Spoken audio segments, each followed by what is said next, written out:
Alright, this should be our final part, but before we get started on that, let's do our usual thing. Let's check for sound. I'm going to let this audio play for a bit and see if I can hear myself talking over it. Yep, I can hear that. Okay, then we are good to go. Let's go ahead and get started. Have any dreams? Us robots mostly dream of electric sheep. I actually don't dream that often, but when I do, it's always the wackiest and most ridiculous stuff ever.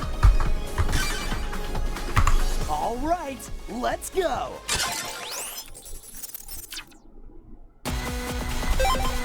Alright, so first thing you notice is that we now have a second star on our save file. We've got a yellow star and a green star. You get the green star for defeating the real base at the end of the World 3 area when we played last time, when he ambushed us at the end.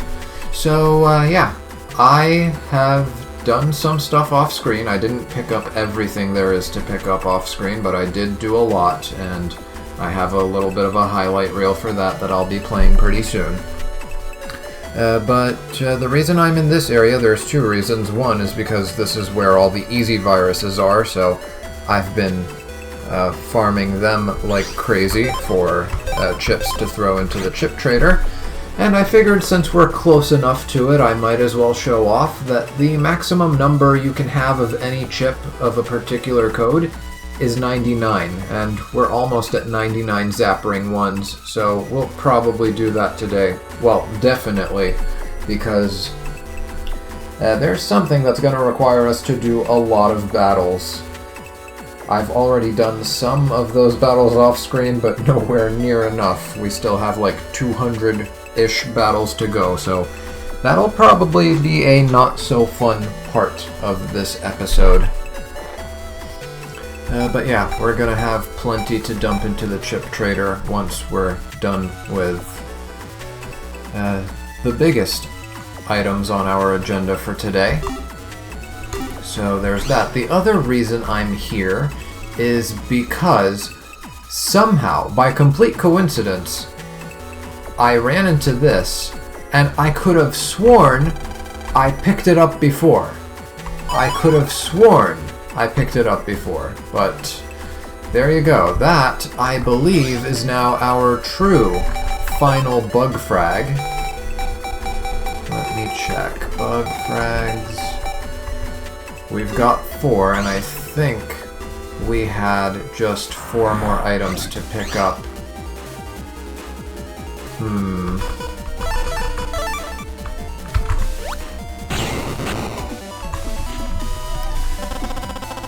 Might as well get a free Quake. I think we had 4 bug frags worth of items to pick up from the Kotobuki Square, so let's go ahead and grab that. Was this the exit? Okay, and then Koto should be here.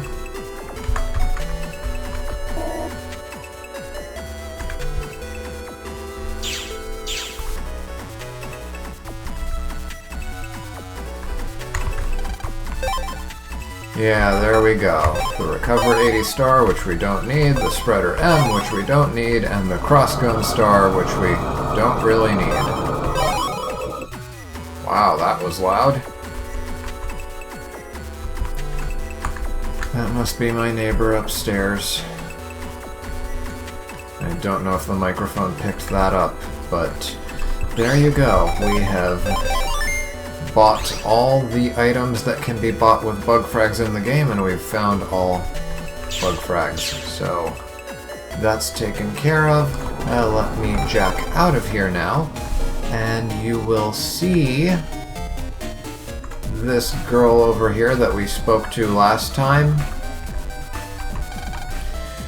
She tells us which level 3 navies we defeated with a busting level of S. I was missing 3 of them, now it's only 1 that's missing.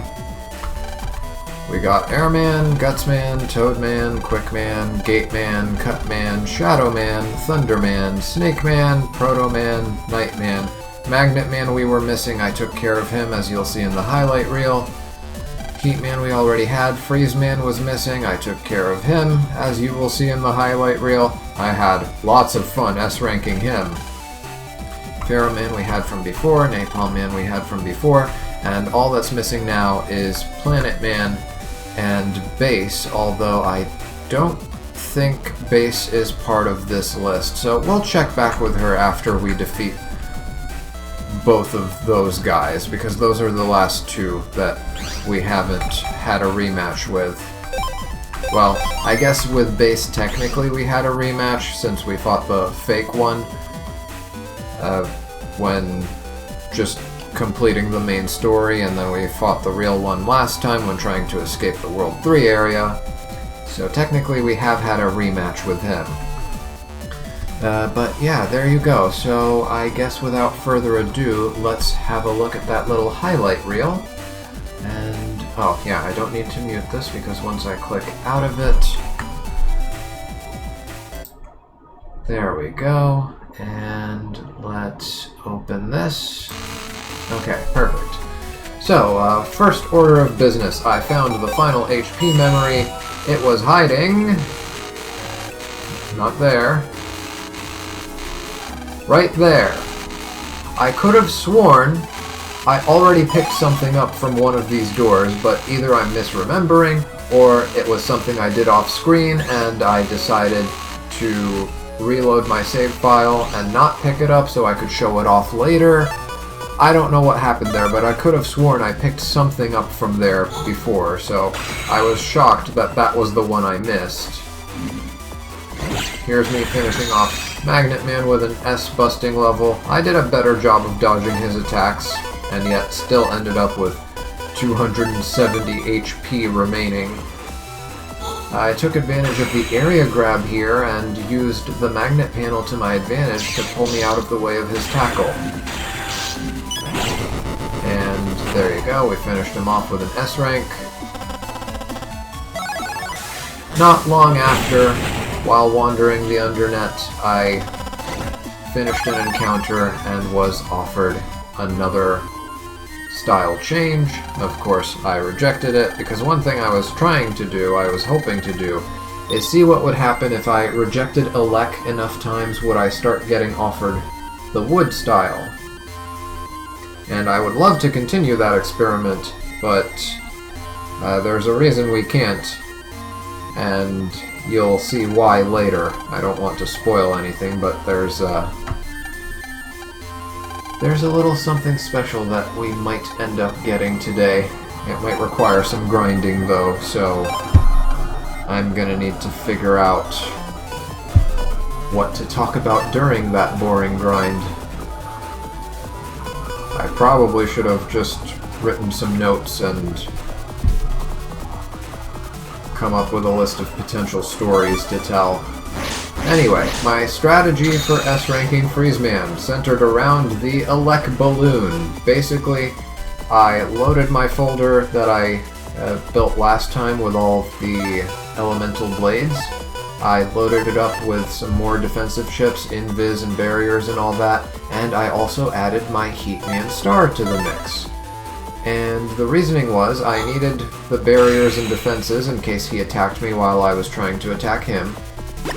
Hit the Elec balloon with your Life Sword 3, and that charges it up to more than enough to take him out. And Heatman was there to take out his shield at the last moment. If you take it out too soon, he might just put it back on, and we don't want that. And yeah, my Aqua Custom style leveled up. And yeah, this strategy, it takes a bit of practice. It took a few tries before I could get it right. You don't actually need to charge up your Elec balloon that much. This was overkill.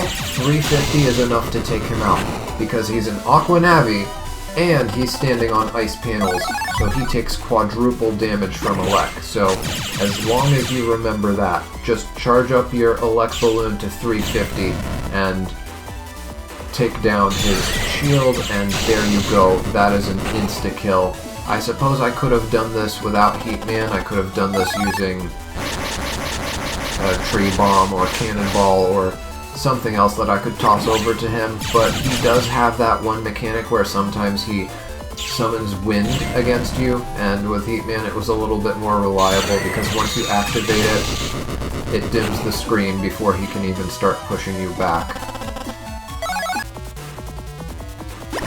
So yeah, I had so much fun with it that I just had to keep on farming him for as many chips as I could get before my locate enemy expired. It was quite the satisfying revenge arc. Here I was just testing out some of the chips that we didn't get to test out. I didn't test out everything, and I can't really promise that I will test out everything, but here's old wood. It requires some sort of open panel, and it basically just wood towers your opponent's entire field. As long as there's an empty panel. Lava Dragon, it appears to just target every enemy on the field, and requires a hole to be summoned from, of course. Godstone requires a hole next to a solid panel so that he can pound on it. Essentially, he's like Stone Man from the previous game. So that's how Godstone works. Here are the air shoes, so I learned a little bit more about them. Once you activate them, you can of course step on empty panels, and you can stay on empty panels for as long as you want until you step on solid ground. The moment you step on solid ground, the air shoes expire. It doesn't matter if it was 1 second later, it doesn't matter if it was 10 minutes later. As soon as you step on solid ground, air shoes expire. So plan ahead, make sure to do everything you want to do on those empty panels before you step off of them. The other thing I was trying to show off here, so I remember we tried doing Rock Cube and punching it with something like Bronze Fist or Silver Fist, I forget which one, and the cube just broke. So I went back while looking back through the old videos. I looked at the note again from Mr. Famous on the Den Square message boards, and he specifically said Gut Punch. So, as you can see here, Gut Punch does not break the Rock Cube, but nothing is happening, and that's because the Rock Cube is set in front of an empty panel. In this battle, we see the Rock Cube again with Guts Punch, and this time we actually see what happens. If there's nothing to block it like an empty panel, Guts Punch will punch the Rock Cube straight ahead until it knocks into an enemy or goes off screen. And yeah, while I was farming for chips in Den area, I was offered yet another style change. This time it was Elect Shield. And I think that is the end of the highlight reel. Of course, once again, I rejected it.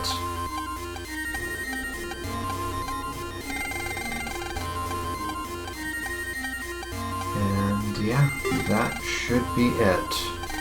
I guess we can stop this here, and let me go ahead and delete it from my sources so that it doesn't do anything weird. How do I...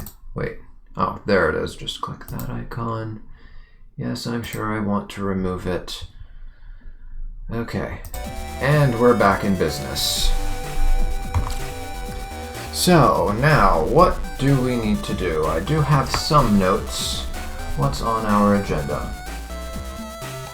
Bug Frag Shop we took care of, so let me cross that out. We are missing a power-up. We are missing one last power-up for Rapid, and I know where we can find it.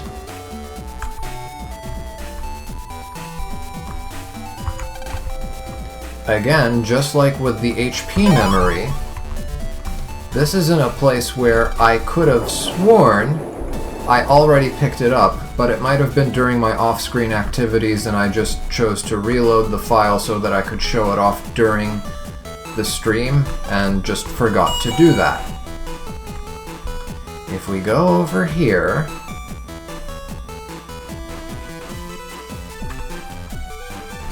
hiding behind this server, I think you can see him floating around there, that little clump of green pixels. You see it bobbing up and down and occasionally a flash of yellow. It's Mr. Prog in real life. Blast it, they found me. And there you go, we got a power-up. No more left.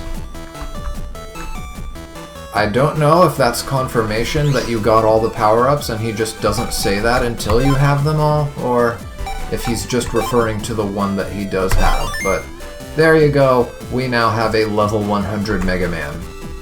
Power-ups count for 4 levels in this game, so that's 12 power-ups times 4 is 48, and then 45 HP memories, so 48 and 45, that's 93. And I'm not sure what the other 7 levels are based on. Are they based off of the regular memory being maxed out to 50 megabytes, or are they based off of acquiring style changes and leveling them up?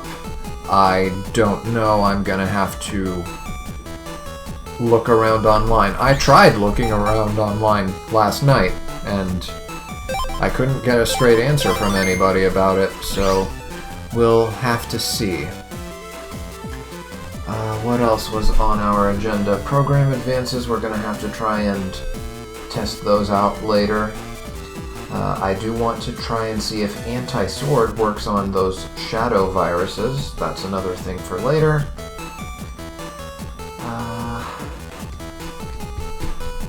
And that's other stuff that we can talk about later. Okay. Let me check our data library. What are we missing still? What are we still missing?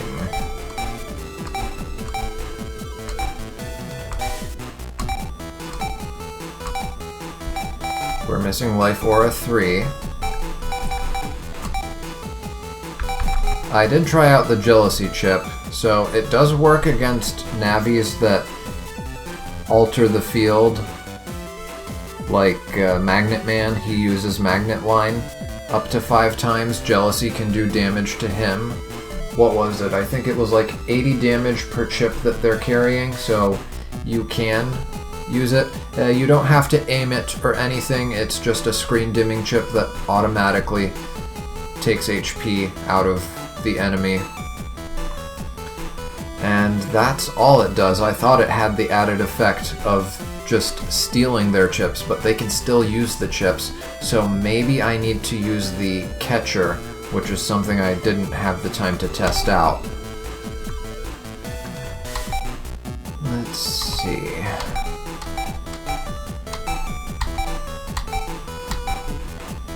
Yeah, and we're missing PlanetMan 1, 2, and 3, and we've got Bass, and I'm assuming that's Bass 2 and 3. So, PlanetMan and Bass, those are our targets, so guess where we're headed?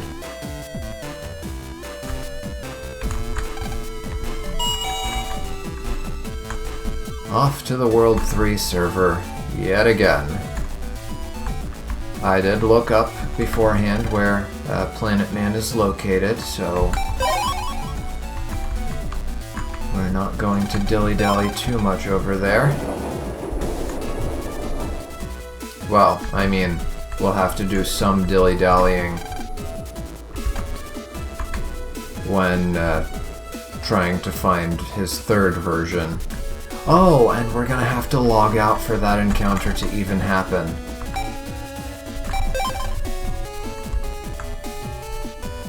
Yeah, we have to take 2 trips. That's not gonna be fun, but I guess it's not that far.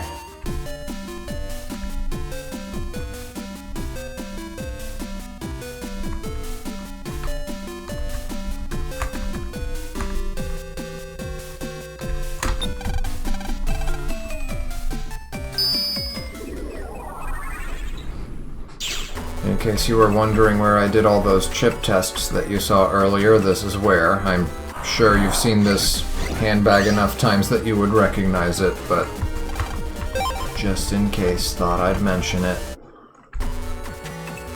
We also need to come up with a good deck to fight PlanetMan. I heard that he's weak against wood. Apparently he's considered an elec Navi. Despite wielding all 4 elements, I would have expected him to just be non-elemental. But I can sort of see him being an elec Navi. He does have that sort of metallic, robotic look, which I would associate with electricity. Alright, I don't mind a free encounter.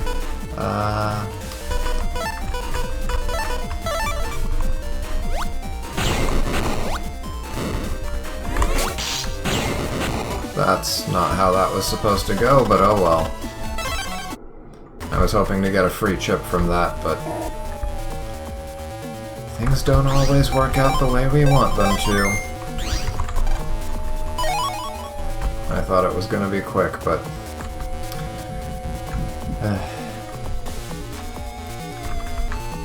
I overestimated the damage of the big bomb. Let's at least recover.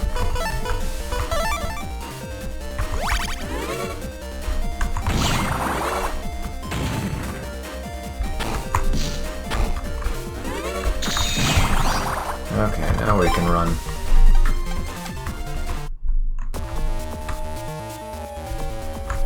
Save again in case I get hit with a virus.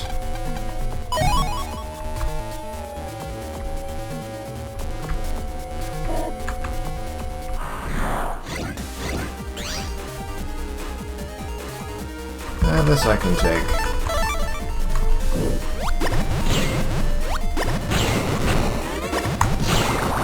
I thought I was getting a double delete for some reason. Again, I keep overestimating the damage of the big bomb because I keep thinking in terms of the previous game where I'm pretty sure it was 90 damage.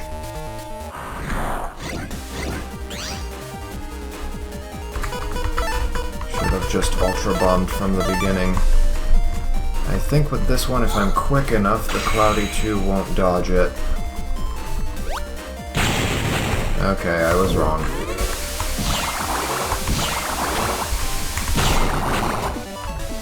But there you go, there's our charge attack, doing 50 damage per shot now. So at least we got to demonstrate that.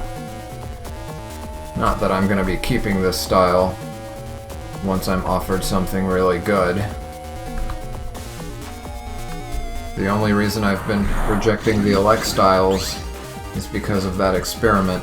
I want to see if you reject a certain element enough times,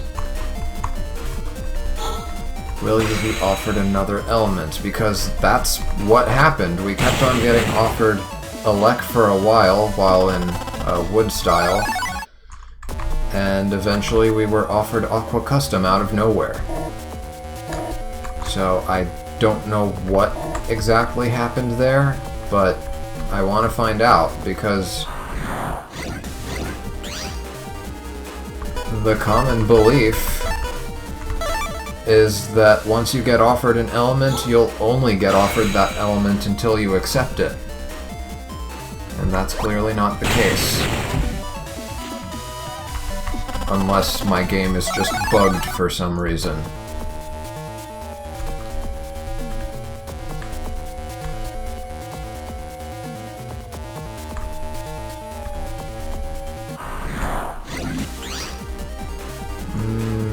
No.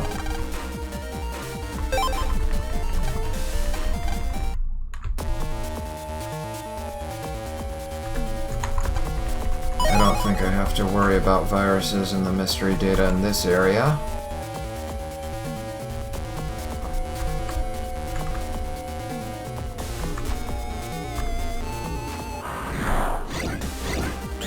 I was just about to say, if I run into any viruses, I hope it's not these guys. But it's okay. I can finish them off just fine.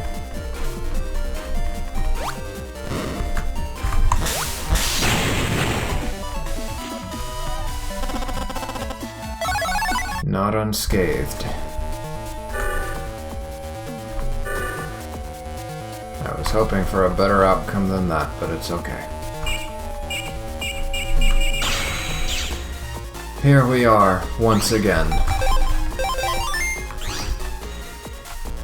Here's hoping we don't get ambushed by Pharaoh Man and Napalm Man.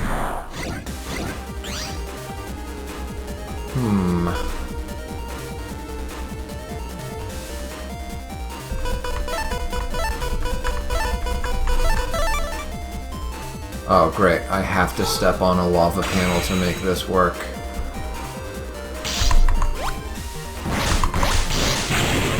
And it didn't work.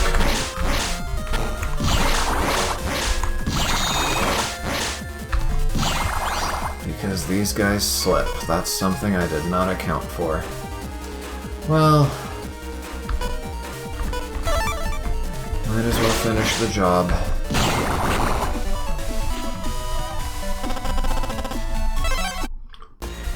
At least it counts towards our total battles, which is definitely a number we want to drive up, because I think we need to get to a total of 280 battles since the last time we were offered a style change, which was unfortunately about like 50 battles ago, 50-ish, if I counted correctly, between when I stopped farming fodder for the chip trader and when I was offered that last Elect Shield style.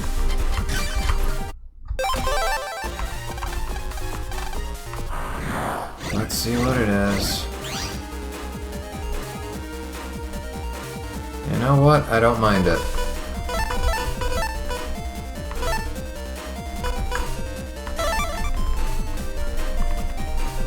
Let's delete these guys real quick.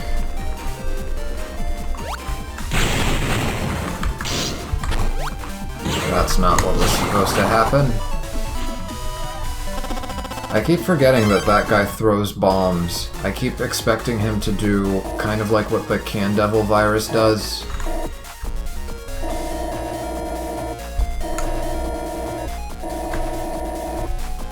Where he just kind of spits a flame that moves around. Just... no. Why did I do that? Thinking and talking at the same time is clearly not working.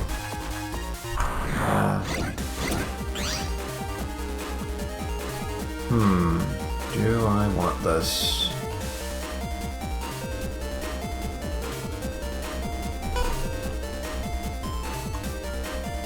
Well, let me shield up.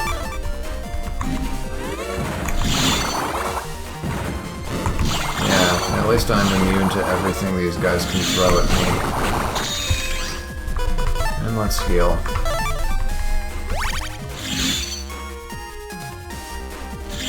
Might as well get our HP back.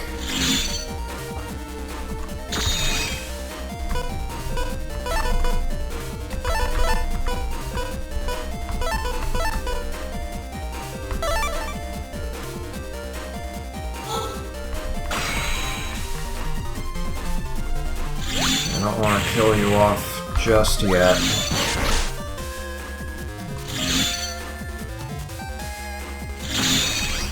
Getting Life Aura 2 from the Chip Trader was the luckiest find ever.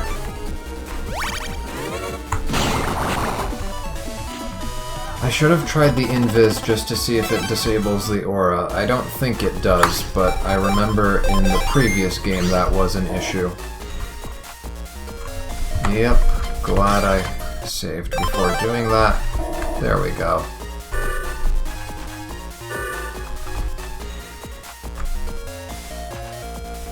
Alright, we're here. We need to come up with a folder that's good against PlanetMan, and I think my folder 3 mostly has what we need. Would have been nice if there was a wood balloon battle chip. If he's weak to wood. That would have been nice to have. But clearly that's not the case. So what can we do against this guy? What are some strategies? What are some potential strategies? Well, when we fought him he had like 1600 HP the first time, so I'm expecting him to have maybe 1800 for version 2, and then 2000 for version 3. 2000 is the highest I've seen so far, if I'm remembering correctly. I don't think we saw an Avi that had over 2000 HP. So 2000 HP worth of damage. And he sits still. Now, how do his invincibility frames work? Because if he has a high threshold before you trigger his invincibility frames, then there is a program advance that I do want to try out.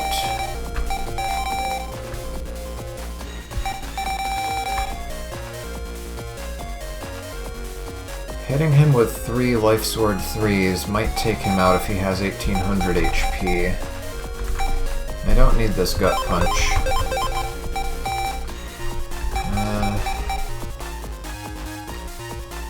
We'll keep Fast Gauge in there for now. I don't need the Rock Cube against him. Okay, so we've got space for 3 chips, but what do we want to put in there? Let's sort alphabetically. Anubis might not be a bad... No, hold on. No, he keeps on shooting stuff. Yeah. Anubis wouldn't last.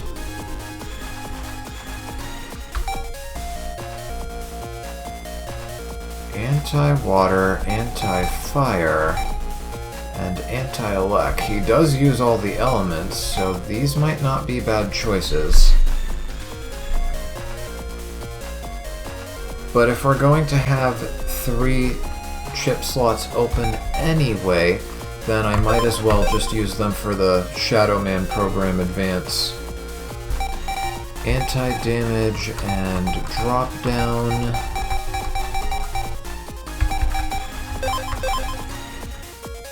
And any version of Shadow Man.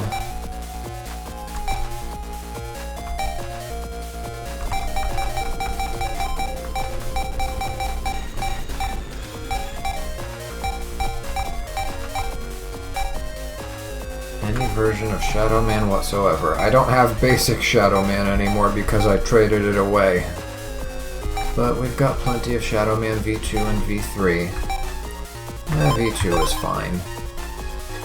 And then while we're at it, it's supposed to be an 18-hit attack. I won't need the air shoes here. Air shoes would be nice if I wanted to throw like bombs at him, but that's clearly not happening, so no need for air shoes. So instead, what I'd like to have is the attack plus 30.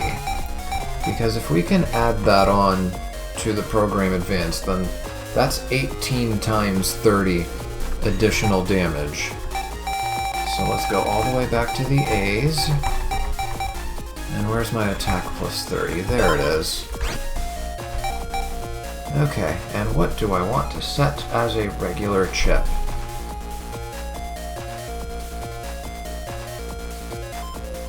I think I want to set Fast Gauge.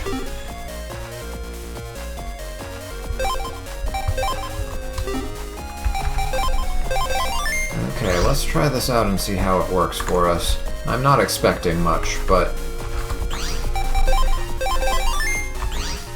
gotta experiment and see what works. Aqua Aura M, no thanks. That is a terrible chip this late in the game. And we don't want a virus, that's for sure. This thing drops the Lance and the Fulcust. I'm hoping for the Fulcust. Yeah, there we go. And I think PlanetMan was down this route.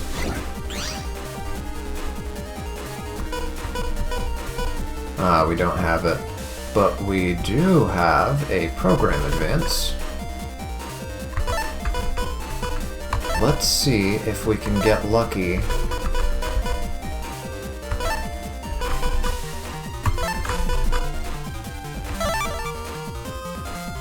We might be able to get a double delete here, if we are lucky enough with whatever comes up in the in our next draw, and I don't see anything good coming out of here, except I guess that barrier. Let's throw out the anti-damage and the plus 30. Oh wait, full cust, and there we go. So yeah, full cust is great for quickly cycling through your chips without running out the timer. And we are missing a fire. So full cust, elect blade, aqua blade, another aqua blade, and we might as well get rid of this fast gauge too. Yeah, there you go. See, quickly cycling through your chips using full cust. Great strategy. So fire, aqua, elect, and we should be good. Okay, finish him off, and let's hope for a free life aura too. Only got a 1. But at least it's compatible with my folder 1, which is mostly G-coded, G and L. I guess I can get rid of the L's now because I do have all of these elemental blade chips with a star code. Yeah, I guess I could do that and go back to World 3 Area 1 to farm them. I keep saving frantically because I'm worried something bad is gonna happen. Oh! We've got fire, aqua, elect.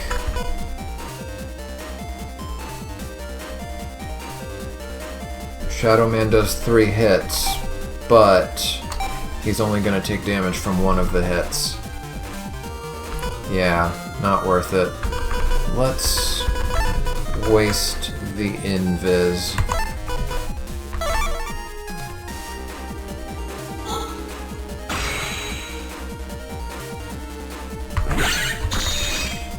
Okay, and we got another one. It's over. Unless he shows up. Unless he shows up on the very back row, then we're in a bit of trouble.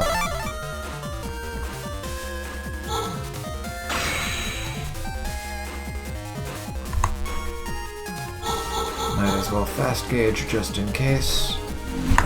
Okay, we got lucky. And free air shoes, let's go. We might actually need those, depending on whether or not we need to change up our strategy here. 1900, oh no. That means he'll go over 2000 once we fight him again. Let's see. I want to fast gauge, fire, aqua, elect, and actually I'll save the full custom. I'm just gonna try and dodge everything because this is a fixed outcome, so I don't have to worry about busting level here.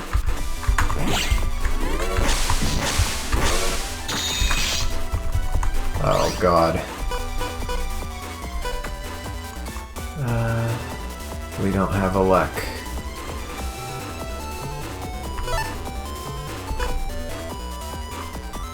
Might as well waste 2 aqua blades.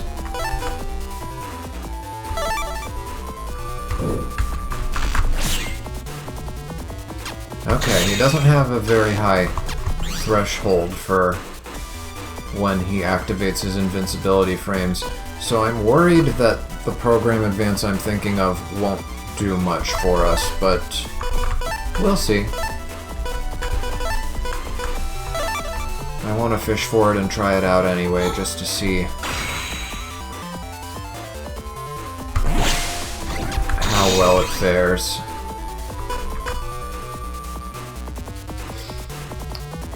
And we still don't have it. Barrier, invis, full cust, and let's throw out those swords.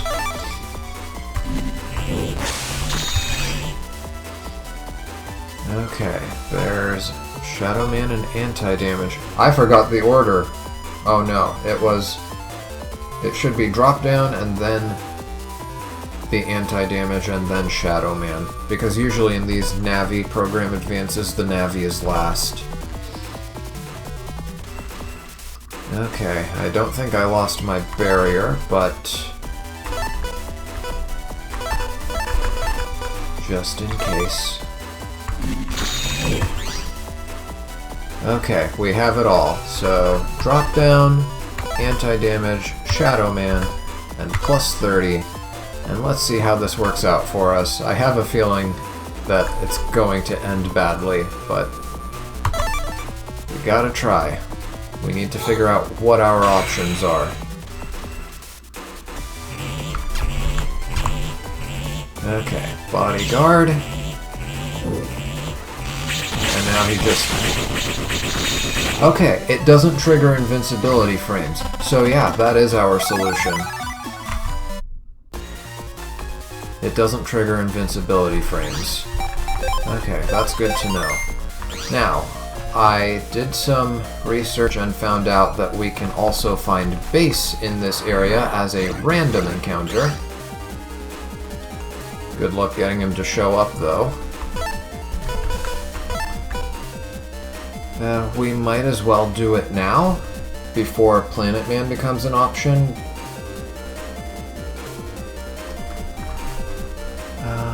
Let's see. What do I want to do here? Actually, full cust. Throw out 2 of those aqua blades. And throw out that fast gauge too. Let's see. Fire, aqua, elec. Oh, wait, barrier, and then fire, aqua, elec, and another barrier.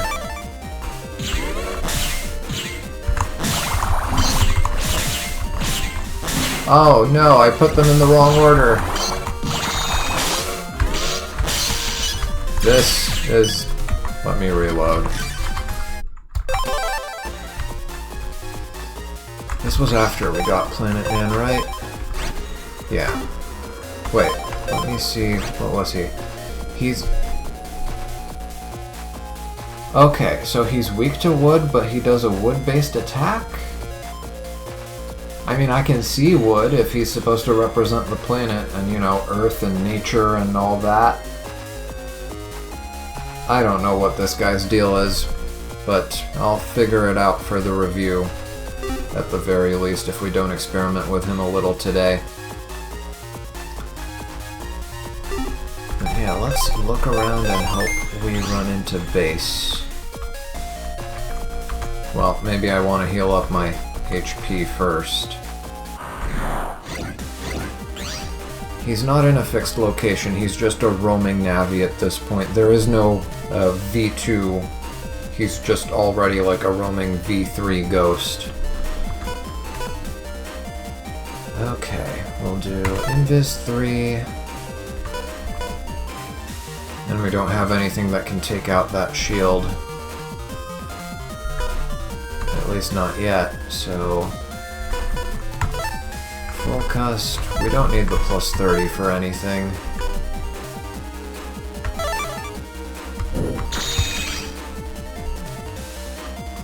Might as well activate fast gauge. And we've got fire, aqua, elec, full cust. That should take care of the shields at the very least.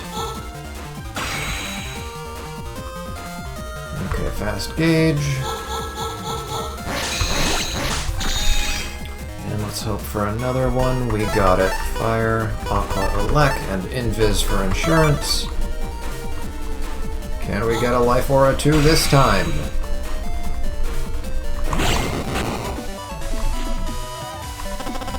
Yes! Life Aura 2F. It's good to get the genuine drop, just so that, you know, it feels earned and not just a stroke of good luck from the chip trader. Was this the route? No. Red UFO, that is not fun, but fortunately we can dodge it if we just make use of Invis 3.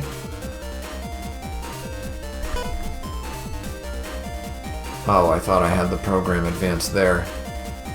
I was wrong. We don't need the plus 30, and let's throw out one of those fires.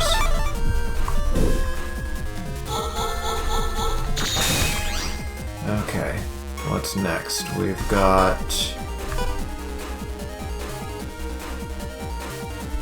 Fire, Aqua, Elec, Invis, Barrier should be good. That'll get us a double delete, which is enough for an S rank if we are quick about... Oh no.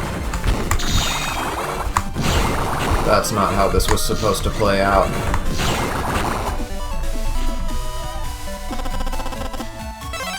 The UFO was supposed to die with the yo-yo thing.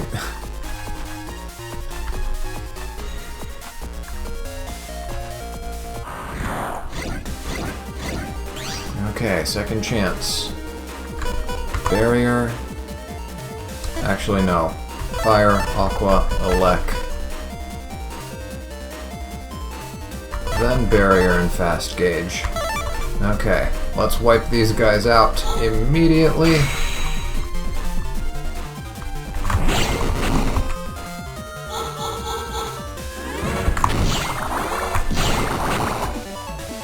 That should be an S, right? Yes.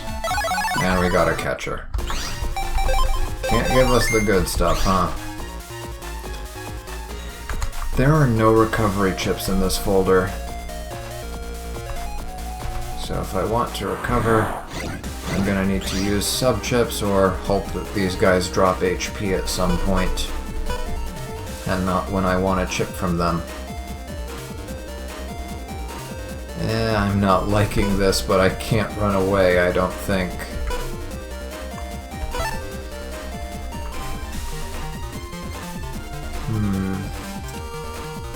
Might as well show off how Shadow Man works. Activate Fast Gauge, have a full cust, and dispose of one of those Aqua Blades. Okay, here's Shadow Man. He just throws 3 shurikens at multiple targets if available.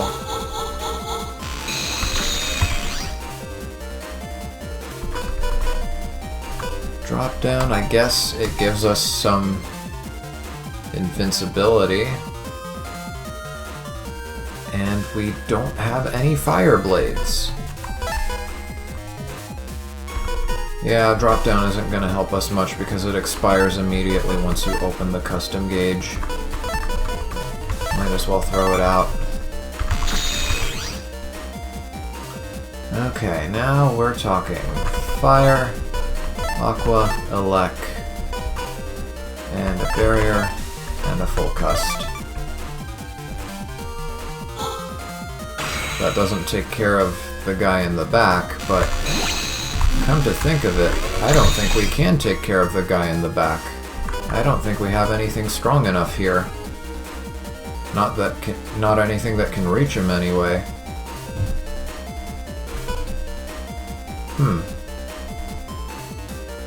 Yeah, I think we have quite the predicament on our hands. Well, let's delete the yellow one first. That should increase our chances of running on the next turn.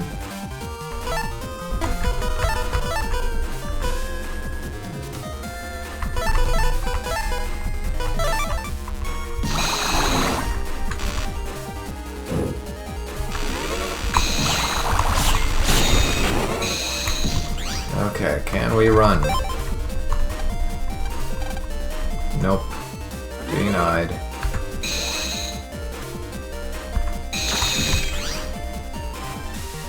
Usually in cases like this, you have to try up to 3 times before you can successfully escape. I think that's what I read anyway. Can And we get another full cust. I don't think we need one, but... well, if we want to use it in multiple folders, then that would be the reason to have more than 5 of it.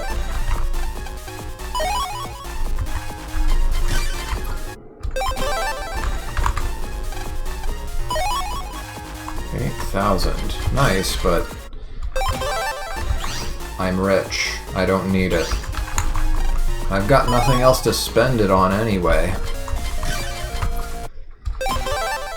Would be nice if they would just give us some store with infinite stock that we can just go and buy chips from to throw into the chip trader.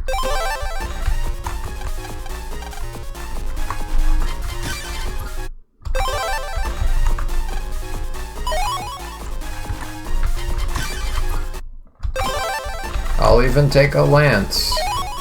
Okay, full cust. I think it heard me.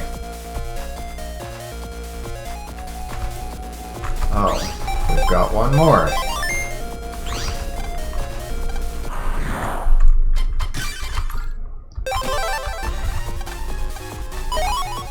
Another full cust, okay.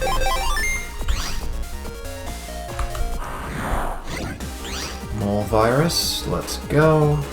We are missing aqua, but that's okay.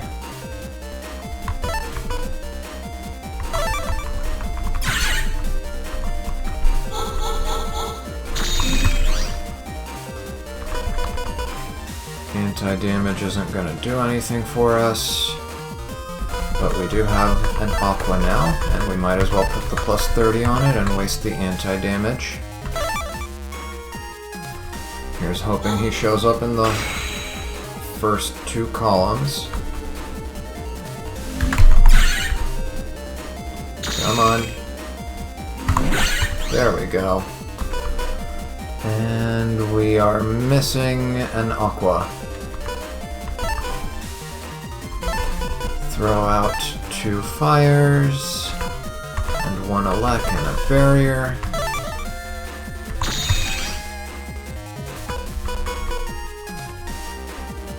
I mean, Shadow Man will hit him at the very least, but we've got fire, aqua, elec, and yeah, we'll throw Shadow Man in there just in case we need him.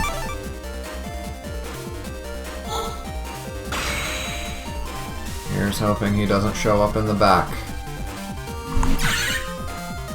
Come on. Yes. And a variable sword T. I think that's a new code. We were getting N before. Yeah, we've only got 1 T, which means it's new. I did learn some of the variable sword combos. I haven't actually tried them yet, but I committed the best one to memory. It's just hold while holding the chip button. Press back and buster, press back, then buster, then forward, then buster, and then release the chip button. And that should basically do Proto Man's move where he does like a sword wave attack, which is great because it's long range. And we might actually want to use that against Bass because it would be a good way to get rid of his aura, assuming that it hasn't been upgraded to a 200 damage absorption aura. Do we have aqua? Yes, we do. Fire, aqua, elec, and a fast gauge, and we might as well throw out a fire just to increase our odds of getting that next aqua. Not that we'll actually need it because we can just take this guy out with 2 charge attacks. There we go. Life Aura 1 eye. Keep them coming. I don't know what I'll use them for, but keep them coming. They're good chips.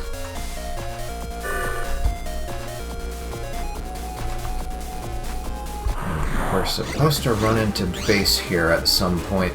I think it would be more efficient if I just do the thing where I take a few steps and save and take a few more steps and save. I think that would be a better way of going about this, because that would be a faster way to just, you know, re-roll encounters instead of the amount of time that you can go between one encounter and another. They did reduce the encounter rate, which is great overall, but it does hurt when you're trying to hunt down viruses on purpose, or in this case, navies. Okay, fast gauge, full cust, barrier, and fire blade to burn the grass, why not? And we'll waste an aqua.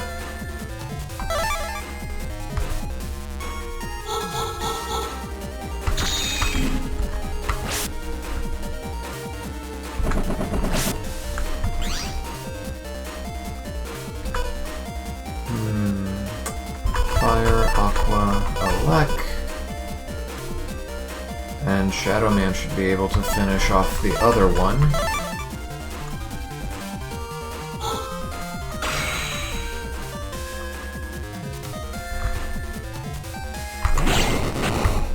There we go.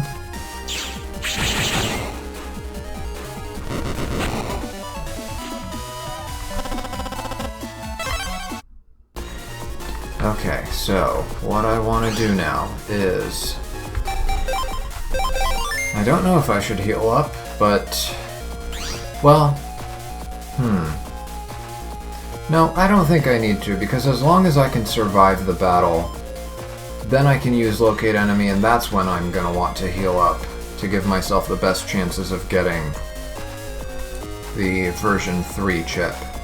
Yeah, that's what I'll do. Take a few steps, save, take a few more steps, save. We want to get our save as close as possible to our next encounter, something like that, yeah.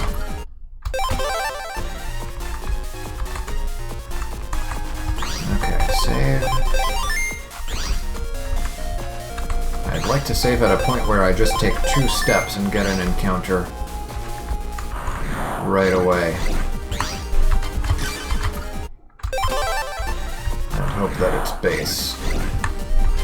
Yeah, I think we've found the perfect position to be saved at.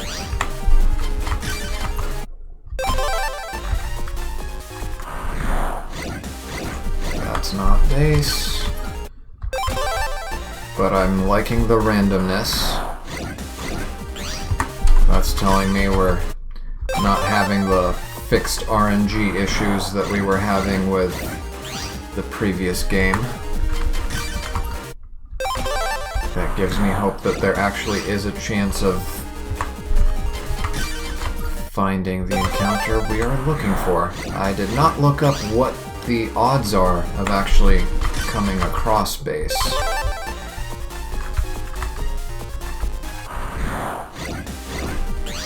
I wouldn't be surprised if there's some sort of hidden rule, like you have to be at full power for him to want a rematch with you. Or something like that.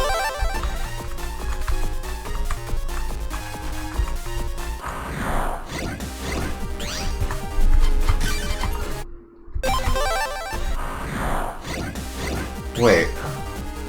Maybe he doesn't even show up until we beat PlanetMan version 3. That's also a possibility that I need to consider. We'll give this about 10 minutes, and if he's not showing up for us, then I'm going to assume that's the case and just leave and come back for PlanetMan v3.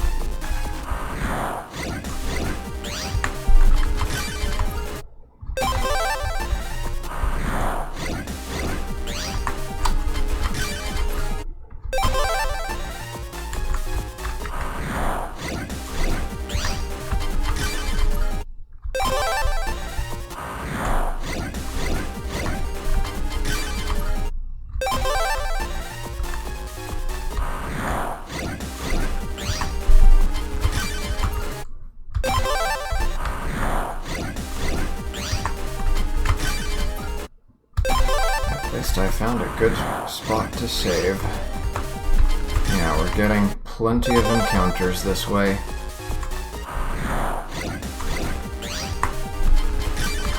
But still not the one that we actually want. It very well may be the case that we need to beat PlanetMan version 3. But then again, we did have issues hunting down the lava dragon last time, so it could just be a very rare encounter.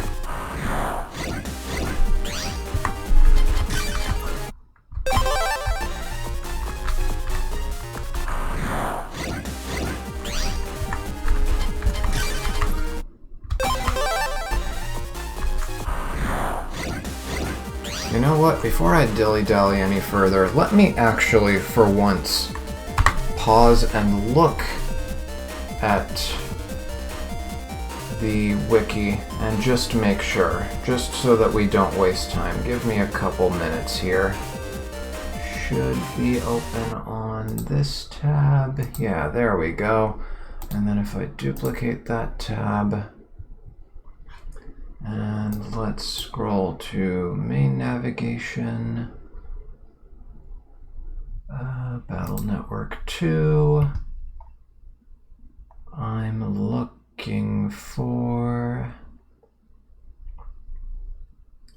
the area guide, and then World 3, Area 3 is where it should be. Okay, he's got a 5.86% chance of showing up, and it says just after fighting real base. So, yeah. And it says for PlanetMan to face version 2, you have to jack out and jack back in, which is impossible to do before fighting real base. So yeah, the base that we encountered last time was what they refer to as real base. Okay, back to the Twitch screen. Oh. I didn't even notice we had someone in chat. Sorry for that.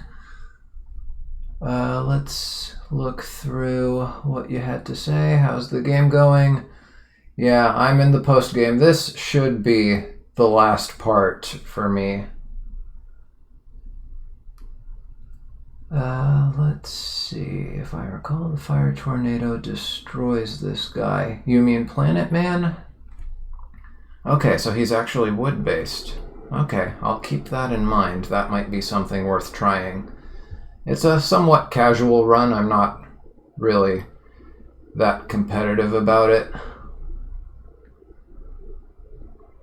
Let's see. Base only appears if you have all but his chips. Okay, yeah, that might be the case. That may very well be the case. Okay, well, assuming the guide didn't mention that, and just to play it safe, yeah, that's what I will do. Let's just... wait, not quit. Return to title screen. And yeah, let's just get out of here and try to hunt down PlanetMan v3 first. What do I want to do here? Let's just try and run. We probably won't succeed. Yeah.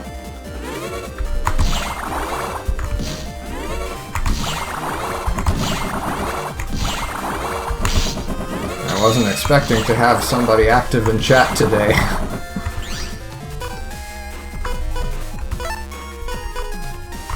But thanks for being here.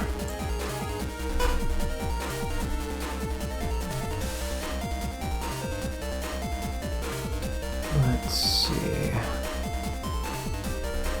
No, I'm gonna try running again. Okay, we got away. Would be nice if we could actually jack out of here after finishing our first fight with PlanetMan and the subsequent ambush. Let's give this a try. Fast Gauge, Shadow Man, Barrier, and might as well waste two of the, well, one of those Aqua Blades.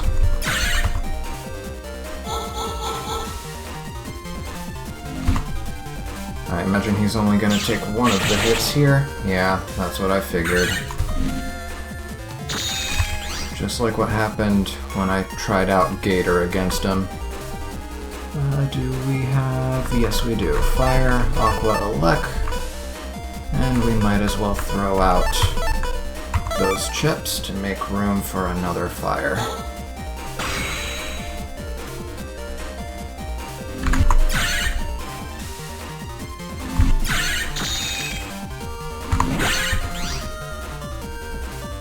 Perfect. And just in case something goes wrong, let's have a full cust ready to go. I don't even need his chips, but might as well get what we can. There we go. What do we get this time? Another variable sword T. Nice.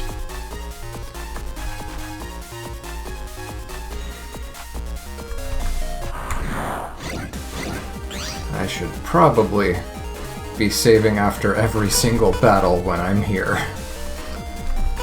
Anti-damage to keep us safe from that stupid snapper. I hate those things. They are weak to the firearm of the Heat Guts style, so that's something to keep in mind. They don't actually disappear from behind the rock when you hit them with that for some reason. I don't know what the deal is with that. They dodge pretty much everything else, so I don't know why they can't dodge something as slow as a firearm. What do I want to do here? Actually, do I have anything that can reach that snapper in this deck? I don't think I do. Never been good at the variable sword combos. I tried it out a couple parts ago, and you have to be quick with it, is what I noticed. Because when I tried it, I want to say like 4 or 5 parts ago, whenever it was the first time, it just wasn't triggering for me. But then when I played around with it off screen for a little bit, I found out that you do have to put in those inputs really quickly. And I guess people that are used to like fighting game combos are much better at it. I'm playing with a keyboard, which does make it easier. But yeah, it does take some practice. Am I on Steam? Yes, I'm playing the Steam version of the Battle Network Legacy Collection. I've played all the games before, like 15 years ago, and I'm just going through them in order again now that I actually have access to them again thanks to the Legacy Collection. Where was I? I completely forgot what I was doing. We're up against these guys. He can take double damage from that grass panel, I guess. And then we should be able to wipe him out with an Elect Blade if my math is right.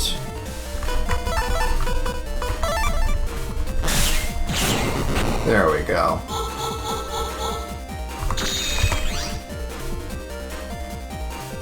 And I don't think we can do anything about this guy other than just buster him down. But drop down should keep us safe.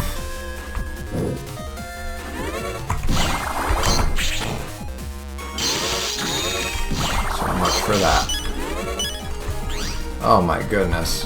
Let's just run. As long as we don't attack him, I think he'll leave us alone. Let's try escaping again. Okay, let's go ahead and use a full energy because we have plenty to spare. And save. And hope to make a successful escape. And pray that Napalm Man doesn't ambush us.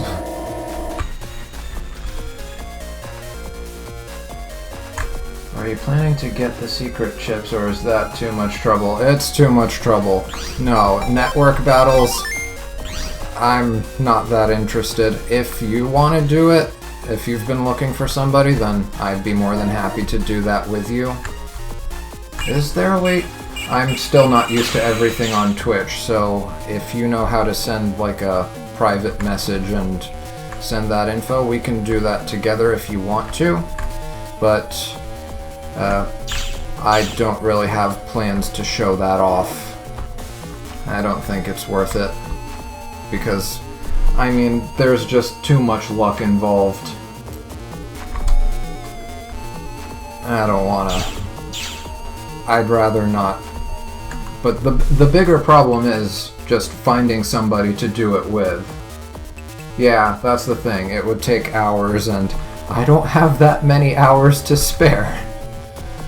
But yeah, if you want them and you're looking for somebody, I'd be more than happy to try and help out when I can. If you're willing to do it like over the course of several weeks, like 1 hour at a time or something like that, then I'd be fine with it. Oh, wait, we can jack out now. Of course we get ambushed. Me and my luck. You know what? Let me reload. Wherever my last save was has to be better than the situation I found myself stuck in there. Me and my big mouth.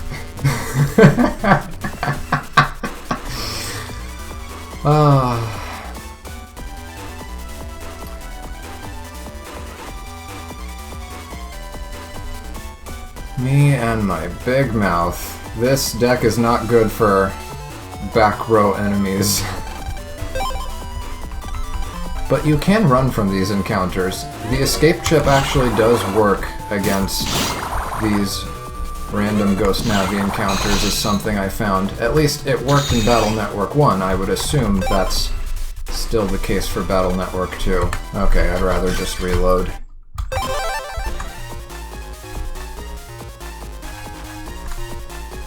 Pharaoh Man coming back for revenge. I wrecked him too hard a few parts ago. Can we run from this? Of course not. That's okay.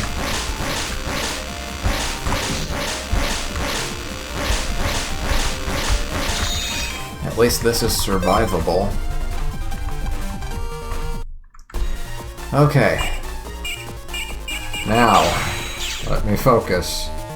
We need to jack out, and jack back in, and find PlanetMan. I'd totally be up to net battle for fun if you want to show off network features. That might not be a bad idea, because I do plan on making a review for the game. I spent 2.5 months making a review for Battle Network 1. I'm hoping the review for the second game will go by a lot smoother, since I don't have to go over the basics anymore, and plus I actually learned a lot of things about editing. It was my first major editing project, so hopefully the second one will go by easier. But yeah, that might not be a bad idea. Otherwise, I was thinking of just showing off footage of network battles on YouTube. So yeah, if you're down for that, thanks. But don't feel obligated, it's not necessary. I don't want you to, you know, dedicate more time to this than what you have available. I'm sure you have your other stuff going on, but if you are looking for somebody to battle with, I'd be down for that. Just for the sake of experimenting a little. Okay, then I will look forward to connecting with you on Steam and setting that up. I'll have to look at my calendar and figure out a good time for it, but we should be able to make it work. I'm running from this. This isn't even the right folder for this kind of situation. Nor is this one, but this one is good for just traversing the first few areas of the undernet. It's an Ultra Bomb chip folder, for the most part, with a bunch of other O codes as filler.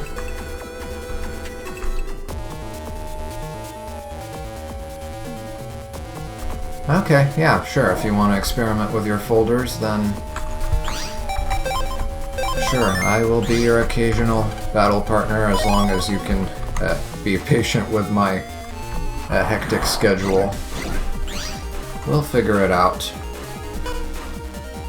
Okay, what do we want to do here? Yeah, I have the Ultra Bomb.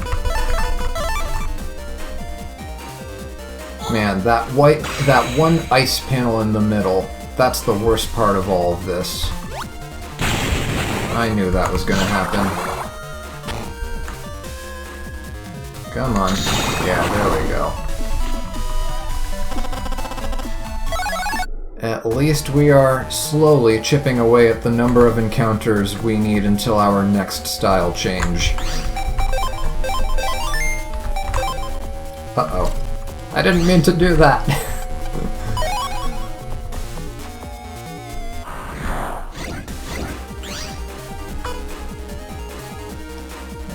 Run from this one.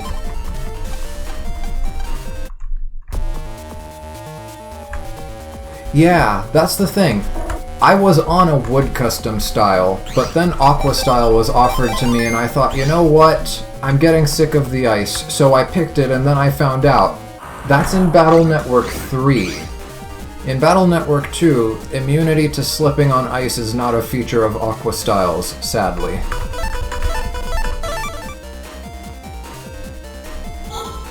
I should probably put a repair chip in this folder, but it's whatever. More fodder for the trader. Oh boy, are we gonna have fun with the chip trader by the end of this part.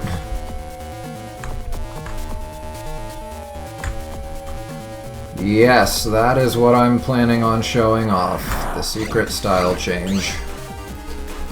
That is our goal, and then I can close this chapter of Mega Man Battle Network. That's the last thing we need to do. Get the Navi chips for Bass and PlanetMan,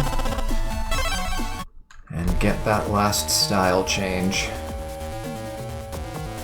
Okay, before I get ambushed by Magnet Man again. Gotta make sure to save frequently.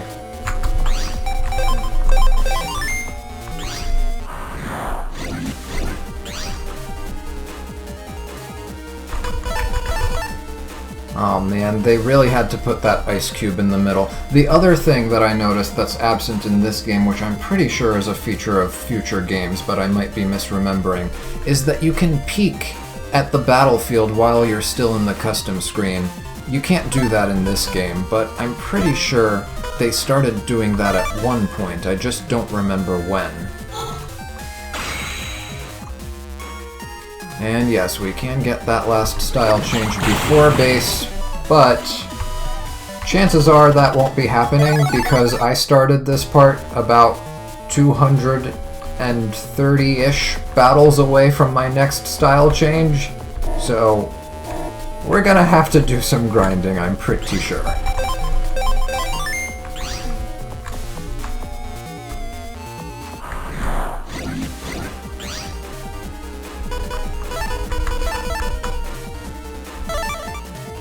Here's hoping he hops onto one of those nearby panels. I don't think that's gonna happen, but... Oh, it did happen.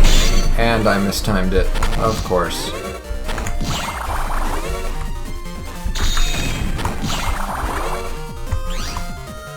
Do I have anything good? Well, Life Aura might protect me. I don't know how much damage this thing does, so I'll have an Invis just in case.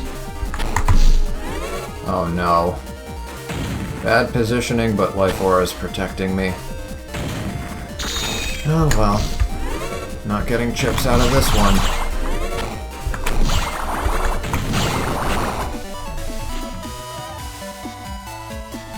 I could swear you could do that in 2. Yeah, the checking the field, I've tried every single button. I looked at the button configuration menu and I've tried every single button possible. And nothing.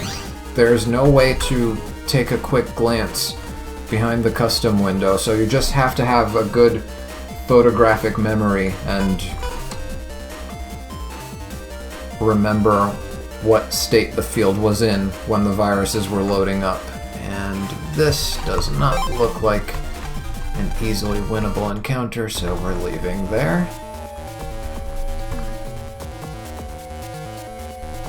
You have all the secret chips. A good chunk of them either became normal chips in later games or had an equivalent in later or previous games. Yeah, I think the fighter, knight, and hero swords are among the secret chips. And those were in the previous game. I was abusing those a lot in the previous game. I just kept farming them from... what was it? One of those deep internet areas.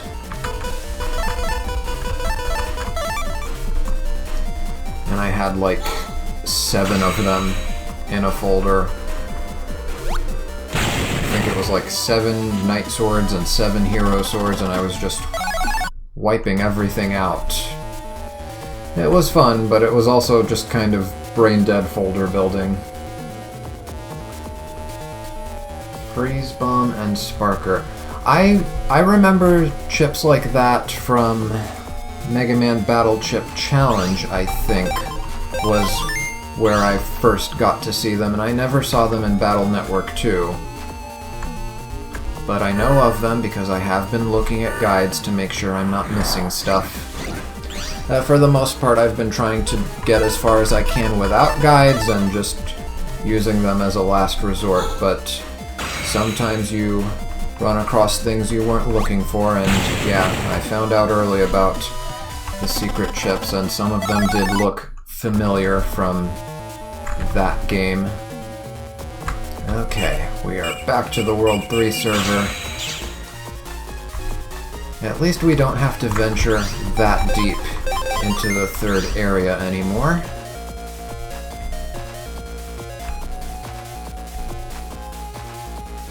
Since we already found PlanetMan's fixed location.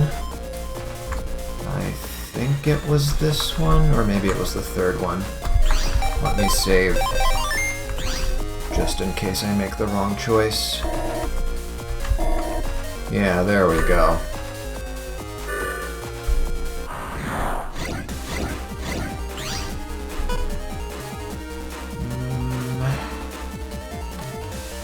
Not liking this, but I do want to take the opportunity to recover.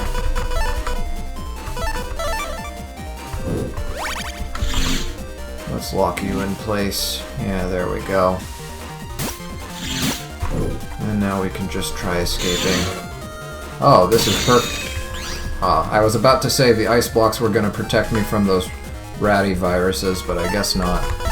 Let's Ultra Bomb them just to get them out of the way.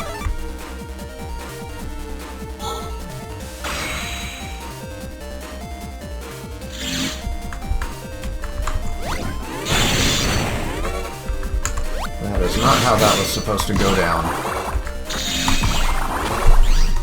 Okay, let's try running.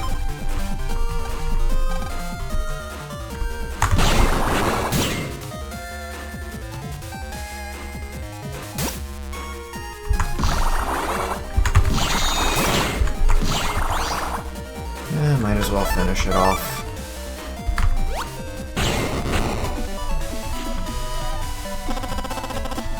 One more encounter for the style change tally.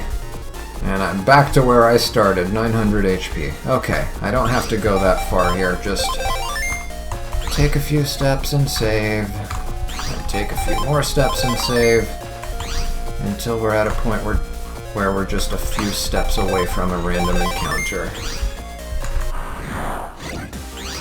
Okay, this looks like the right place to be saved at. Yes. And it's the wrong folder, dang it. Ultra Bomb doesn't work here because there's nowhere for it to land. Of course I would forget the most important thing. Do I want to switch to Heat Gut style? Let's try it out. I think I'm gonna be switching back to Aqua Custom anyway, but yeah, and I'll just go with my folder 3. It's not the best folder for this, but it works.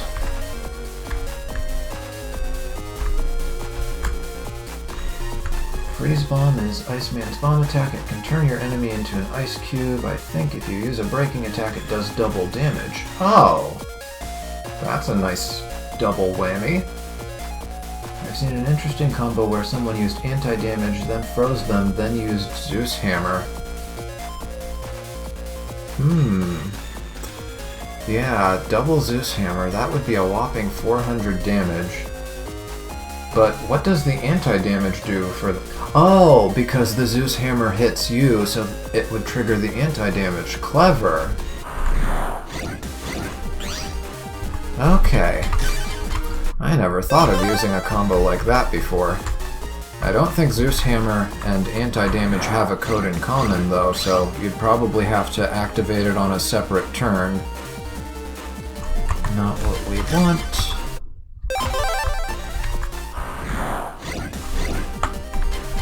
Just gonna keep re-rolling until we get PlanetMan. And at least with Heat Gut Style, we don't have to try and dodge. Well, we do have to dodge if he uses Zap Rings. But we don't have to try that hard to dodge his other attacks because we don't get stunned, and that doesn't hurt our busting level.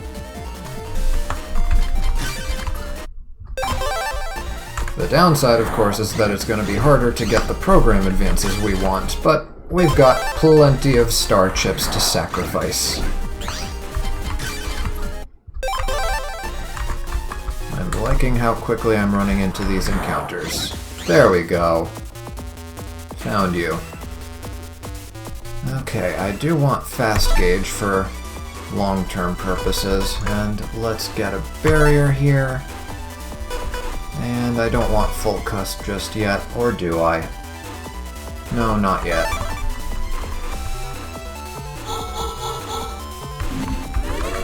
Okay, let's see. He took...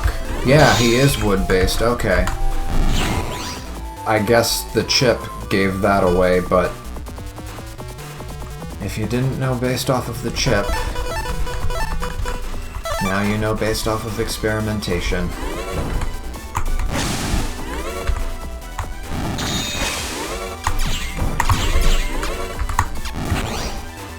Okay, let's see, do we have anything good here? We don't have a fire blade. Okay, let's get a barrier, let's activate a full cust, and let's waste 2 of those aqua blades.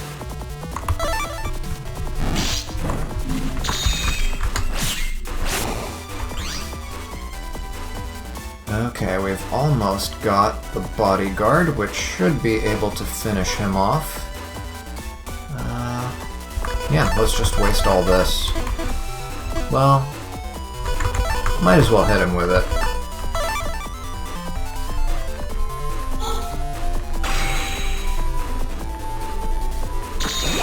Oh, you're right, the meteor battle chip. The meteor battle chip would be great here.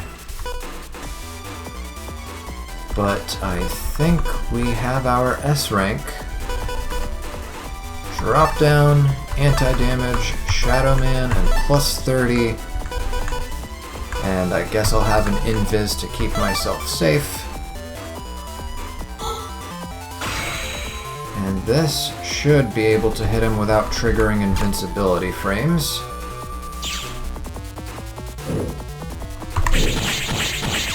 Yeah, there we go, he's done.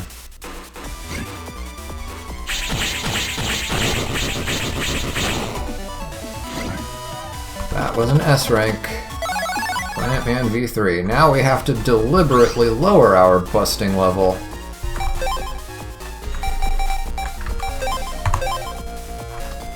To get his V2 chip. And then we'll be good to go. Take a few steps and save. Did I switch styles?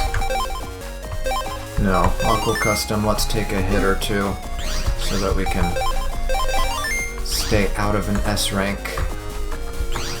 And save. Not what I want. There we go.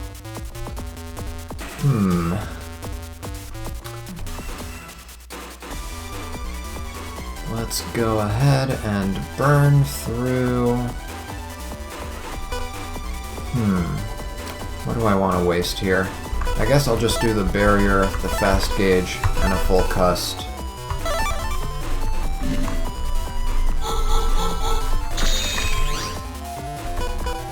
Okay, we're missing a fire blade, so let's go ahead and invis and waste two of... Oh, wait, full cust, and yeah, let's waste those.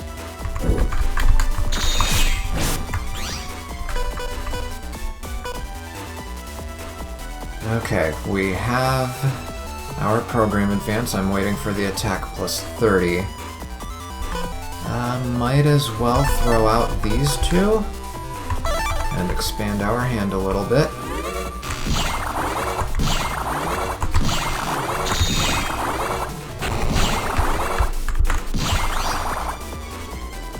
And I need to remember to take a hit eventually. Just not too many hits. Okay, and might as well waste... Yeah.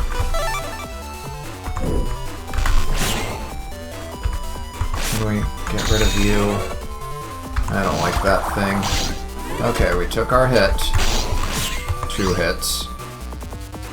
And we've got the finisher. Invis. And then drop down, anti-damage, Shadow Man plus 30.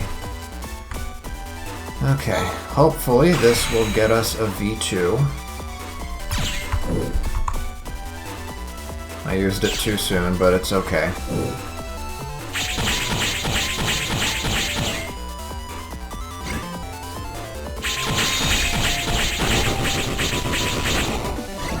Please be a V2. Yes, we're done with PlanetMan. Okay, now all that's left should be base. Yep, we're just missing 3. Wait, 3? 49 and 50 would be base V2 and V3. What else am I missing? What else am I missing? Oh no. Oh, right, the Life Aura 3, which also drops from base. Okay, we're good, we're good.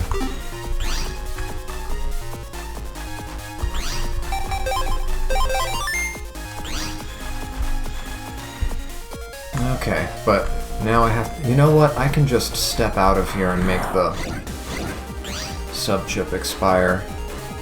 Oh, do I want to do this? Safety first, I guess.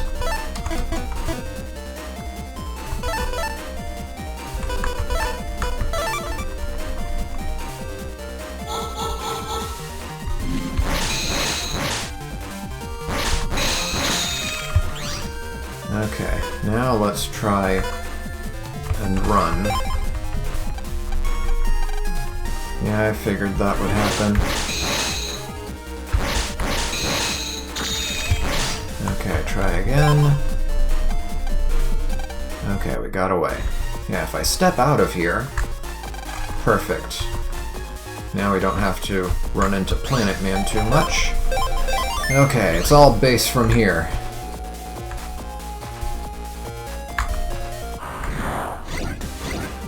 Or that.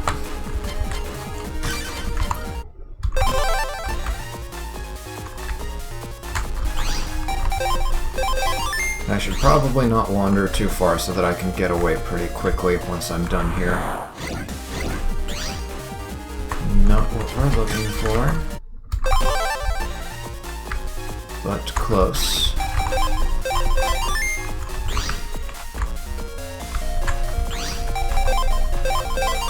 That should be a few steps away from an encounter. Yeah, there we go. Just makes the hunting go faster. I'm glad I learned this trick from trying to learn RNG manipulation in Battle Network 1.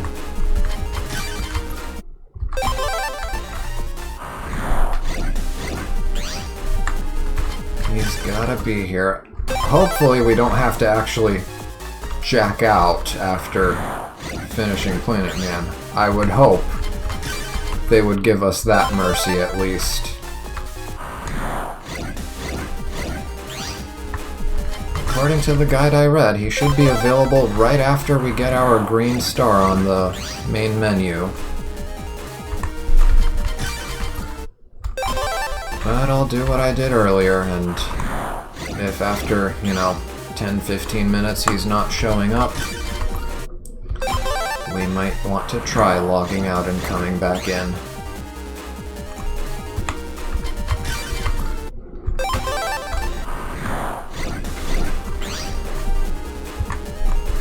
I did play all the games before, but I never finished the post-game for any of them.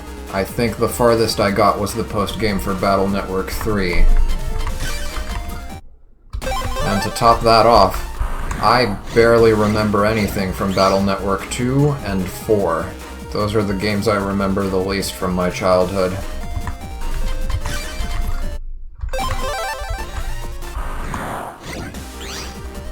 It would be nice to get your chips, but not today, dear friend, not today. I already have plenty of air shoes, meteors, and variable swords. Speaking of, my folder. I almost forgot, even if we find Bass, this folder might not be the best for him. Well, I definitely want to keep Bodyguard.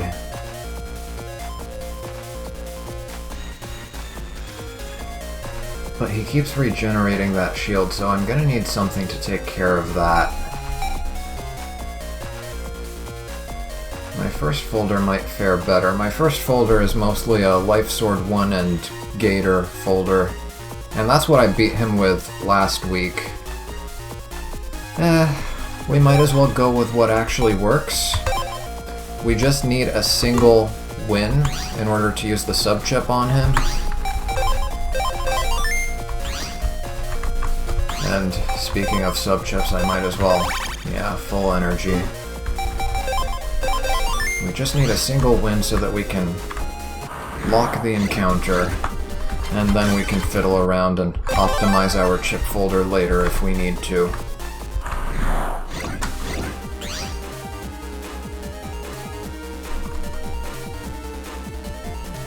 There's a way to easily break this fight, but I don't know if you want to do it like that. I accidentally did it in my last playthrough. Yeah, there are all sorts of fun things that you discover by accident playing this game.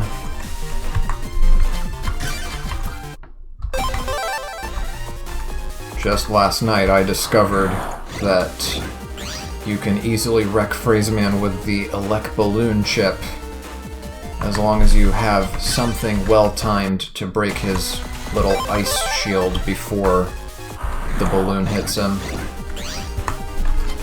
Man, they said this was supposed to be a 5.86% chance of him appearing.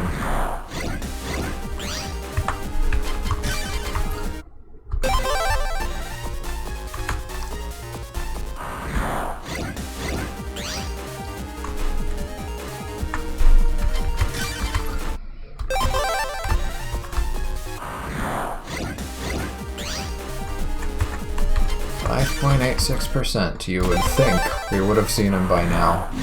Ah, speak of the devil, there you are. Okay, we're gonna need something to get rid of that shield, which I do not have yet. I might as well sacrifice these, since I've got plenty of them. We just need a win here. We don't need a good busting level or anything like that, just the win. And then we can worry about deck optimization.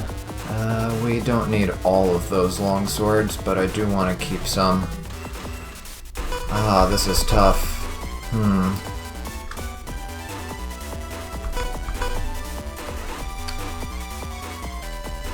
Okay, I'll throw out 2 of my long... Okay, I'll throw out the recovers.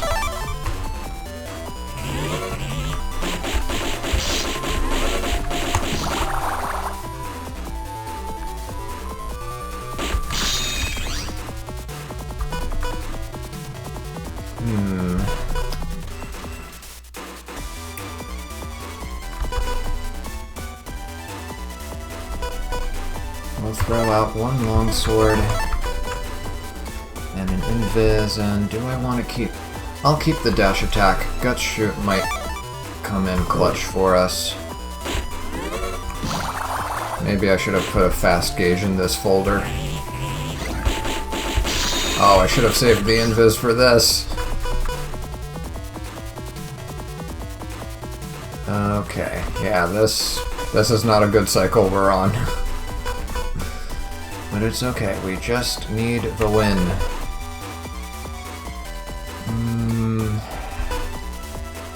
Okay, I'll waste the dash attack.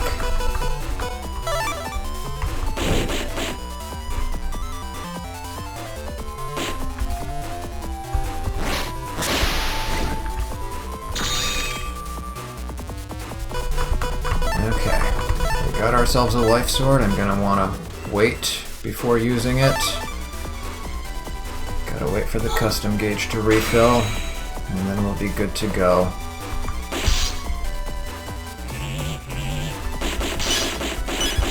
Oh no, I might not even survive. Aww. Right, Toadman would be good here. I was also thinking of trying out Napalm Man. Oh, and the music went out. Yeah, that happens a lot with the Legacy Collection, I've noticed.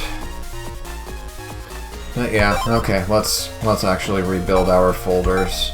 I don't need all these sword chips. Not today. It would be better to have Thunderman and Toadman and all that. But, oh, then I'm gonna have to sacrifice... Well, I only need my 3 Gatemans.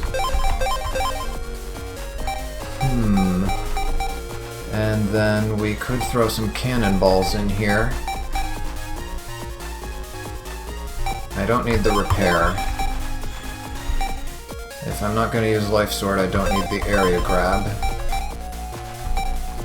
If I'm throwing out Gutsman, I don't need the guard. We have 1 cannonball. Don't need that Elect Sword. Okay, let's sort by attack power for once. And find something that works on this shield. Okay, Ferroman is just a laser. I imagine that's supposed to be just straight ahead. That could work. But I haven't actually tried it, so I'd rather just go with something that I'm familiar with. Curse shields might not be a bad idea. And I guess Zeus Hammer is always an option. Time bombs could also work. Geysers would require a hole, so that's no good. Proto-Man could do it for us, but if we can do it without Navi chips, that would be for the better. Let me see if we have... Oh, right! Variable swords, what am I thinking? I need to get the combo right, but I should be able to hit him with the Sonic Boom version of the variable sword. That could do it. We do have tree bombs to work with as well, and step swords wouldn't be a bad choice. Yeah, let's put some step swords in there. And we need 10 more chips.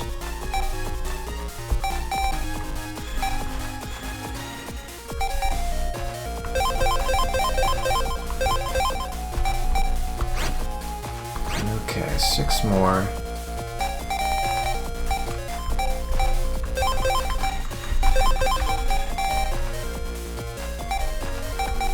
I don't want to rely on variable sword. It's... yeah. I mean, with practice I'm sure it's great, but I don't have that practice. Meteor 18, as long as he doesn't destroy the wand, it could be effective, but I think we can do better. Yeah, let's go for Toadman. And 2 more chips. Quick isn't gonna cut it. Let's go back to... I put mostly O's, so... Curse Shield 2 comes in the O code, and does Curse Shield 1 come in the... or Curse Shield 3 rather? Yeah, it comes in the O code, so... that might be the way to go about this.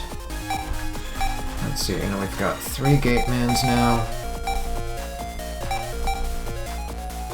Okay, and I can't afford to waste any of my winds and fans. Yeah, I know I can sort by code, but I think the strategy is going to be hit him with something that does 150 damage right before opening up the custom window, so the codes don't have to match that much.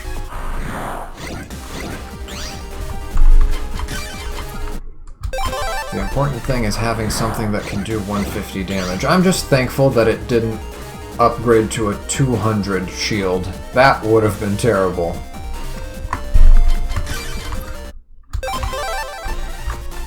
Now we just need the encounter, and then the win.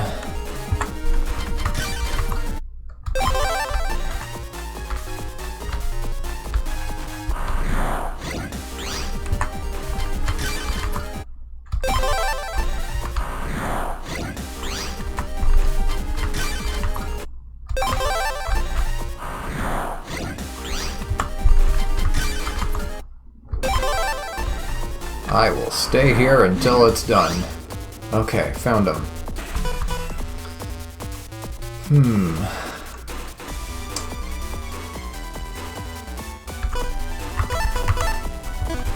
How do I want to go about this? I think I would rather throw all these out and expand my hand.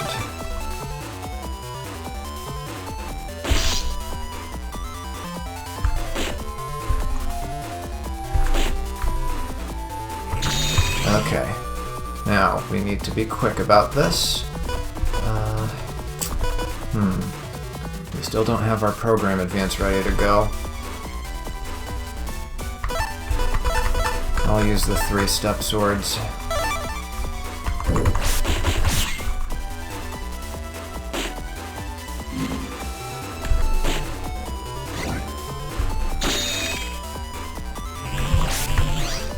Okay, do we have it? Please tell me we have it. Yes, Wind Man, Gateman, we are good to go. And that's half his HP gone.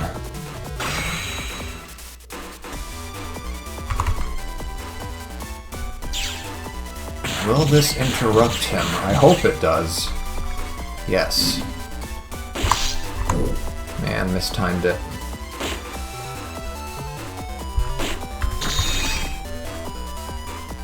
And we don't have our program advance ready to go yet, so I'm just going to use as many chips as I can. Curse Shield and my cannonballs. Okay, that did some damage. Nice.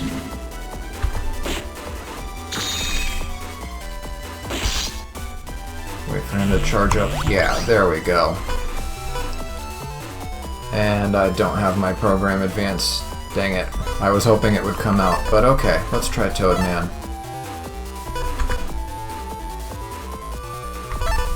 And have a cannonball at the ready to disable his shield again.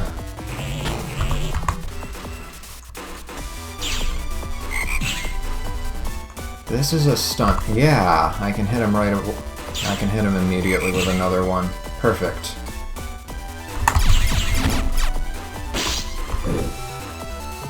Wait for him to do the thing again. Yeah, there we go. It's over.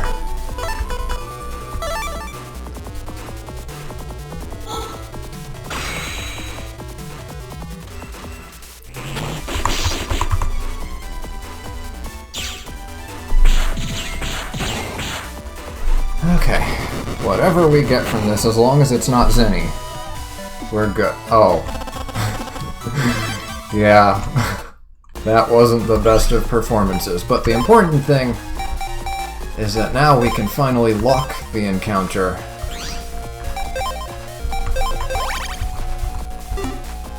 And now we should be good to go. Now we just need a little bit of luck with our opening hand and subsequent hands. That's not what we want.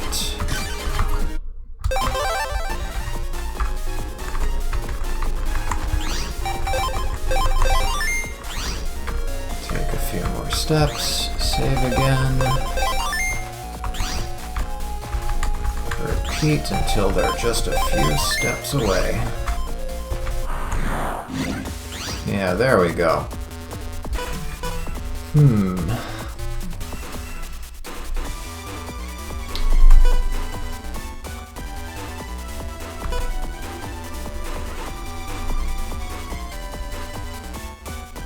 Now, what I saw earlier when I used Curse Shield was that it broke his shield and damaged him at the same time, if I'm not mistaken.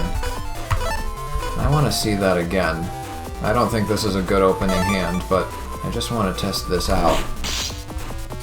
Oh, mistimed. And of course, that's what happens when you start using chips that you're not used to.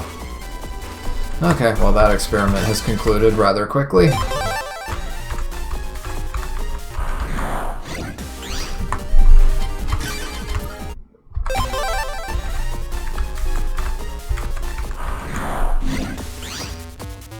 How long have we been at this? Almost 2 hours. And we do have our gator right out the gate. That's good. I think I will use my cannonballs for this one.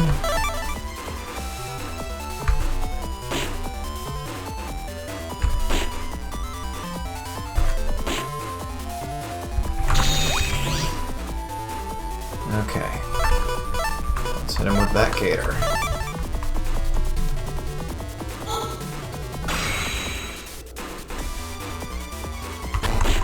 They really went and gave these guys HP in the thousands.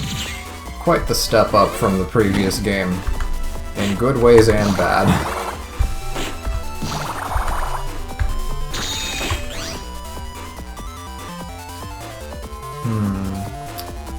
Well, we just need a gate man to come out for us now.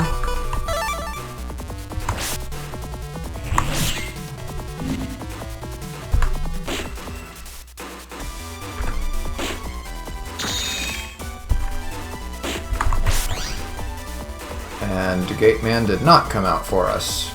No good. I should have gone with my Toadman V3s. What was I thinking? It's okay. I can...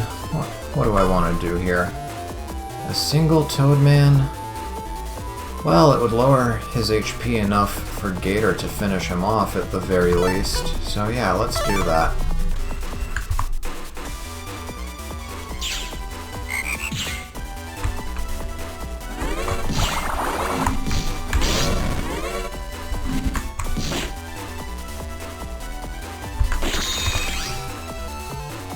One hit. That should bring us down to a busting level of 9, unless we take too long.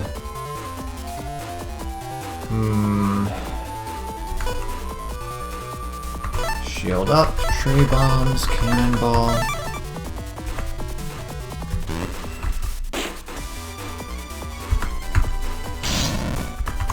I wasn't expecting him to do that. Okay, it's over. Probably not with a very good busting rank, but better than before. We only took 2 hits.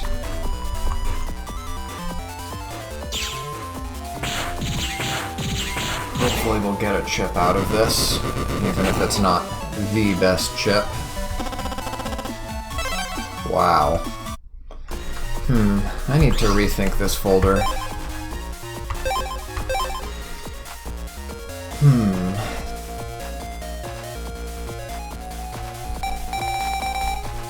Maybe Well, first of all, let's swap out Toadman for Toadman V3.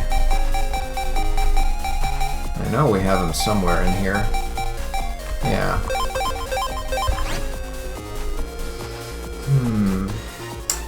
What else do I want to do? I'm not using these recovers.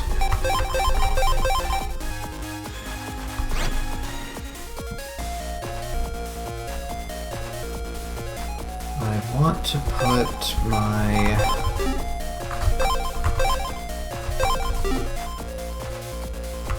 Yeah, let's put some full cust chips in there.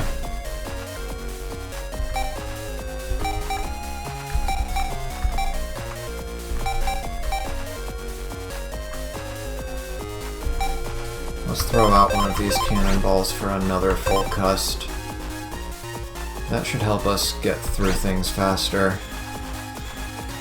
What else do I want to do?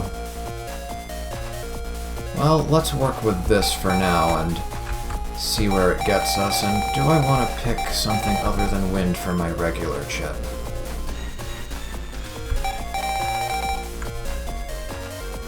I think I will. I think I'll go with the full cust. Let's see if that actually works better for us.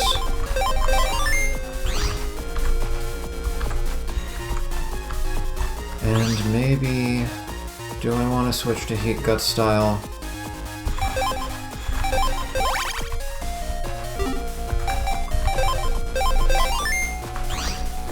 I don't know about that. I think Aqua Cust is still the way to go. Okay, let's see. We can...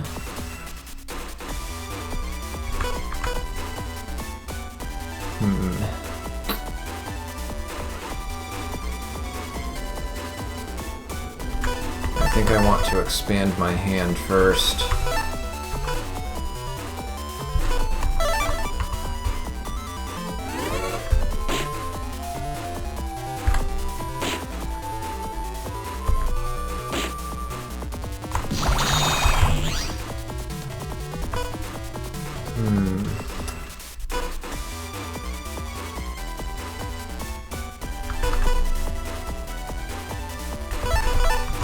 Let's have those curse shields.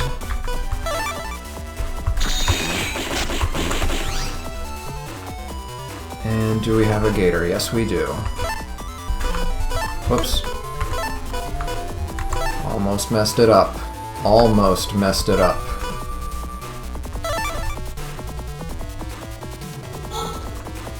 Speaking of messing it up, he's gonna get invincibility frames from this, isn't he? Okay, never mind.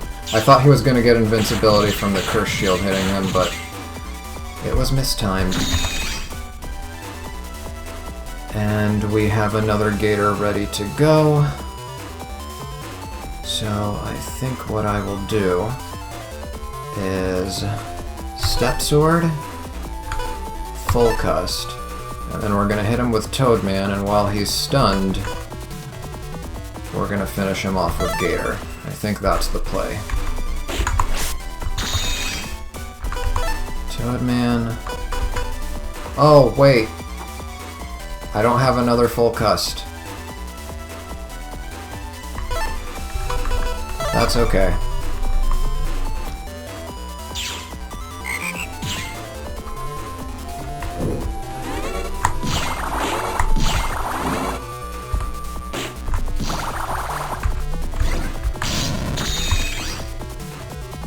To remember to prepare for that move. I keep forgetting that he does that. But it looks like his shield is off when he does that, so that could be an opening for me.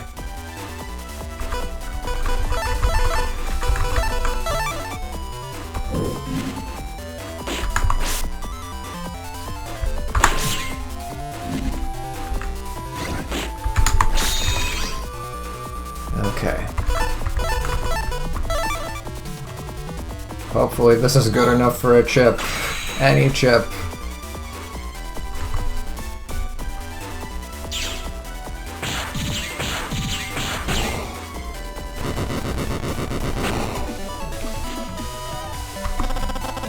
Okay, we got base V2. that means I can now play the crude style of just using heat guts.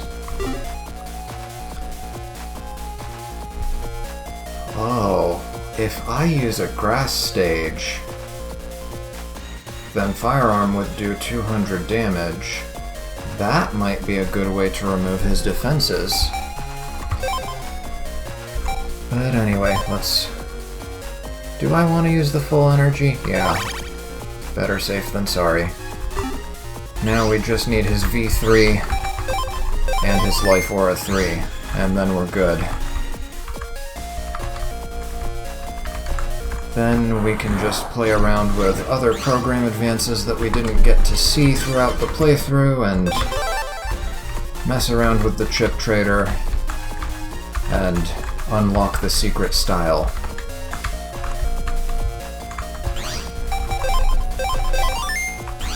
This should be close enough to an encounter. Yeah, there we go. Okay. Would be nice if you could add and use full cust in the same turn, but sadly it doesn't work that way.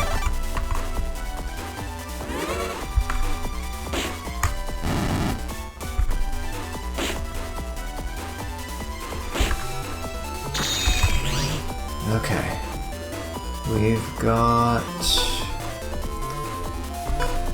Invis, we can do the 3-step swords.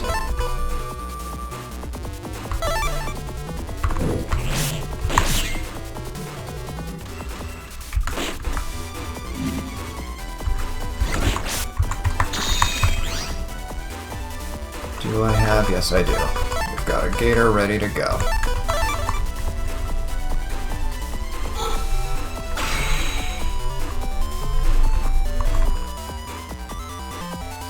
I just wish his shield wouldn't regenerate so fast.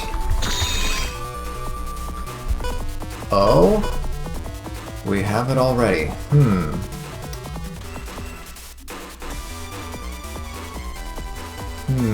Does Toadman stun him after removing his shield? I want to say no.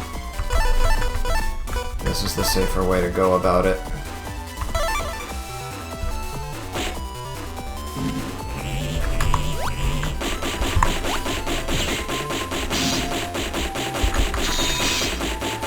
Oh, goodness.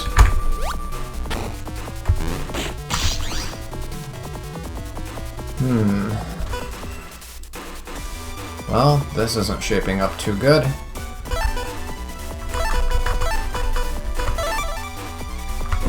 I'm more concerned about our time than anything else.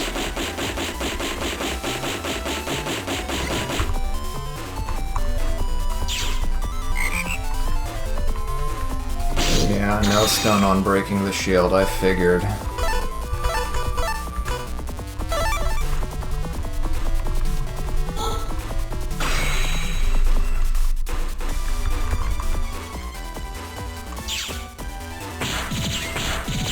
I'm worried that this is over 30 seconds. Yeah, that's what I was worried about. Let's retry that then. No point in wasting another full energy if we're not gonna get anything from him. Man, it was so close too.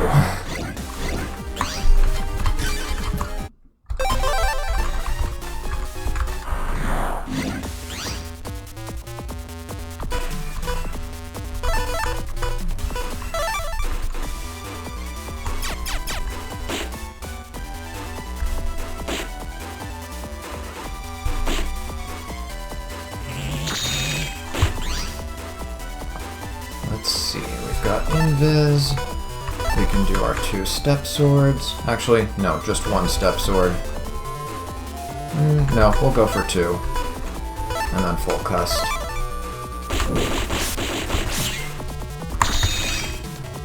Okay. And we're gonna want to do another step sword and full cust.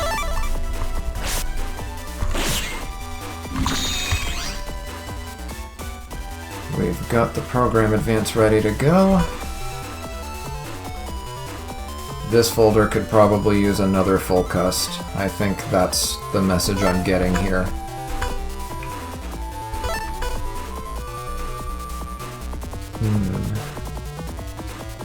Yeah, we'll go with this.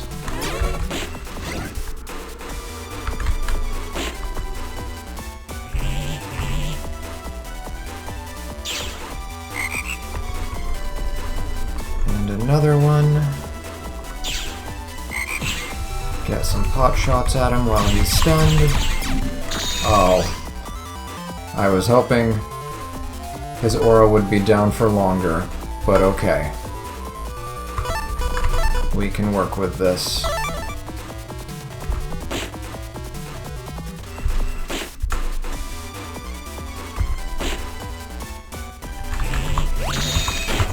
I wasted that full cust.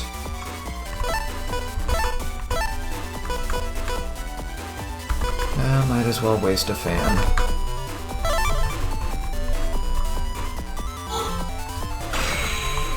Whew. Yeah, this is not the most fun part of the Battle Network experience, but the saving grace is that this is the last thing we need to do.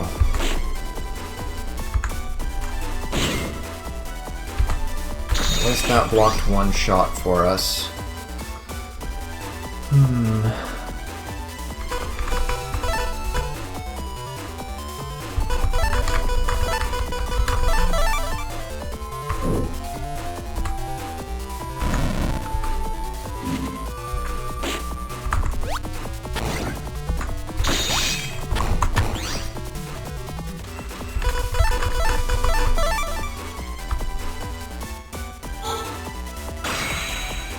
I was hoping this was under 30 seconds, but again, I feel like it's been too long.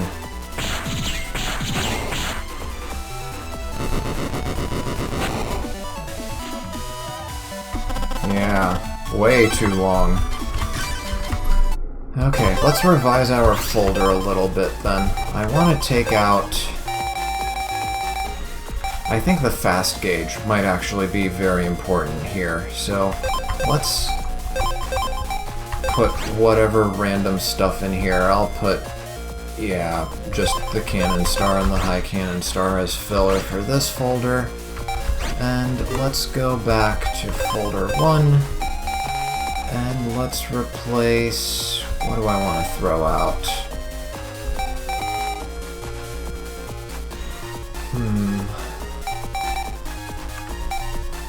The curse shields haven't been helping me that much, so let's throw those out.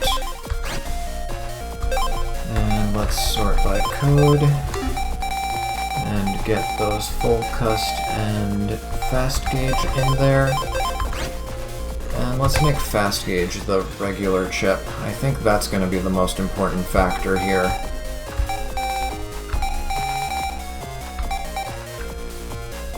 Yeah, this... is there anything else I can improve upon here? I mean, I'm sure there is, but nothing that immediately comes to mind. Let's try this and see what it does for us.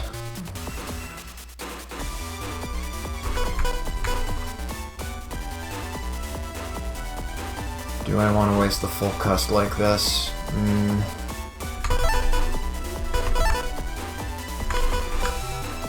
I mean, I do need to get some damage on him.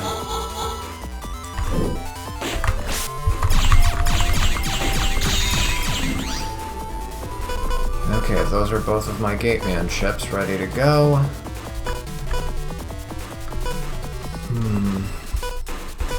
Nothing good to sacrifice. Okay, let's restart this fight.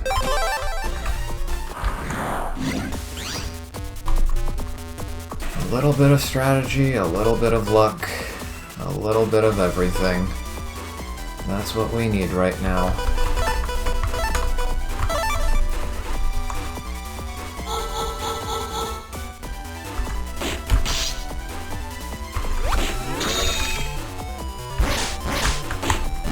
That was a waste. I'm already feeling this is a bad run. Maybe Aqua Cust is the way to go. And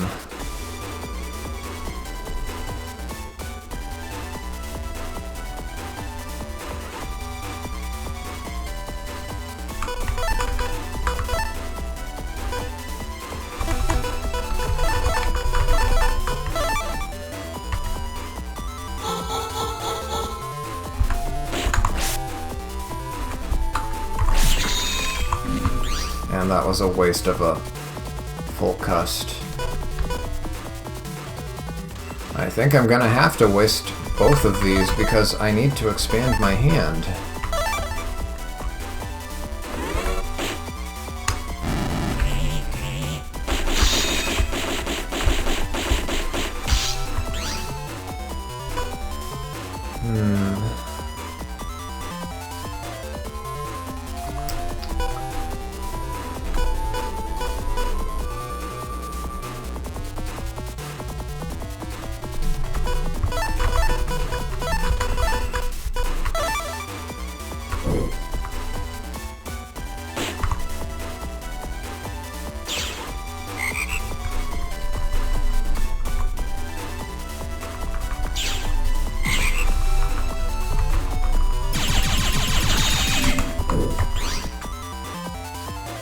Okay, and now we're missing a gate man.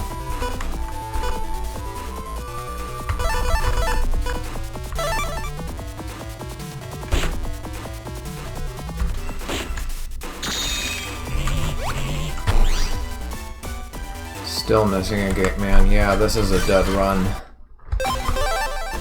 Ah, the beauty of RNG.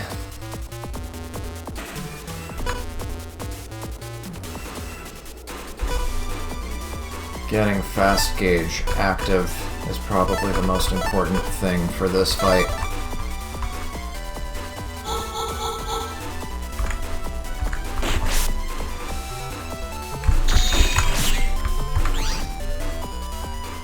Okay, now what can we do?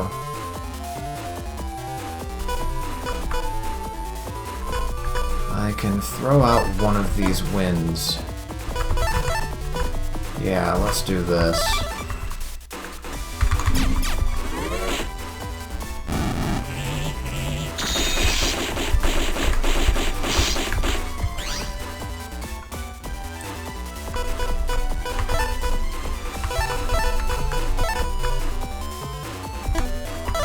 I'm not gonna need it.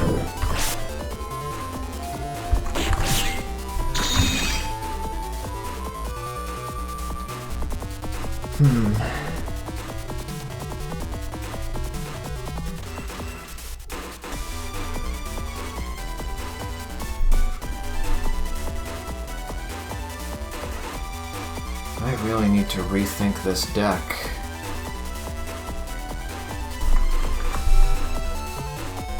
How do I want to do this? We've got 2,000 HP we need to get rid of.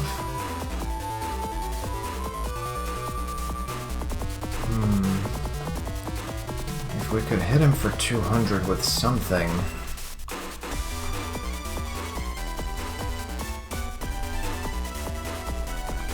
I think if I'm gonna be relying on luck anyway, I think I would rather just switch back to my custom style.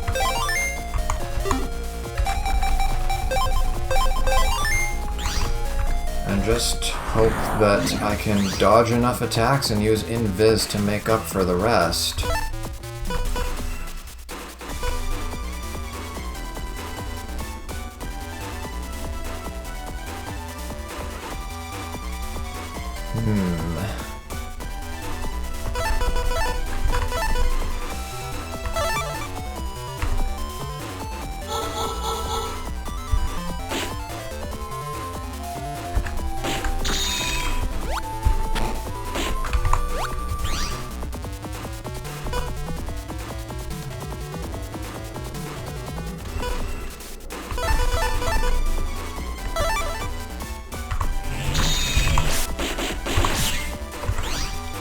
Okay, no damage taken so far.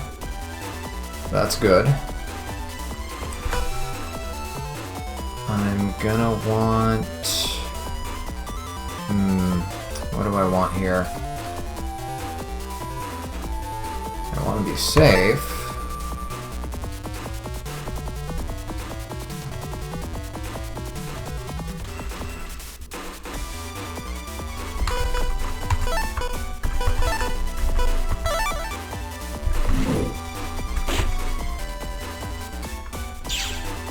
And here's hoping for a gate man. Ah, not quick enough. Well, even if it was quick enough, gate man didn't come out for us.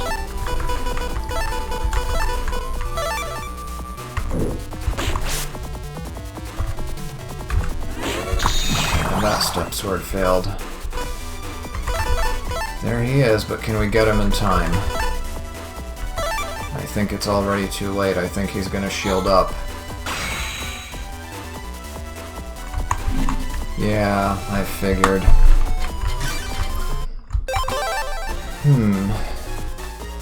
Could we try making Gate Man hit for 150?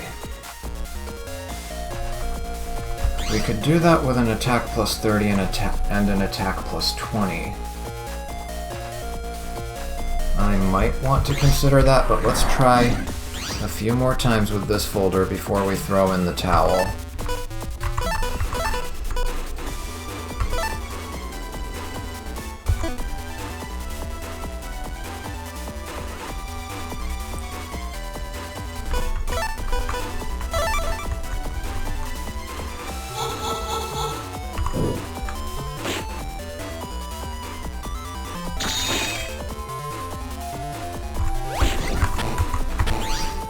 I forgot to activate my invis. Well, not forgot. I hit the button and thought it was going to activate, but I was too late.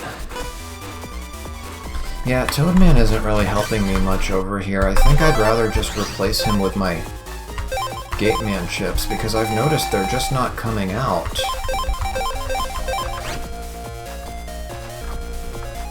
Sort alphabetically, and let's look for our Gateman.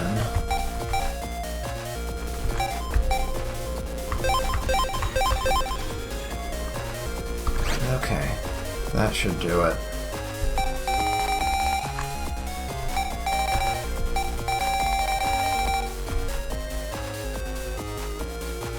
Do I need all these step swords?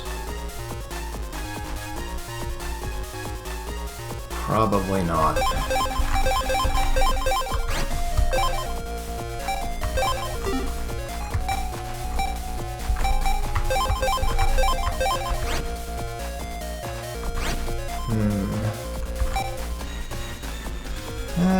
Sure, why not? Let's have another Invis 3 in there. Actually, if he does that one attack where he breaks the panels, Lava Dragon could be potentially useful. Decisions.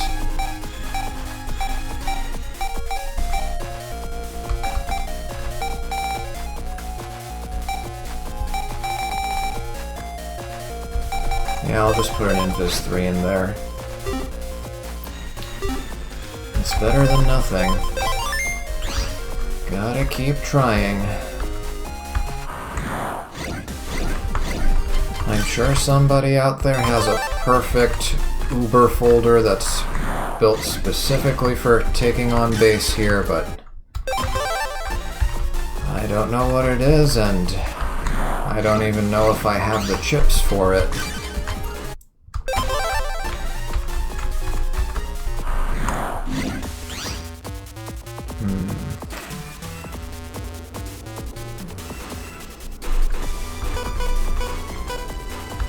Well, it looks like we have an excess of fans, so we can go ahead and waste those.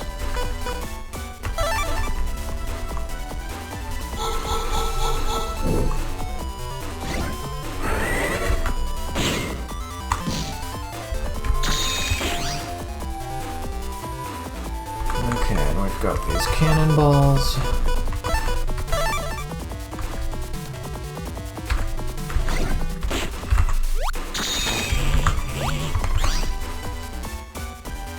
No Gate Man.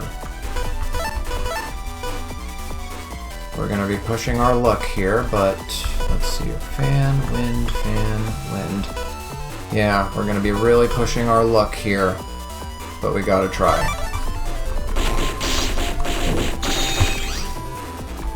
We got it.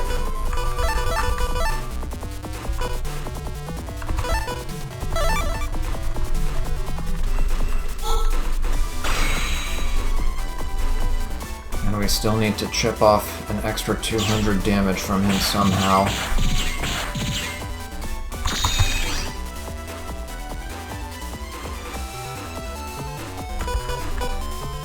We don't need all this. We can...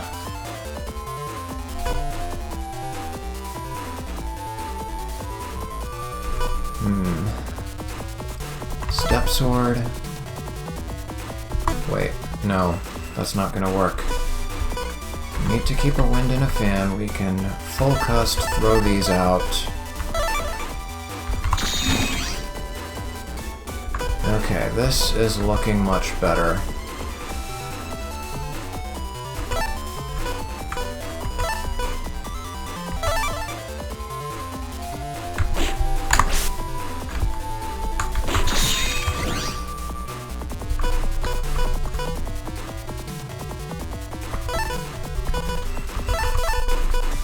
Oh, wait, no, this isn't gonna be good.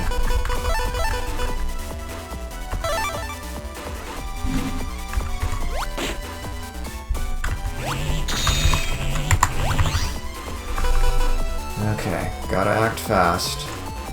Invis, wind, fan, gate man, and another gate man for good measure, if we can even make it work.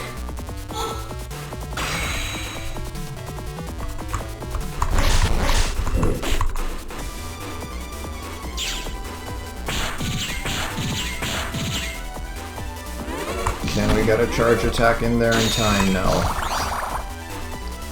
Man, he's got 50 left, and I've got nothing to break his shield with, so my only hope is for him to try and attack me with that one area attack that he likes to do.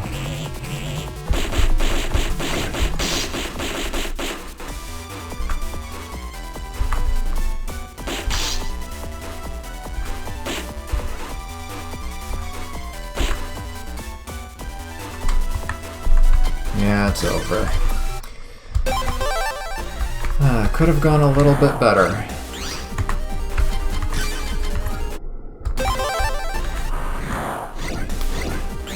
Whew. I was expecting it to be tough, but man.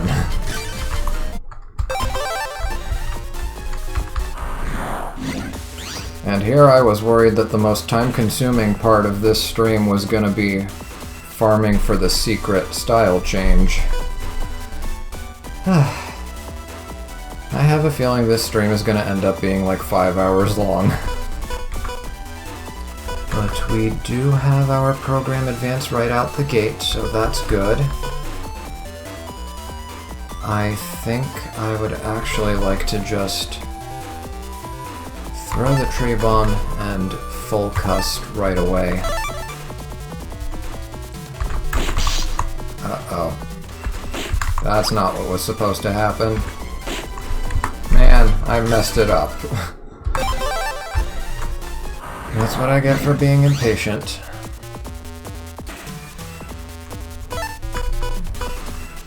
I had it.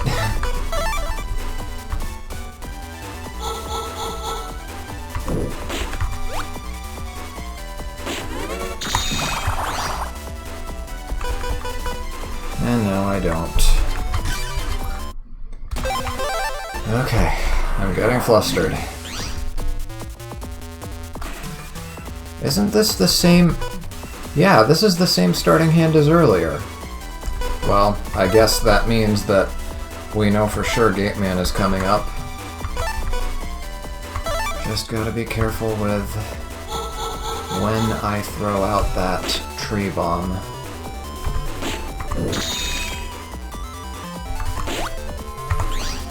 Okay, here we go. Wind, fan, Gate Man, And I'll throw out an invis. Actually, we might as well throw away one of these while we're at it because we don't need both of them.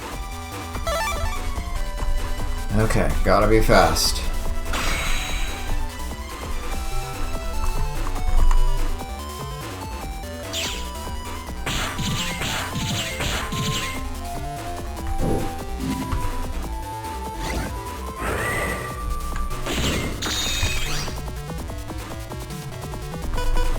Okay, there's another gate man ready to go. That's good.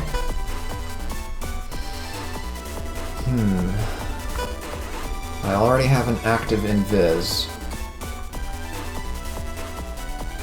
So if I throw out a cannonball, Step Sword is actually better for dealing damage to him. No, what am I saying? What I want to do, because Gateman V3 can do 200 damage to him, that will fix our problem, so we just need to time our cannonball right, and hit him with Gateman V3 on the next turn, and then we'll be good.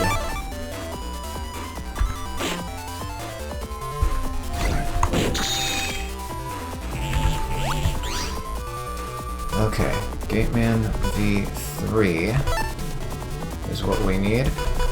And... No, gotta save the program advance for later. Gotta save it for later. We can't afford to screw this up.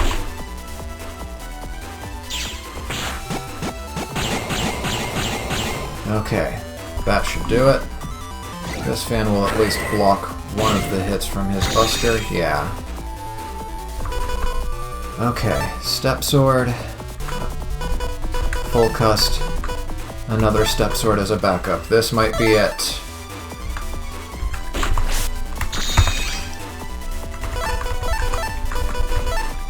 And a Full Cust just in case something goes wrong.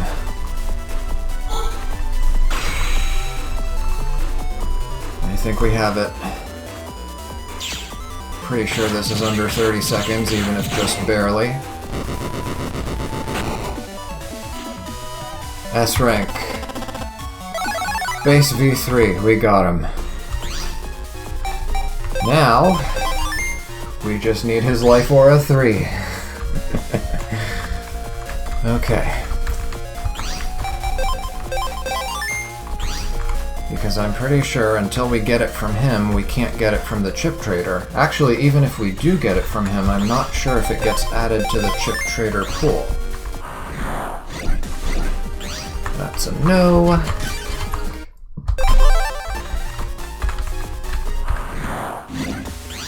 Okay, let's hope for a similar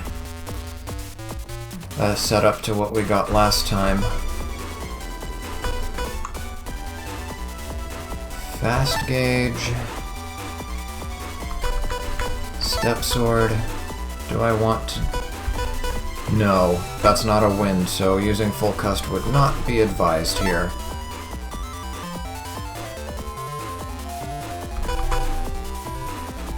Yeah, let's just go with this.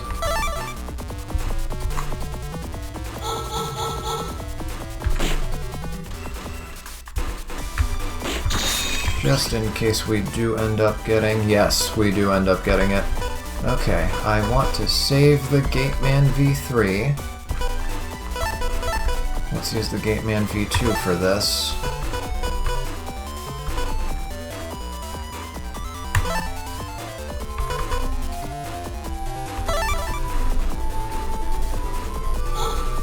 There we go.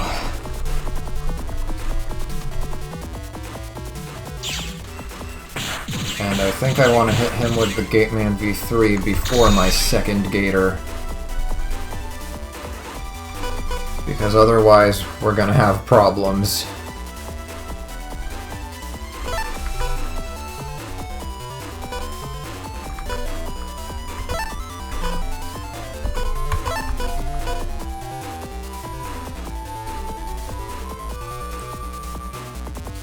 Yeah, because if I hit him with a second gator, his HP will go down far enough that he'll start doing some of his crazier attacks, and we definitely don't want that, and we don't need both of these fans, so let's waste one. Oh boy.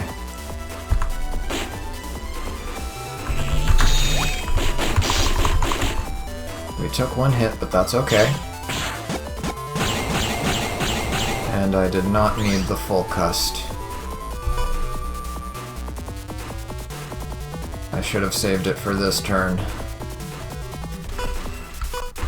That's okay.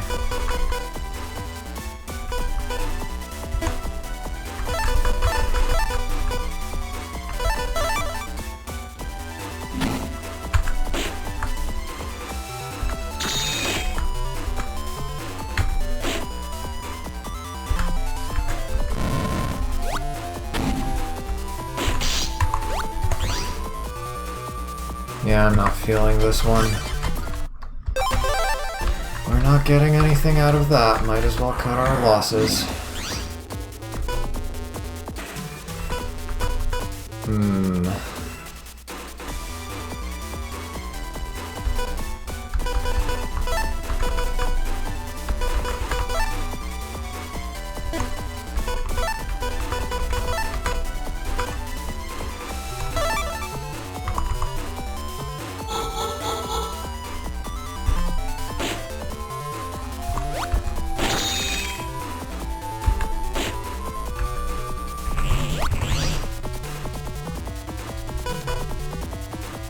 It's a dud.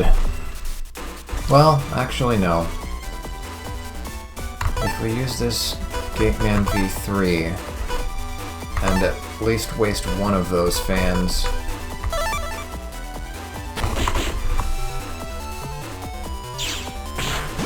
we might still be able to make it work. Might.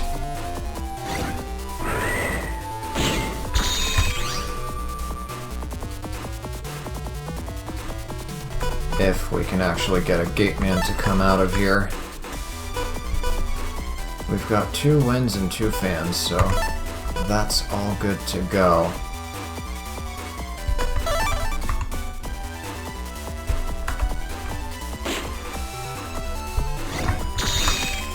Okay.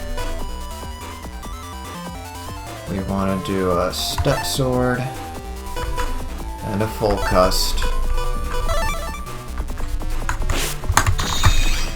Okay. Wind, fan, and which Gateman do I want to use? I'll use that one. And full cust and...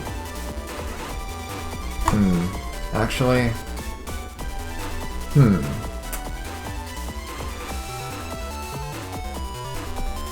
I won't need the full cust if I can just hit him...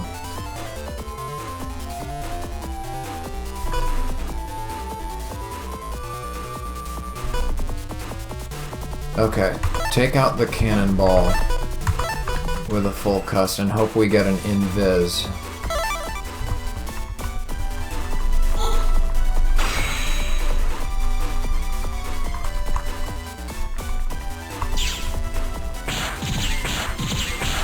Okay, hoping for an invis here. Yes, we got one, which means we can take our time and aim our step sword properly. And full cust again, and that should be enough to finish him.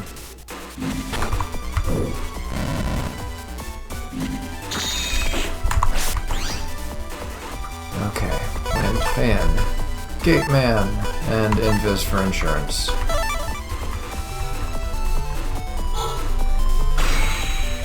I mean, even with the insurance, it's hopeless at that point, once Gateman doesn't... If Gateman fails, then... Yeah, I don't even want to think about... Yes! Life Aura 3! We're done! We're done! We're done! Have I been able to S-rank him yet? Yes, I have S-ranked him. Thanks for asking. We got all the chips. We've got a full chip library now. 250 out of 250. You'll love to see it. And where's Life Aura 3? Should be... I think it was, yeah, in the 160s. Life Aura 3 repels all attacks under 200. And of course the portrait is a familiar face from the previous game. Okay, now we can run. If I want more of his chips, I'll do that on my own time. Now, what's next on our agenda? So we can cross off, we took care of that, we took care of that. Next up, let's go ahead and, before I forget, let's go to the Mega Man menu and get our download chips. Wait, what happened? Did the game freeze on me? Oh, you've got to be kidding me. Oh, never mind. There we go. So, yeah, we can download Gate SP. And we can also download one of these 4 elemental gospel chips. Which one do I want? Wood, fire, aqua, or elec? Let me think. What would be the most useful here? Let me think about the kinds of enemies we come across.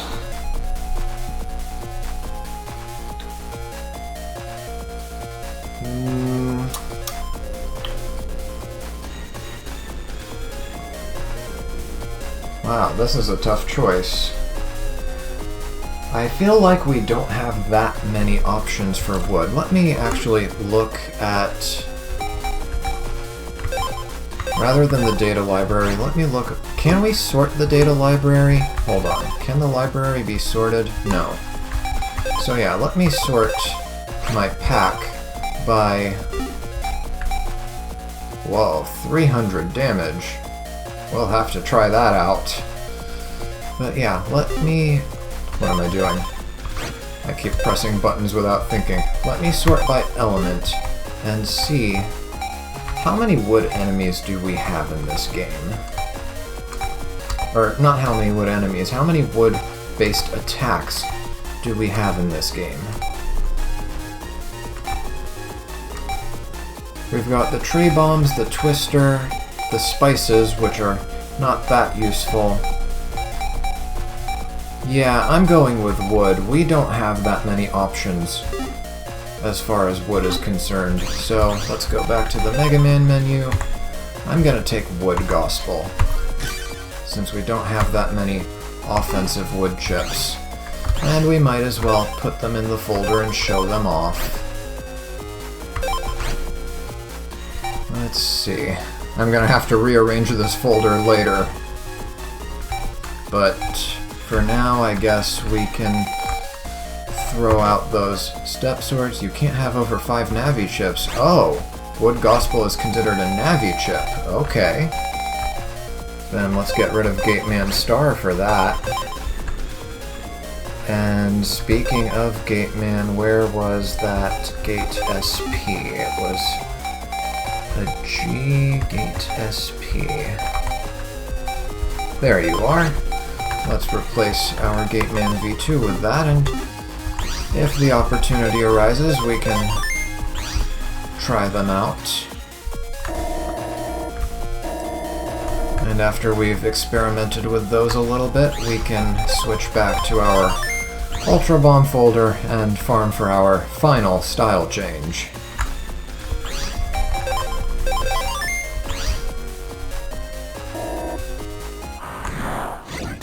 At least it's not Pharaoh Man. Gate SP. Let's see. Cannon of Another Dimension is all it says. I have no idea how it works, but we'll have a look at it, and in case it doesn't work as expected, we can just hit these guys with Gator and grab a free chip.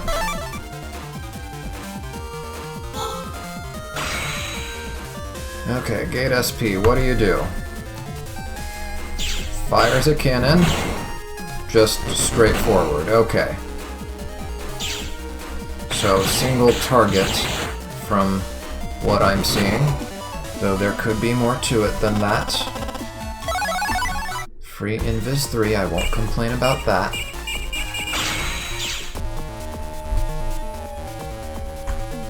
Whew.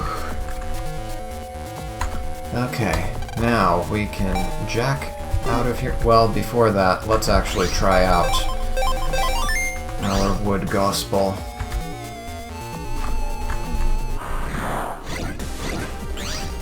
We're gonna need to fish for it a little bit.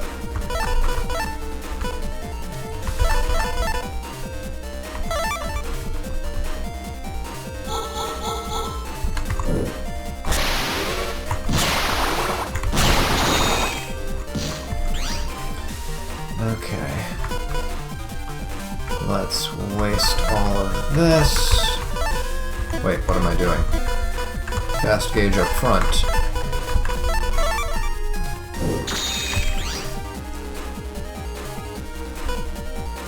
That's not our wood gospel. I mean, we should be able to instantly recognize it because of its code.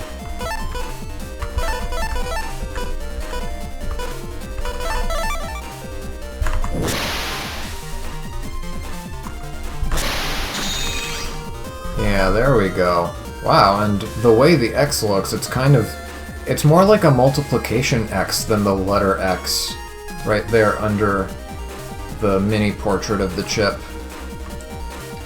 But okay, so breath of wood that slices is the description. Let's see how you work.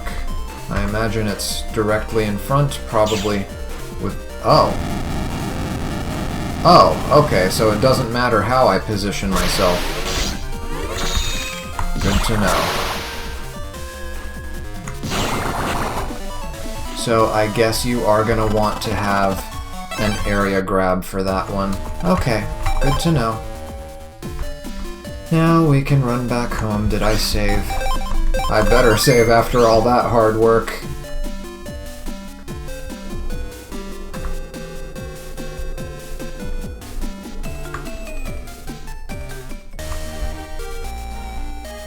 Now, I don't think we actually have to talk to the girl in order to initiate this next sequence, but now that we have S-ranked version 3 of every Navi except Bass, well, actually we did S-rank Bass too, but he's not required to be S-ranked for this. Now that we have that taken care of, a special style change should be available to us. Let's go check with the girl. She probably won't even mention Bass.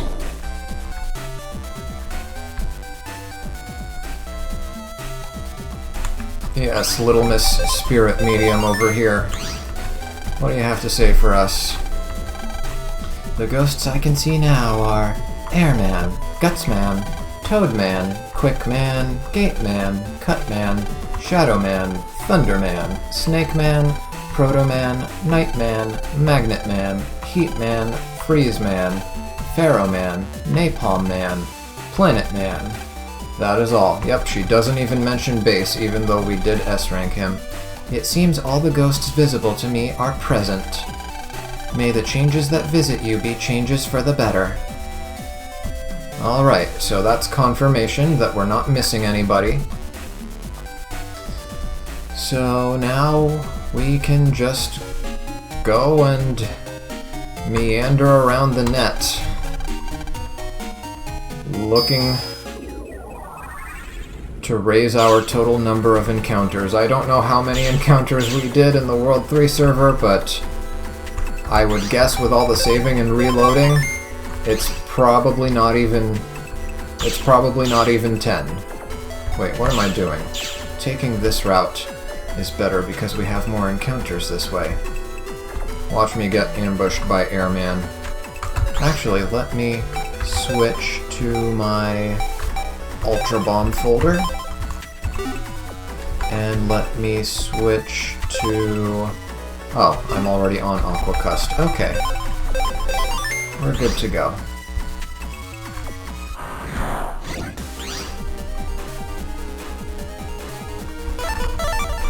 We can eliminate everything here with a single big bomb, so we don't even have to think. Anyway, tally of battles that we've done. We were at around 50-ish when we started because of my off-screen activities. So let's say we got 10 more, so that leaves us with about 220 battles left to go before we get our next style change. Which is not fun, but we gotta do it. Actually, we're gonna have to pause in the middle of this at some point, because I have all of those zap rings. I have like 90 of them. Yeah, this is a good place to just run around and collect chips. And I want to show off that the cap is 99 chips. So I will wait until we get a zap ring so that it shows up at the top of our pack. And then we'll just keep an eye on the number of those. Do I even bother counting these encounters? Let's see. So, in my estimate, it takes about... we get about 3.5 encounters per minute if we end it really quickly with a big bomb like this. Considering the amount of time you have to actually run around to find the encounter in the first place, that's actually the biggest bottleneck. So, on average, I'm getting about 3.5 encounters per minute, based on my observations last night. So, if we are missing about 220 encounters, let's say 200, yeah, let's say 210 divided by 3 would be 70 minutes. We're gonna be here for like an hour 10, an hour 15, give or take. But now that we got a zap ring, we've got 91 of those. So once we get 8 more, I'm going to check on this again, and we need to show that if you get another zap ring when you already have 99, it does not overflow. And then we're going to run to the chip trader and get rid of all that. I have every chip in the game, so not much to get from the chip trader, although I would like to get some more Life Aura 2s and some Navi plus 40s.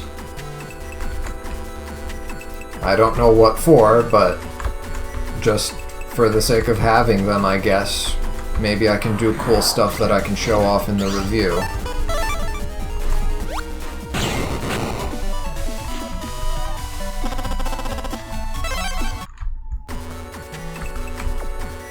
Other than that, I guess I'm gonna need to find something to talk about. I probably should have planned ahead for that. What to talk about, Well, I guess we can talk about plans, future plans regarding just everything. Battle Network and the Twitch and YouTube channels and all that good stuff. So... first off, I will be resuming my office hours. I think I've pretty much settled on Sunday for that. I don't want to do it the same day that I do my gaming streams anymore because it was taking a lot out of me. By the time I was done with the gaming stream, I would feel the exhaustion and I would just dread having to start the camera again to do physics or calculus or whatever was planned for the day. So I'm gonna do that on a separate day, probably Sunday. If not Sundays, it'll be on Saturdays, but I'm pretty sure Sundays are the ideal day for me. I might do it this Sunday, no promises.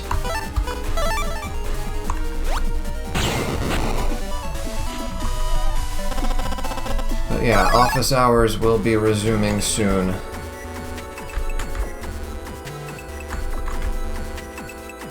And for office hours, what I'm planning to do, I'm planning to structure it a little bit differently. So I'm gonna do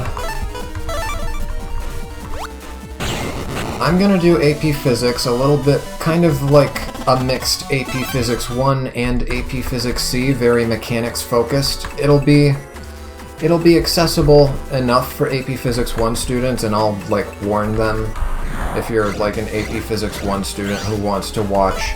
I'll warn you when the Physics C content is coming up so that you know when to tune me out and what to ignore, and I'll try to leave that stuff for towards the end of each stream. I mean, even for the Physics C students, I usually focus a lot on algebra-based techniques anyway, and I like to save the calculus stuff for later after reviewing. But I figure some people will get antsy if I don't cover calculus as I go with physics, so I'm gonna bite that bullet and, probably despite my better judgment, go ahead and teach algebra-based and calculus-based techniques for Physics C.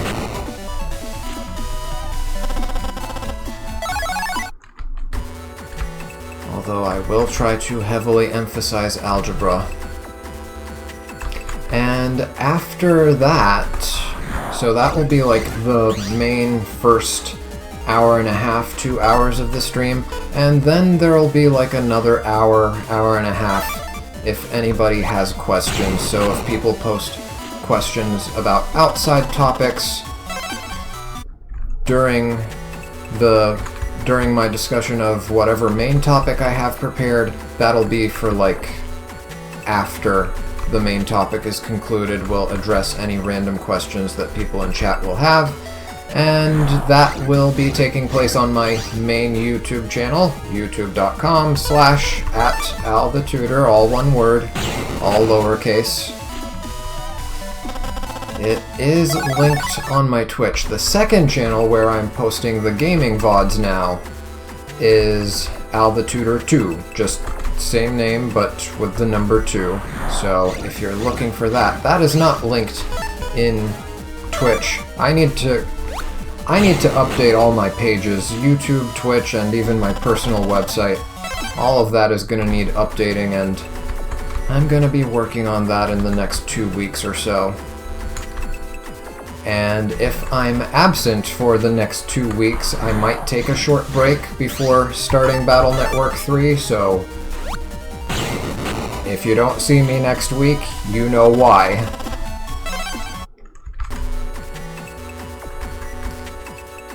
Hold on, it's getting hot.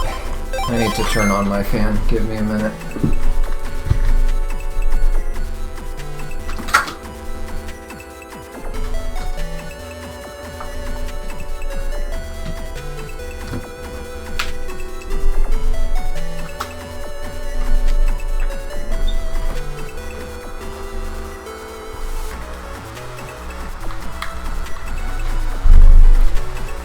Hopefully that's not too noisy. Now let me check on my chip count, because we did get... Okay, we are at 94 zap rings. We're getting closer. We're getting closer to the cap.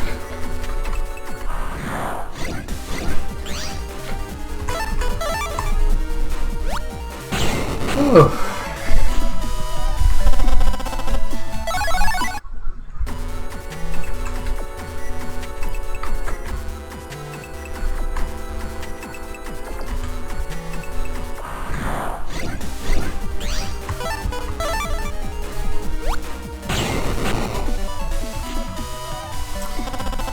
What was I saying? I was talking about office hours streams. So yeah, that is going to be streamed directly on my YouTube channel from now on. I'm probably not going to do any teaching streams on Twitch anymore, but maybe occasionally I'll do that.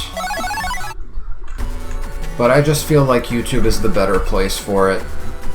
Because I mean, I'm already uploading those videos over there after I finish doing them, so might as well just do them there from the start and have YouTube save the stream.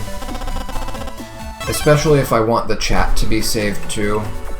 People are probably going to want that. I'm still going to probably upload the raw video without the chat anyway, while also having it link to the original stream in the description for the people who want to see the chat. Just so that I can kind of separate the main portion of the stream from the Q&A portion. Just for easier organizing, to make it easier for people to find whatever they're looking for.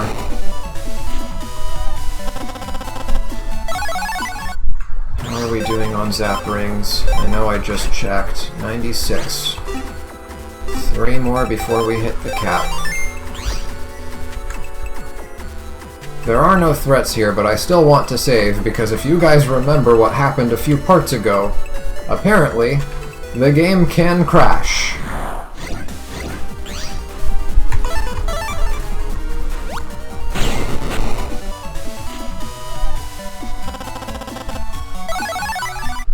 Oh, and I'm just now reading your update on Toadman. You were referring to using Toadman for FreezeMan. Yeah, got it. Got it. I don't think I finished commenting when I showcased my Elec Balloon strategy on FreezeMan. Because he's standing on an ice panel, he takes double damage for that alone, and because he's aqua-based, he takes another double, so that's quadruple damage. Actually, now that I'm saying it out loud, I think I did say that towards the beginning of the stream. Just forgot that I already said it. Anyway, back to the topic of office hours streams. I think I said everything that needs to be said. Is there anything else I wanted to mention? Let me look at my notes.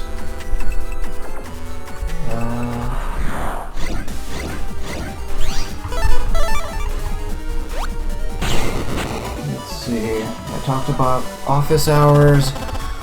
I did bring up updating all of my pages.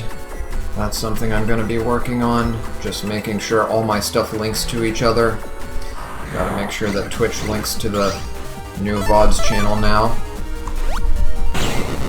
Actually, I'll get that done tonight, if I can remember. It shouldn't be too hard to do. I don't even know if people look at that stuff on Twitch. I don't fully understand the Twitch culture yet.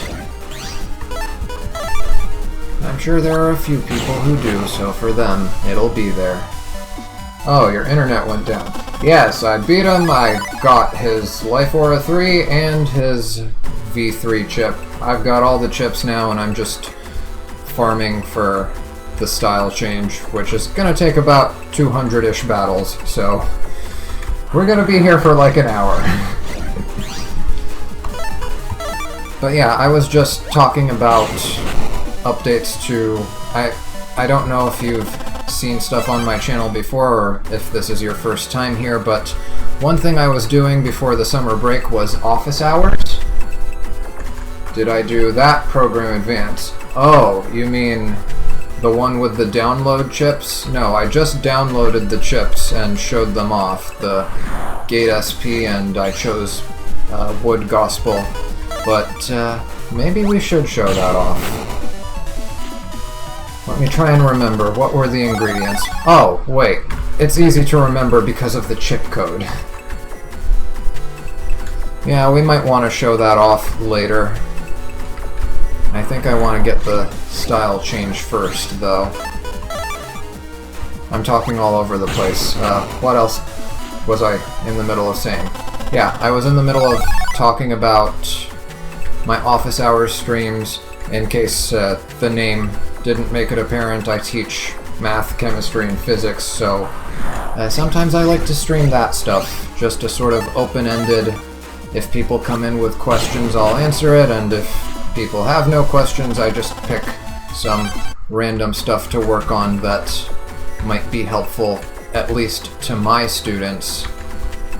And I upload that stuff to my YouTube channel and sometimes link it to them in case they're looking for review material. So I was talking about how I'm moving that stuff exclusively to YouTube now.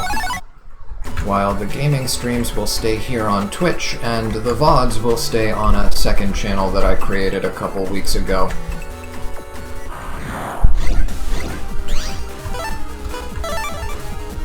And apart from that, I talked about making some updates to stuff, my website, my Twitch page, my YouTube channels, and all that good stuff. I might be taking a 2-week break from streaming to get that and other stuff sorted out. So if I'm not here next week, that's why. But chances are I will be able to make it next week and start Battle Network 3. Speaking of Battle Network 3, so I still haven't fully decided, but the ideas in my head are either we just stream exclusively one of the games, and I'm probably going to choose blue for that rather than the white version, or what I might do is stream one version and let's play the other version. So that's an option, but I'll have to think about whether or not it's feasible time-wise. Okay, we need 2 more zap rings before we can show off that you cannot overcap on chips.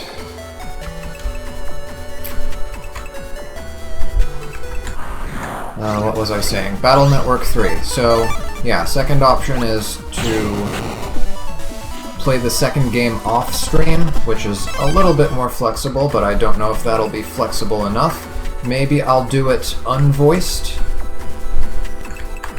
I don't know yet. I still haven't decided. Or maybe I'll just keep it as a sort of backup and just do kind of like highlight reels at the beginning of every stream of the version that I'm streaming, and just show off things that might be different for comparison's sake. I'm still not entirely sure, but it would feel wrong to just completely ignore one version, so I'll keep thinking about it.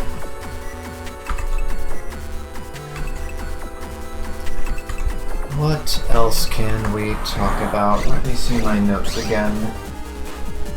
I did bring up the review earlier than intended while talking to you in the chat, but might as well bring it up again. So, review of Battle Network 2.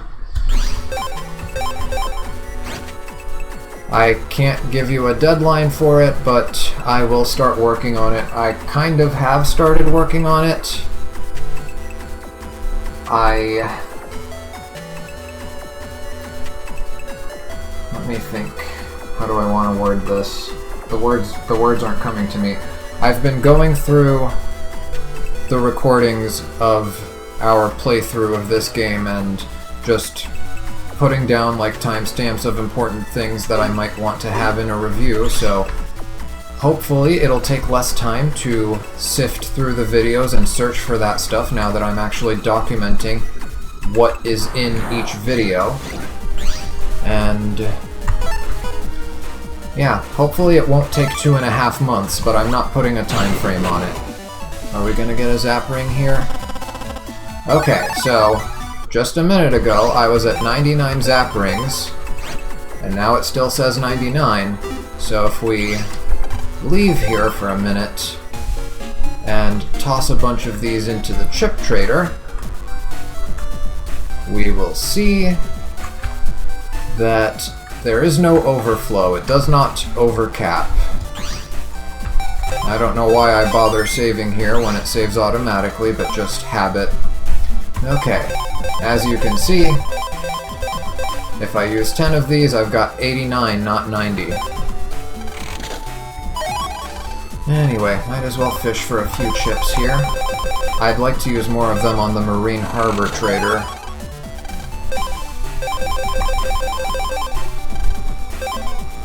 But might as well toss... Oh my goodness.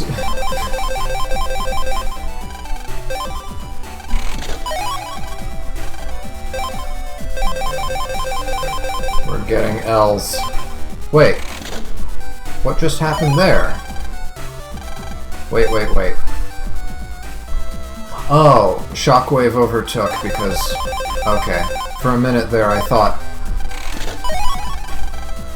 the second digit on my zap rings turned into a 0 somehow. Okay, a roll V3. I'll take that. I think we're done with this chip trader. Man, that was terrible. Let's go to Marine Harbor next. And use up the rest of our excess chips. And maybe we can get a Navi plus 40 out of this thing.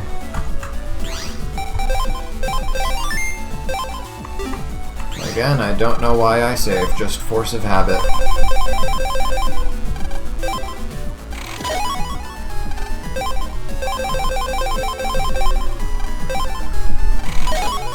Ooh, freelance. And it's an O code. That fits in my Ultra Bomb folder since that's mostly O-coded. Man, the Elexord curse reigns supreme. To the end of the game, I am cursed to keep getting these Elexords. It's crazy. Mindbender, okay.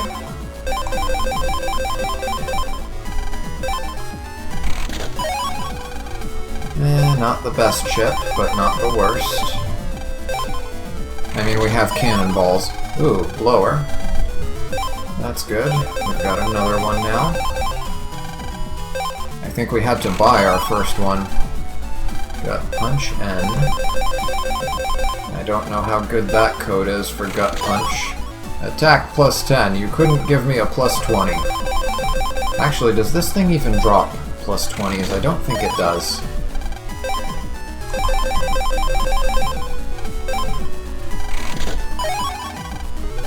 I'm so glad that Battle Network 2 made the smart decision to auto-sort by quantity. Oh my goodness, more rock cubes. This is... Okay, I mean I can get that from mystery data in the undernet, so... Thanks, I guess? Don't need that. Quick 3Q, okay. That's useful for a program advance. We already showed off the heavy stamp. I think it was like 2 parts ago. Kunai 3, nice.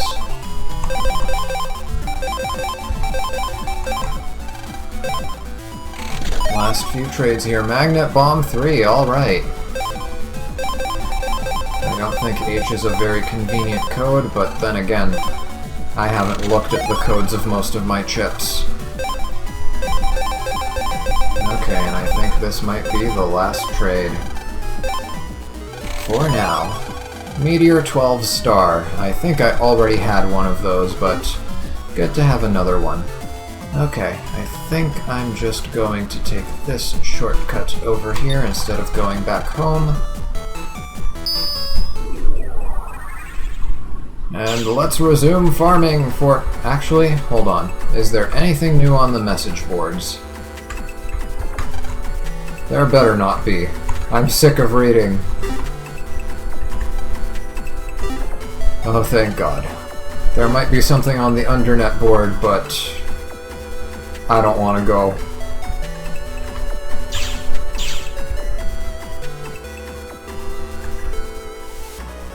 Okay, was it this way? No.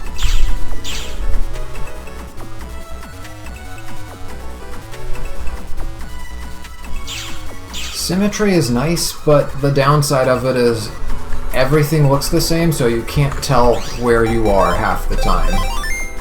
That's the downside of symmetry.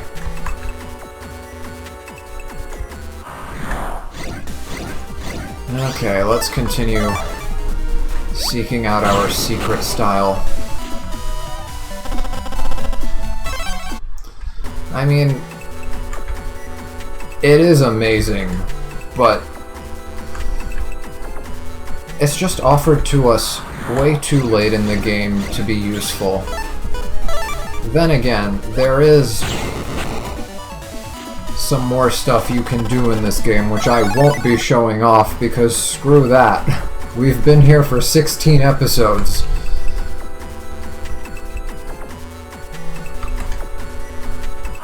So I guess it could potentially be useful for that, but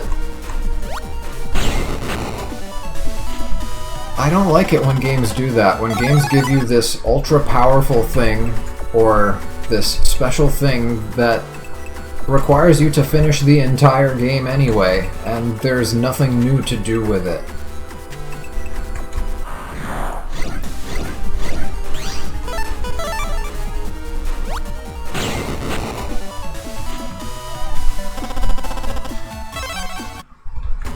Okay, let me look at my notes and see if there's anything else that needs discussing.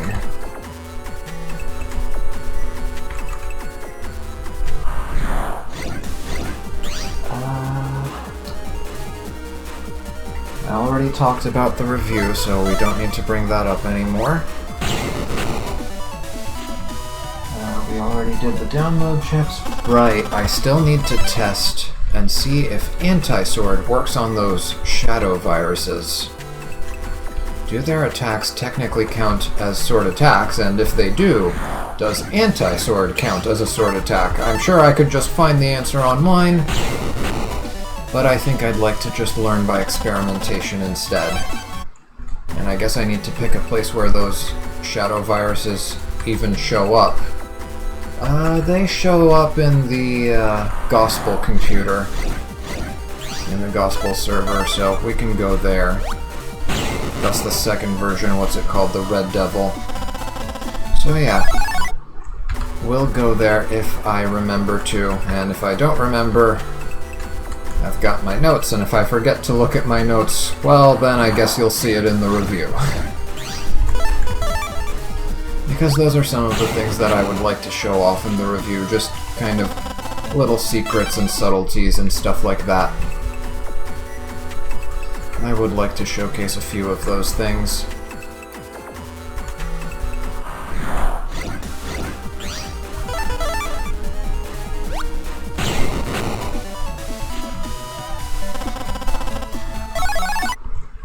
I probably should have looked at the time when I started doing this so I could gauge how close we are to finishing.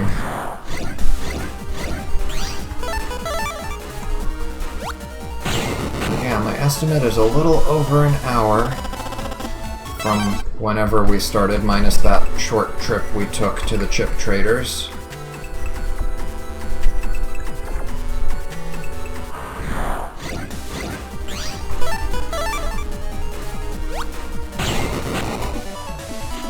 If I had to guess, I would say I've been doing this for about 25-ish minutes, which would mean we've got about 50 minutes to go, so looks like at the end of the hour is approximately when we can expect to see that style change. Oh god, I have to fill 50 minutes with something to talk about. What do I even talk about? Personal stories. Should I talk about my substitute teaching days? Or maybe I should get philosophical about something.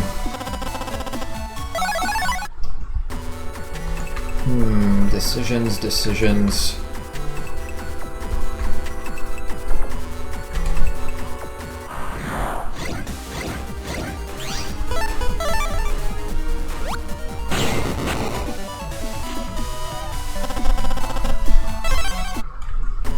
I guess I can take this opportunity to talk to the rest of the audience that will be seeing this video later about some additional secrets this game has. So, this game has 10 secret chips, as I mentioned earlier when talking to our guest in the chat.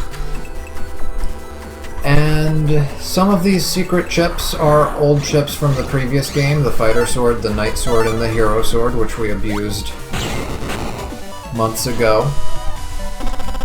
But also there are some special elemental chips that require you to be a specific element style in order to be able to use them in the first place.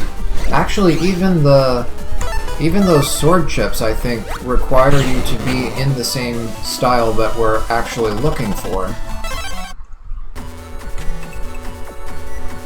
But yeah, they have a random chance of dropping if you win a net battle against a friend. I'm not sure what the settings have to be for that net battle. Like I said in the review, and as I'm sure I said before, I don't know much about the multiplayer. I have practically zero experience with it besides watching a couple of matches on YouTube. Oh, if we net battle, I can try using at least Freeze Bomb against you. Yeah, sure, that would be fun to show off.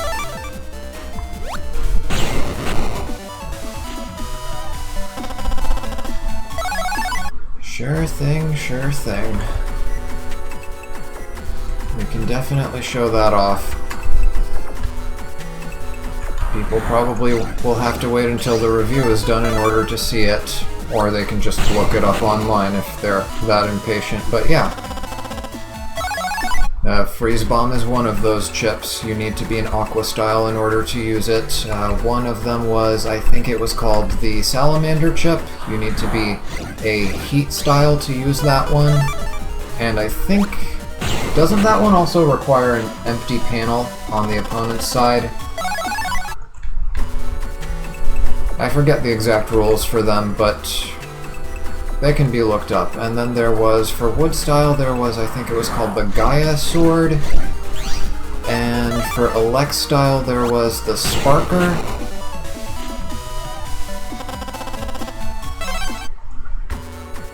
And then wasn't there one that just uses all the elements? Oh, okay, I'm thinking of Battle Network 3. In Battle Network 2, it's Big Red Wave, yes, that's the one. Yeah, that name sounds familiar.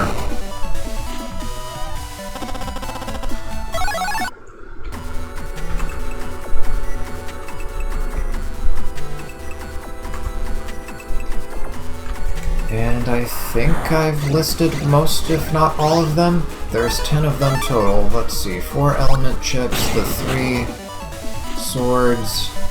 So that's 7. What are the other 3?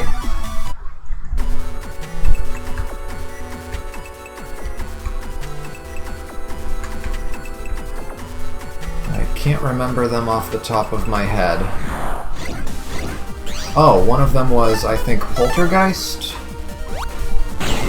It lifts any objects that are on the field, like rock cubes and guardians and whatnot, and hurls them at opponents, or is that also Battle Network 3? They do not work if you have an... Yeah, the sword chips don't work if you have an elemental style. You either need normal Mega Man or the secret style. We are not naming it because we don't want to spoil it for the audience. And yes, I did talk to the ghost girl just in case. I didn't know if it was necessary, but I did it anyway.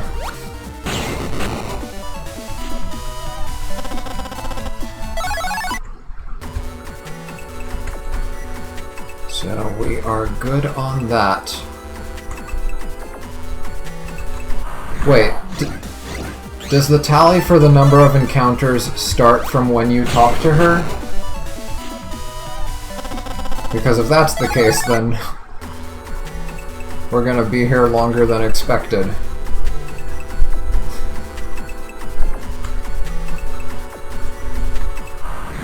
The other 2 are Black Bomb and Meteors, right. And those are both fire chips, which is... why the fire bias? I feel like wood is still getting the short end of the stick, even with more wood chips available in this game compared to the previous one. I feel like wood has the fewest options still, and I don't know why they couldn't just strive for a more balanced library, but then again, I'll have to actually count the chips and check. I might be wrong on that, but it just feels like there's not that much going on with wood.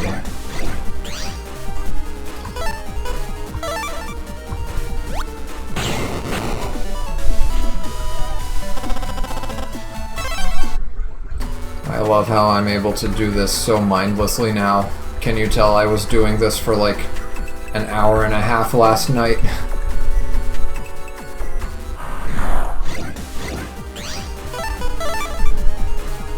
If I didn't run out of time, I would have kept doing it because I wanted to test out. I said this towards the beginning of the stream, but it bears repeating. I wanted to test out if I can get another element offered to me besides elec, because elec styles are the styles that I was getting for the last, I want to say, 3 or 4 times I triggered it. And we got the Aqua custom style as a result of some sort of fluke where after a streak of being offered elect styles, Aqua just showed up out of nowhere, so it would have been nice to test and see what the limits are for that, but I guess I'll have to just do that on my own time and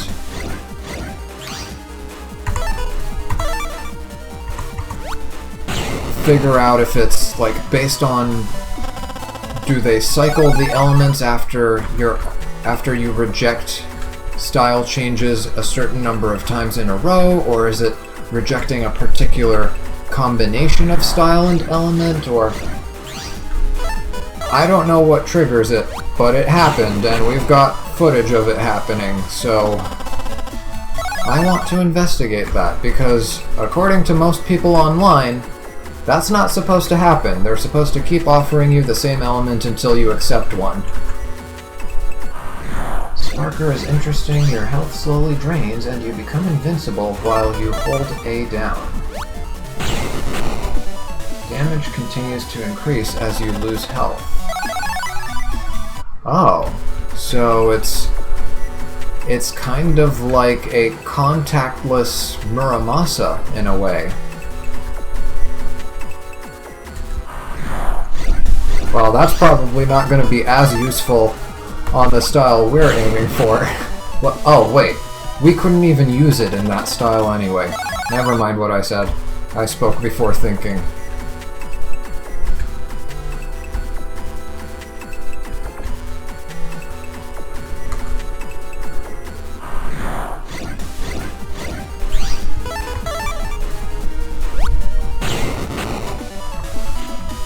Drains your health, so I guess I would have to see what the animation for it looks like to kind of understand what vision they were trying to portray with that chip.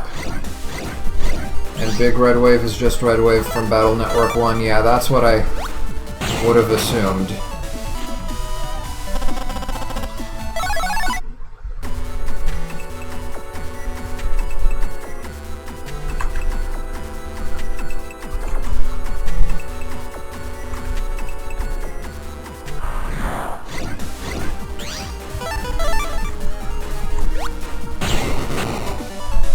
Now I'm out of things to talk about. Something will come to mind sooner or later, I'm sure. Oh, let me save, it's been a while. Don't want the game crashing on me and to lose a ton of progress in the process.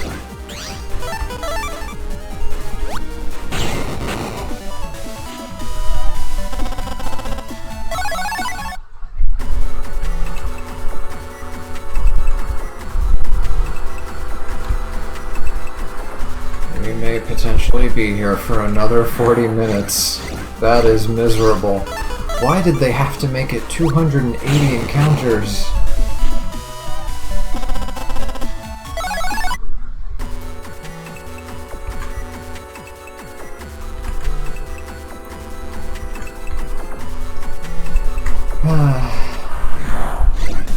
I wish wish I could have had more time last night to shorten the grind ahead of time, but here we are. Gaia Sword is, in my opinion, the best one. I do like swords. I'm more of a swords over guns type of guy. I think swords are just cooler.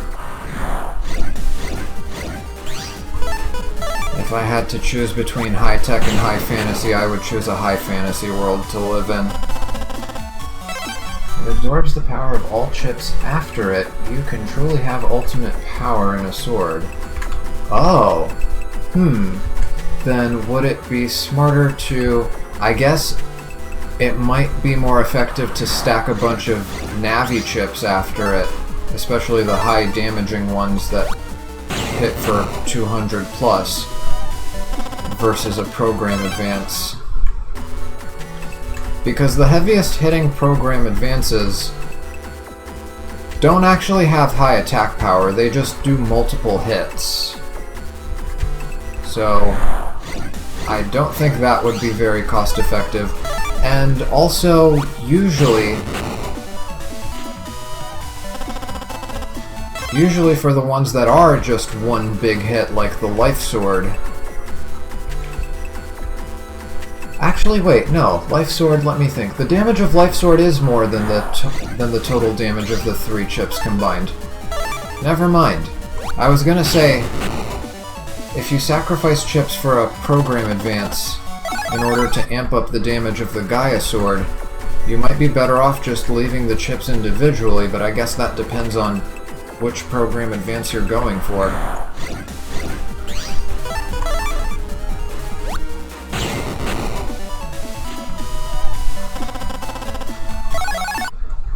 Might be a great way to annihilate Thunderman.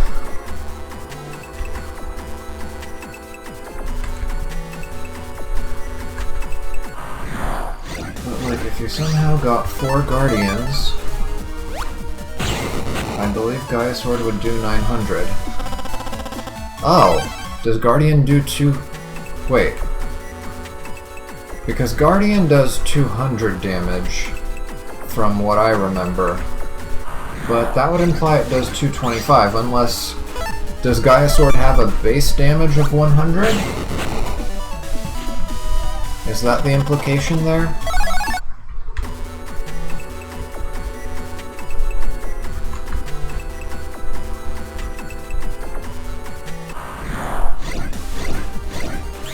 Gaia has base damage of 100.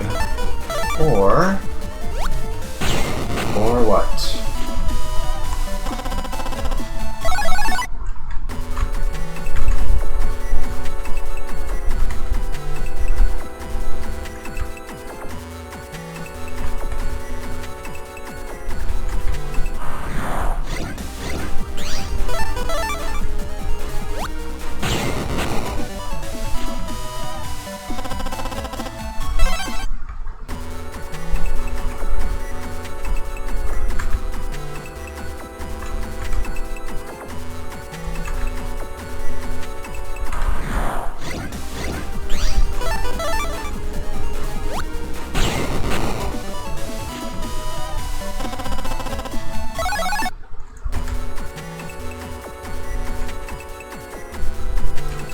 As well save and check on my chips.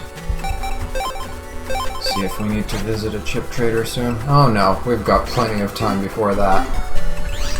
Oh, that's a way we can gauge our progress, actually. By counting the number of chips and multiplying it by, like, 2, because we're getting, like, a chip roughly half of the time. That could be a way to count the number of encounters, at least to estimate it. So if the downside is Gaia Sword apparently only comes in star code on the Virtual Console version. Oh, right! The code would definitely throw a wrench in that. I see. I completely forgot about that. But you could just take... What are some high damaging star code chips that we have? I mean, we can get version 1 of every Navi chip in a star code from the chip trader.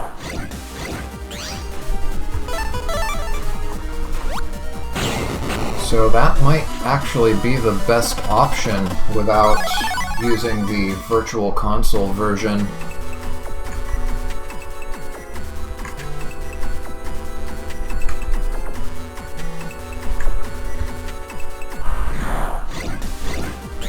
Put in all the gospel chips. It only lets me download one. 2,500 total. Oh, yeah. Because they're 600 each. Oh, wow. That would instantly delete every Navi, right? The highest HP is PlanetMan at 2,200. From what I remember. So yeah, that would be an insta-delete, if you can get it on the first hand.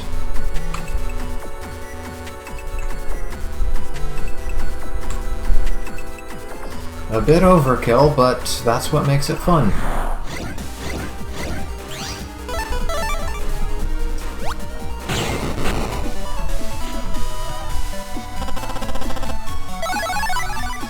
Gospel himself has 2,500. Wait. Is it? Hold on, let me check. I thought it was 600. Go by alphabetical, go to the G's.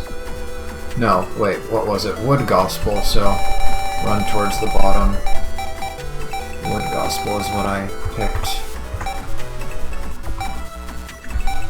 Wait, where is it? Sort by code. It'll just be in the X's.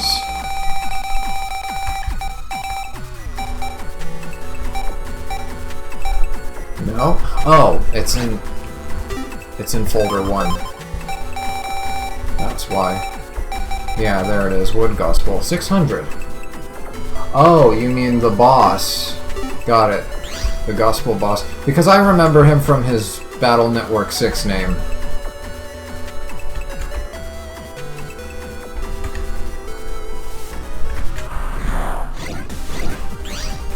Yeah, when you said Gospel there for a minute, I was trying to figure out what you meant. Because I was thinking of Gospel the organization, and then I was like, no, that can't be right. And then I thought, oh, it's the chip.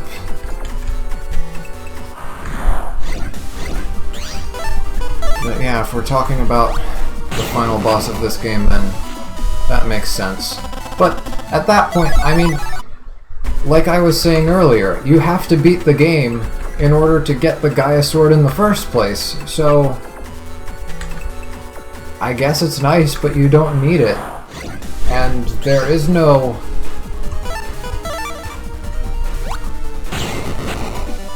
Wait, you don't only need to pick one? Can I download all of them?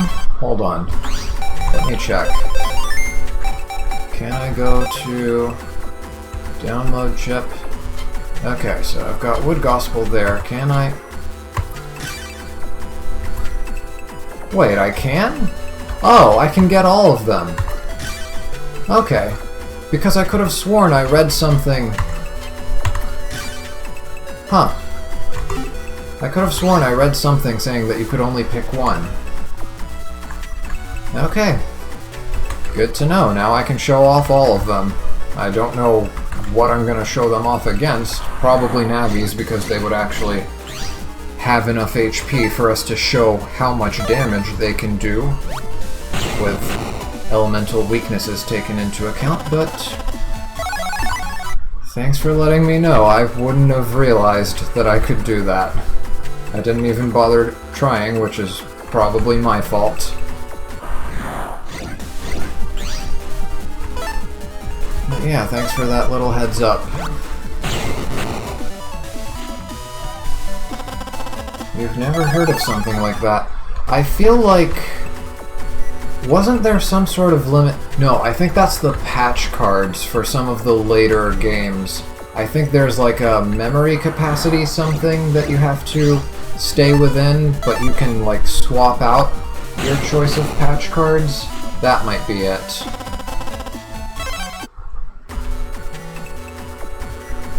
Because I remember seeing somebody, I think it was last year, when the Legacy Collection was announced, they showed off a little bit of the game and they were trying to install patch cards, and then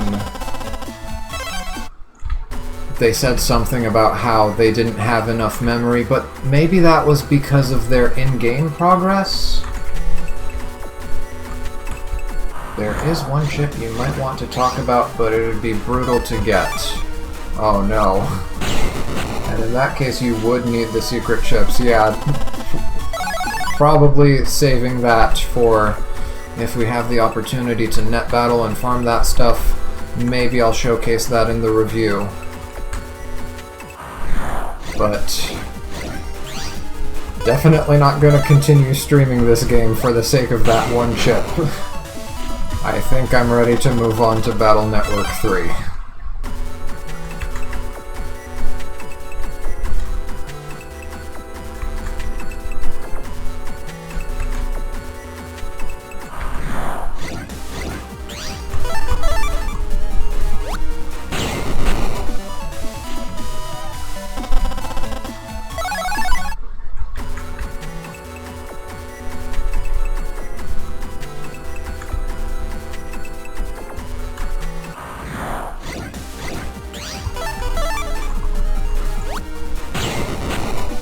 Well, I don't want to lose over and over because I'd have to lose a bunch of chips.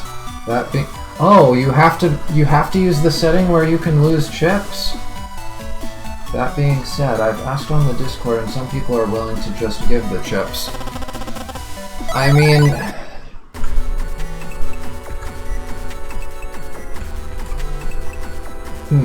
if it's gonna, yeah, if you're gonna put your own chips at risk, then yeah. Let's not do that. I thought maybe you could get them from, you know, those, what are they called? Those non-ranked battles? But yeah, if you have to put your chips at risk for that, no, I don't want to do that to somebody. That's just not right.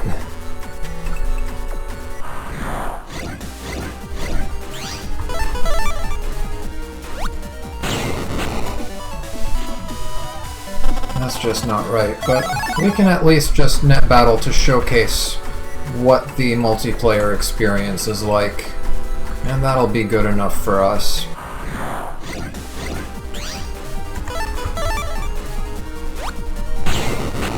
I don't consider it cheating to just receive it. It's random, it's luck.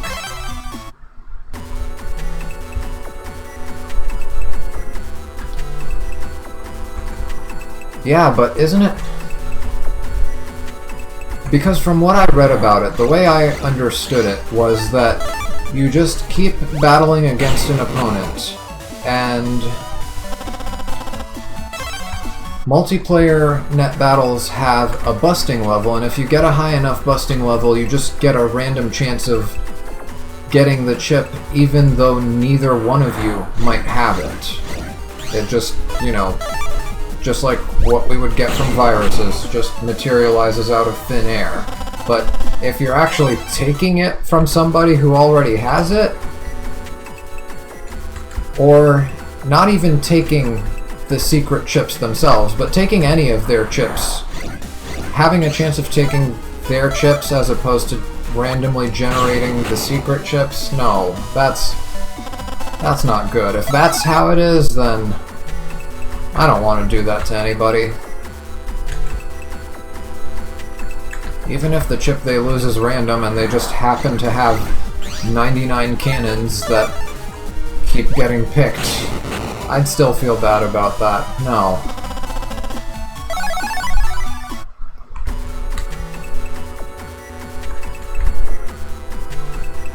But if you want to do something like trade and trade back to show it off in the chip library, that's fine by me, and even then, that's not necessary because I don't need to have them in my library to show them off. I can always just look up images of them online.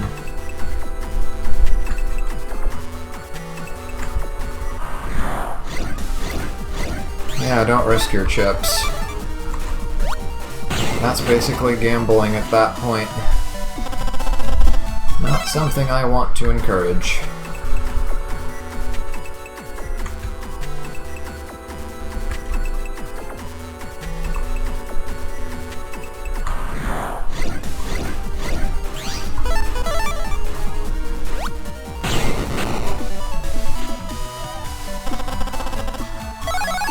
Okay, let's have a count of our chips, although it would probably be more efficient to just keep going.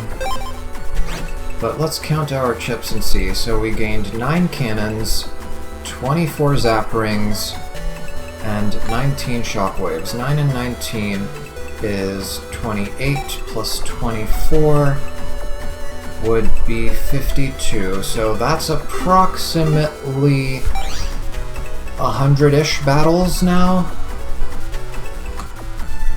Assuming we got Zenny for about half of them. Well, there is a thing, a feature locked behind getting all 5 stars. But to get all 5 stars, don't you need the secret chips in the first place?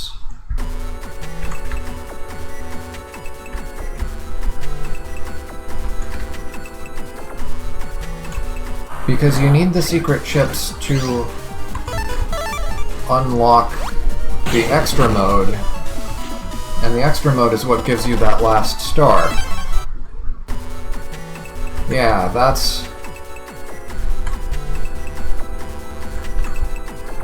Again, that's kind of too little too late, kind of like with the style we're farming for. It comes too late in the game to be useful.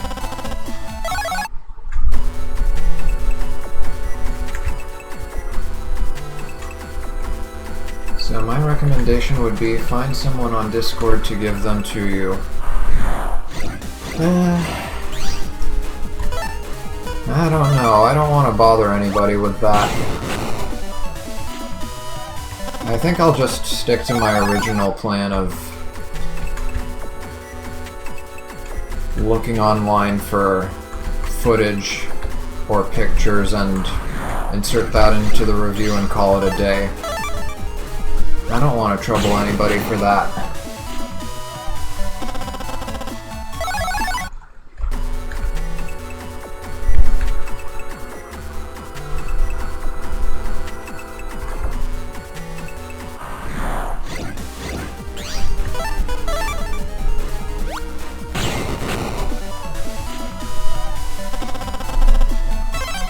Okay, style change should be showing up in another 20-ish minutes if my estimations are correct.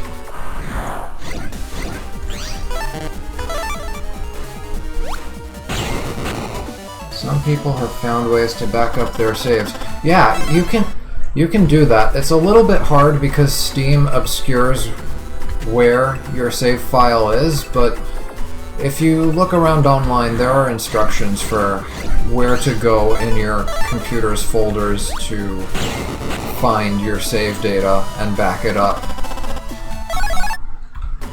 And I might actually want to use that because there is something I need to show off for the review that I forgot when playing the game, which was buying the souvenirs before leaving Netopia. So for that, I'm thinking of backing up my save file, starting a new game, playing up to Netopia just so that I have the footage for that. It might be easier to just take somebody else's footage, but I'd rather do it on my own since I can.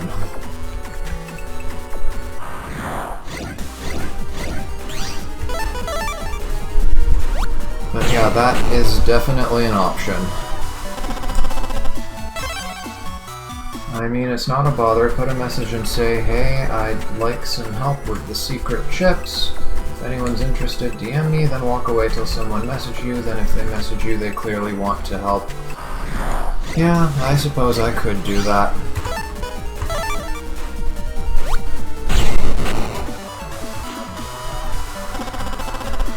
I'll think about it.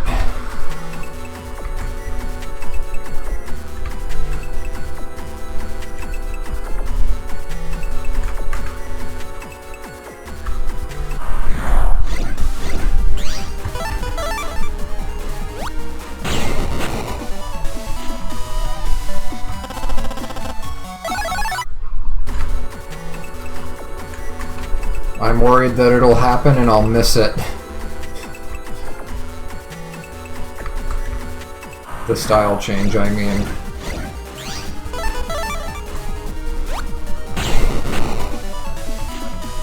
I can already feel my eyes glazing over.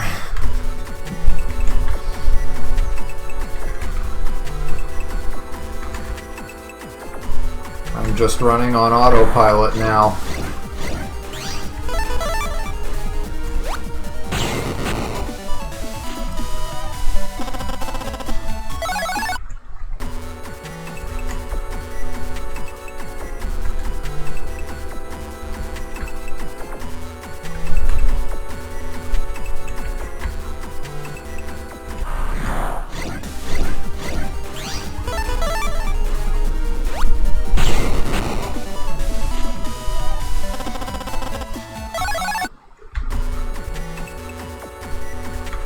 I feel like a thought just crossed my mind and I already lost it. I hate it when that happens.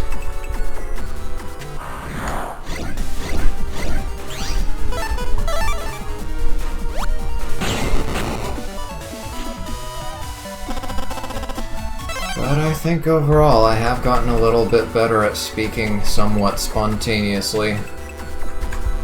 One of the benefits of finally taking the plunge and trying to stream more consistently.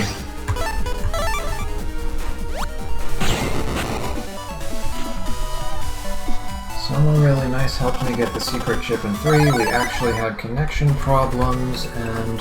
Hold on, let me get another encounter before I finish reading that.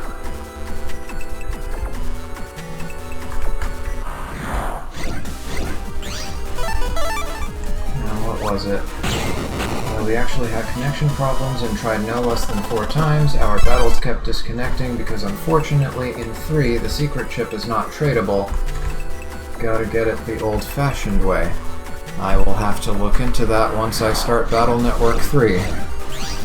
Like I said earlier, I never completed the post-game for any of the Battle Network games. Although the one in which I progressed the farthest was definitely 3. I remember getting stuck on one of those, what are they called? The totem things, kind of like the Protectos in Battle Network 2.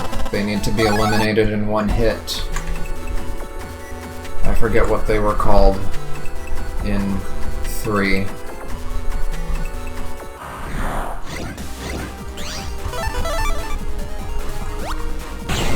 I remember getting stuck on one of them and not knowing my program advances. I just couldn't find a strategy for them, and that was the farthest I got. I think it might have been the 3rd tier of those things that I got stuck on.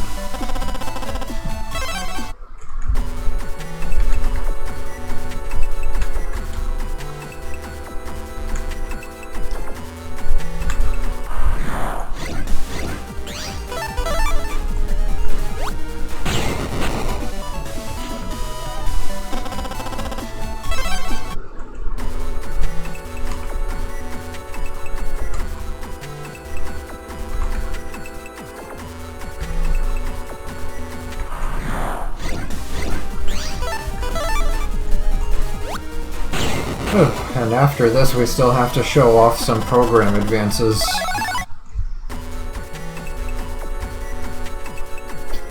Yep, definitely gonna be a 5-hour stream.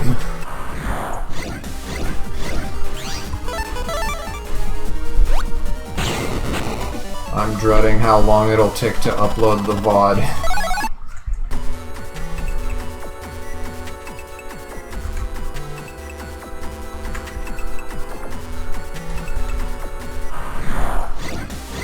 What I'm dreading even more is having to comb through all this footage. Actually, no. I'll be able to skip most of this footage while combing through it for review material. Yeah, like this part I'll be able to skip over most of it when finding footage for the review. The only thing I need from this little battle spree is what will happen at the end.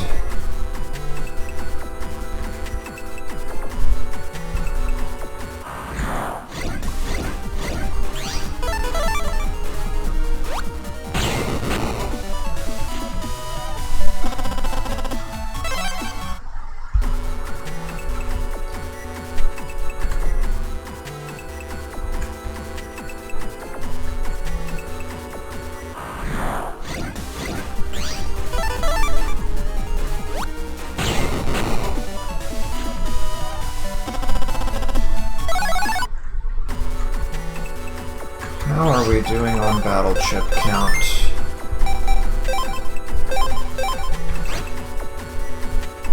Okay, so we've got 30 and 30 and 20 is a total of 80 minus 15 would be 65 plus 3, 68.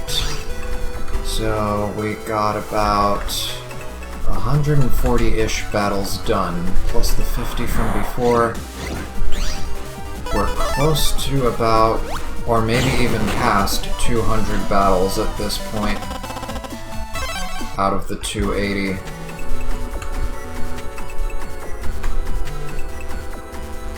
Not counting the battles that we did in the World 3 area.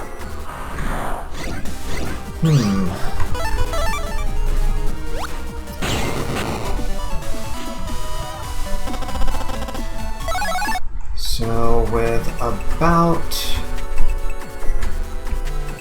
I want to say like 65-ish battles to go, that would take about 20 minutes before we unlock the style change.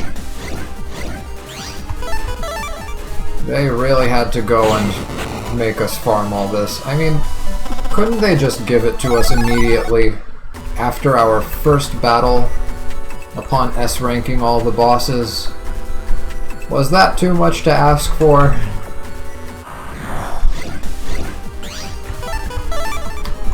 But it's okay.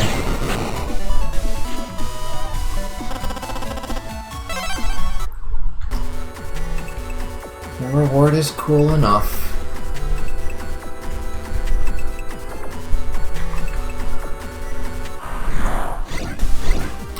And we are getting plenty of fodder for the chip trader, so we might be able to end things off on a high note. Although, given the batch of chip trades I did earlier, maybe not. What a way it would be to end this game by getting a rock cube as our final chip trader output. Wouldn't that be something?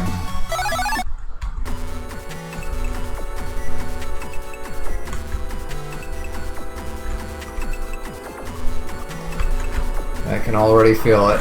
That's probably exactly what's going to happen. Either a rock cube or an elect sword will be the final item we get from the chip trader.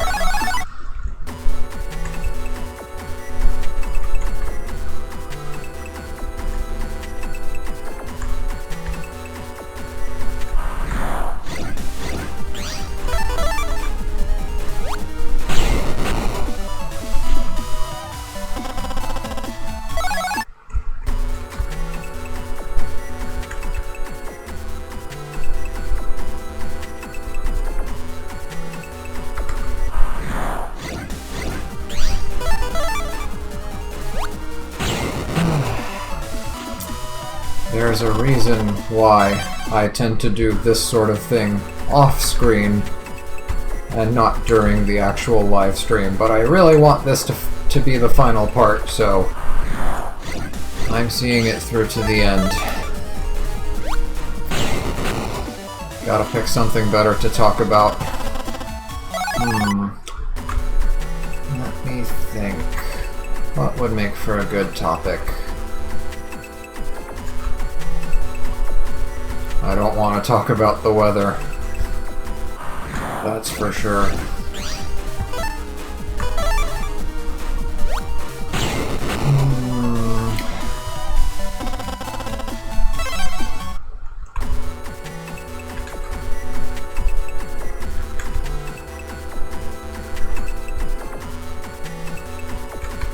And I already talked about work.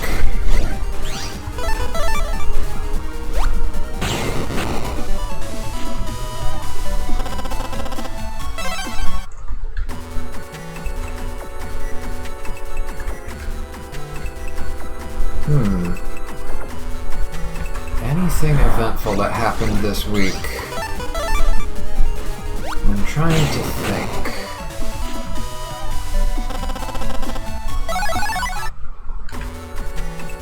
Well, there is a movie I'm planning to watch because it popped up in my YouTube recommended.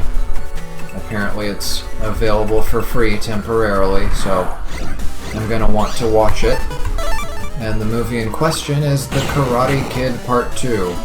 I watched Part 1 a long time ago, and I never got to watch Part 2, so that's something I'm looking forward to this weekend. I'm sure we'll get lots of nuggets from Mr. Miyagi. I would definitely recommend the Karate Kid movies, especially the originals. I actually don't know about the Jackie Chan one. I don't know how people took it. How does it stack up compared to the original? That's something I'm gonna have to look up online and see what people think about it. Maybe the reason I don't know is because I barely watched that many movies in the first place.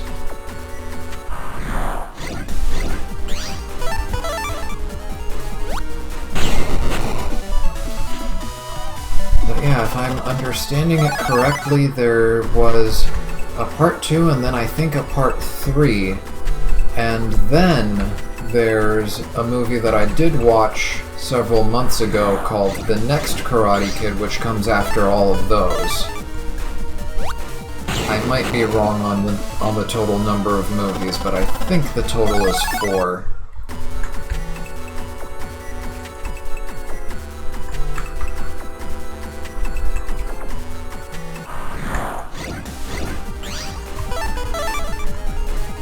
I had a computer science professor that was clearly a fan of that movie series because he loved referencing his Mr. Miyagi quotes. Best way, win, fight, not be there. That was the quote he would always invoke whenever he was talking about... I'm blanking on it right now, but it was a common programming problem where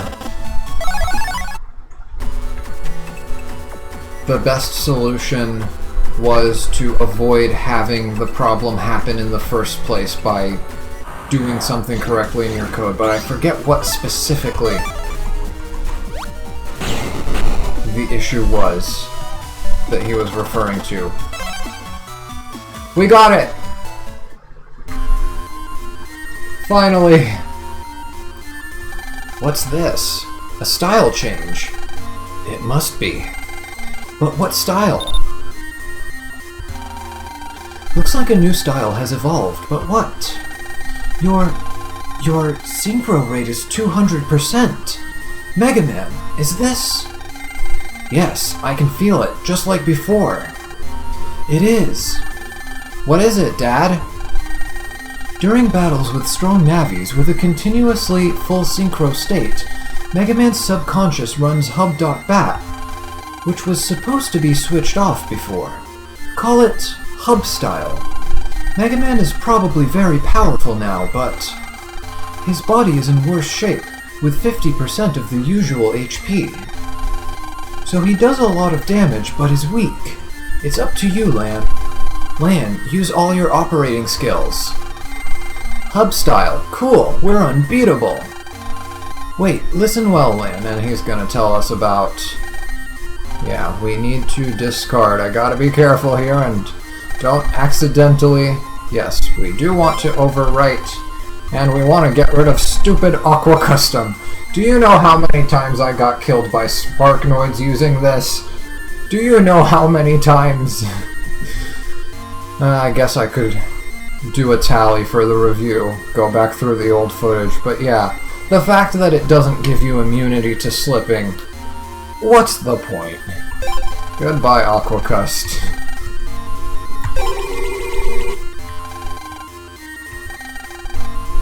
Thanks, Dad. Let's go, Mega Man. Okay, Lan. And yeah, we are on hub style, as you can see there. Our HP is at a maximum of 500. If we switch back to Heat Gut style, we go back to having 1,000. Can hub style be leveled up? Is there a version 2 and a version 3 of it? I don't know, but if there is, I'll farm it off screen and show it off in the review. Okay, now that that is taken care of, let's go ahead and figure out what kinds of program advances we want to show off. I don't think I'm going to show off all of them, but let's play around. First of all, we want to show off this very, very evil one. Sort by code, reverse alphabetical order. Let's get our gospel chips in here. Get rid of step swords. I don't think we need all of these in here, but might as well. Can't have over 8 Navi chips. Wait. Oh, do these count as Navi chips too? Okay, all the more reason to take them out. Okay. And anti-Navi is what we need. And let's see, what else? I showed off Bodyguard earlier today. Actually, maybe I should look through... Well, the Program Advance memo doesn't tell us which ones are missing if I haven't activated them already. Okay, I'll show off this one. Already did Heavy Stamp. Let me look through my PA memo for a second, and let me equip this folder. It's a very scuffed folder, but that's okay. Library, Program Advance memo. Whoops, wrong button. Zeta Cannon 1, 2, 3, Hyper Burst, I don't know what these guys are. Probably a lot of very basic ones. Heavy Stamp, Gator, Gut Shoot, Bodyguard. Double Hero is one of them. Let's put that in there.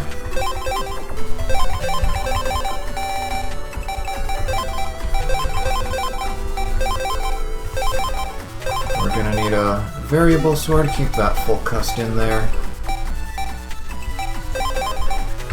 I think this counts as a Navi chip, so yeah, let's get rid of it.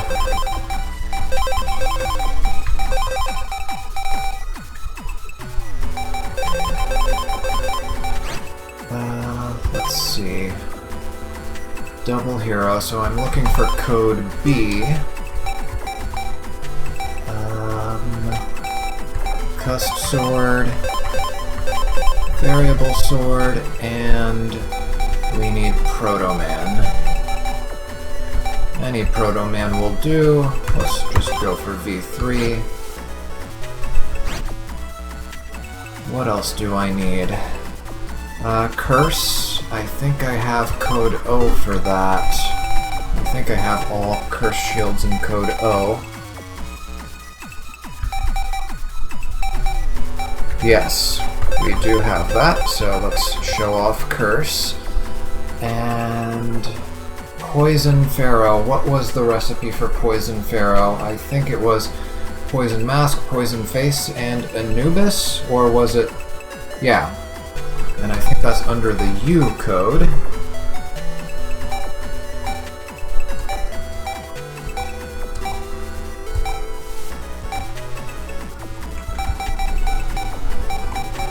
Or maybe it was W. Let's see. Wait, do I even have an Anubis U? No, I have it in W code.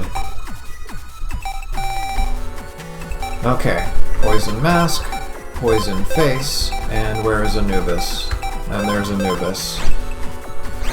And I think that'll be it.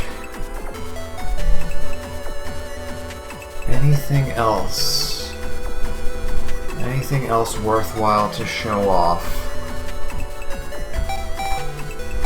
Assuming I even have the right chips for it. Oh! Time Bomb 1, 2, and 3. We definitely need to show off Time Bomb Plus.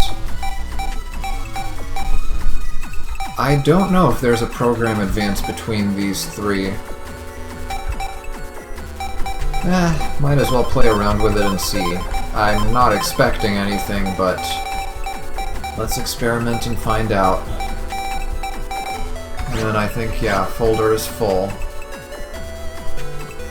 Okay, we'll go with this folder for now. And I'm forgetting the order for Double Hero. Is it custom before variable, or is it variable before custom?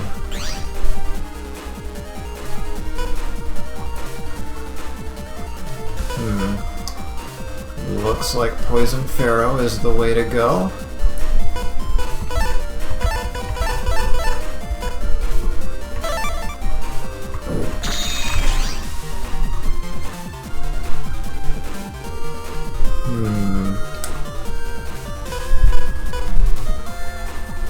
What do I throw out? I've got 3 potential program advances that I could use here. I guess we'll throw out the full custs and the Raton.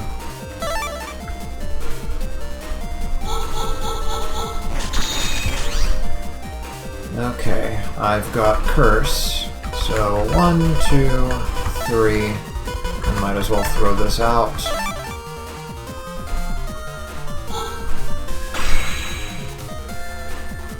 I don't even know what this does. I think... Okay, it's just a very strong Curse Shield. Got it. Okay, and we've got... I think it was Cust, and then Variable, and then Proto-Man. I really hope this is the right order. It is. Okay, good.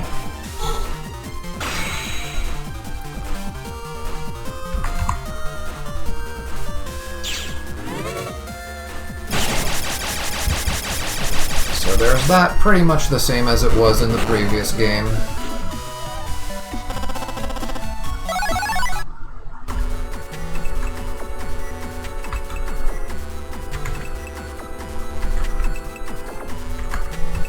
Let's find another willing test subject here. I don't need these anymore, so I'm going to fast gauge and throw these out.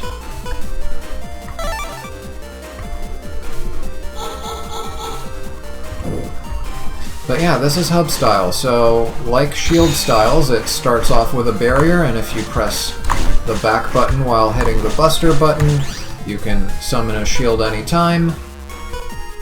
It's basically all of the styles mixed into one.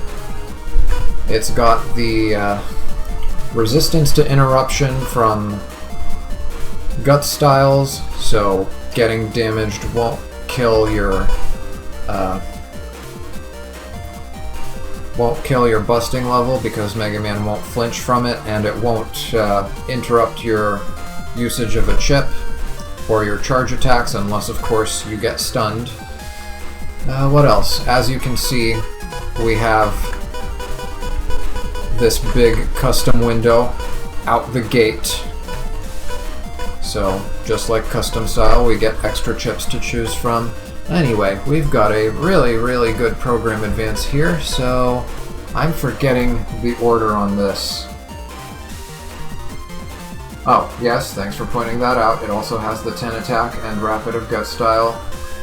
And it allows us to have 8 Mega Chips, or Navi Chips as they're still called in this game. Now, for this one, was it Gospel and then Anti-Navi and then Bass? Was that right?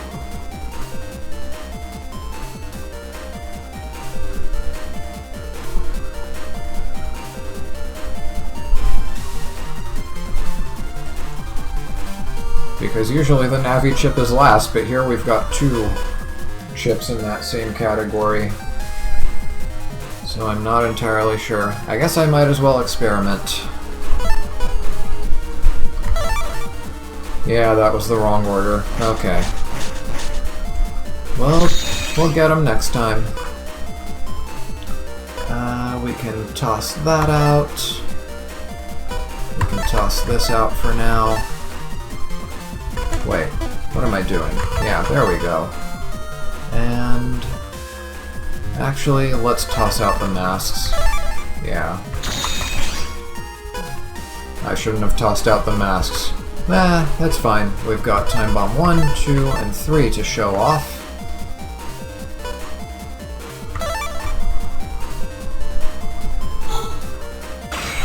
Which gives us Time Bomb Plus, which is a time bomb that does 500 damage to the entire field.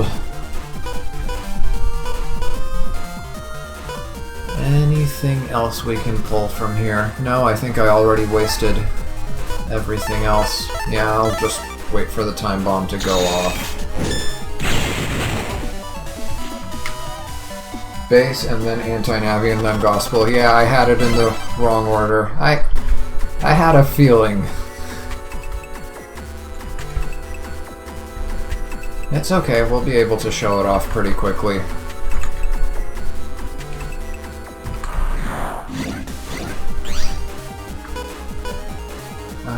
Throw out the time bombs, throw out the swords.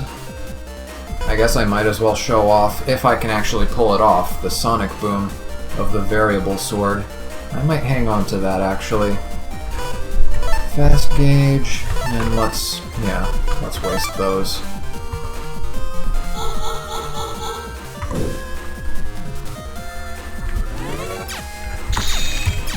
Yep, base buster damage is 10. Just like in Heat Guts style. Oh, what do I want to do here? Let's throw these out. I'll hang on to Variable Sword just so that I can well, I mean, they're gonna be obliterated by the next program advance we show off.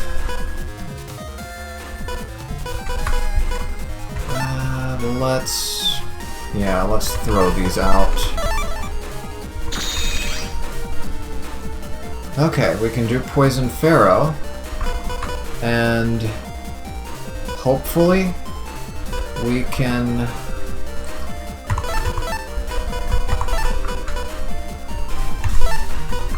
pull our other program advance out before the poison kills these guys. If not, we're just gonna have to find another encounter. But there you go, Poison Pharaoh, which is basically just like Anubis except faster acting. Wow. Way faster acting. I didn't even have time to open the custom gauge. I guess they really do want us to save the best for last.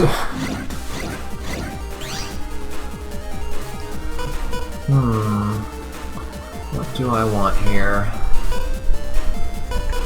Let's throw you out. Let's throw you out. Let's throw you out. And let's throw these guys out.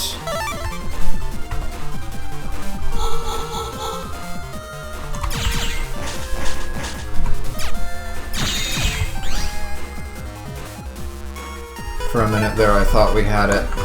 Okay, I'm gonna choose them out of order so that we don't get stalled by the animation. There we go. And what do we have next on the chopping block? I can throw these out. I want to hang on to these Ratons. I don't think there's a program advance for them, but just in case. I want to hang on to that. Oh, do we have it? Yes, we do. So, base, anti-navi, gospel. I don't think there's going to be anything left after this. And this one is independent of your positioning, if I remember correctly. 3,000 damage. You've got this giant bug beast, burns everything but the back row, and then base finishes off the back row. There you have it, 3,000 damage. Busted, overkill, but that's kind of the point. Rule of cool.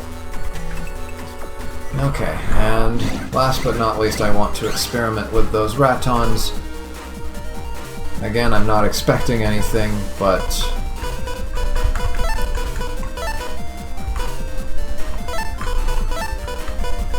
might as well. And let's see if I can do this variable sort input. Let me mentally prepare for this. So it's back buster, forward buster. No, I did that wrong. There's custom sword filling up. Looks like it caps at like 250 damage or something like that. Fishing for the ratons. Let's throw those out.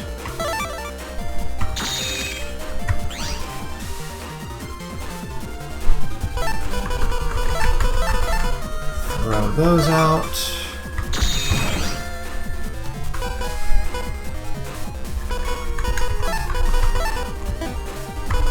Throw those out.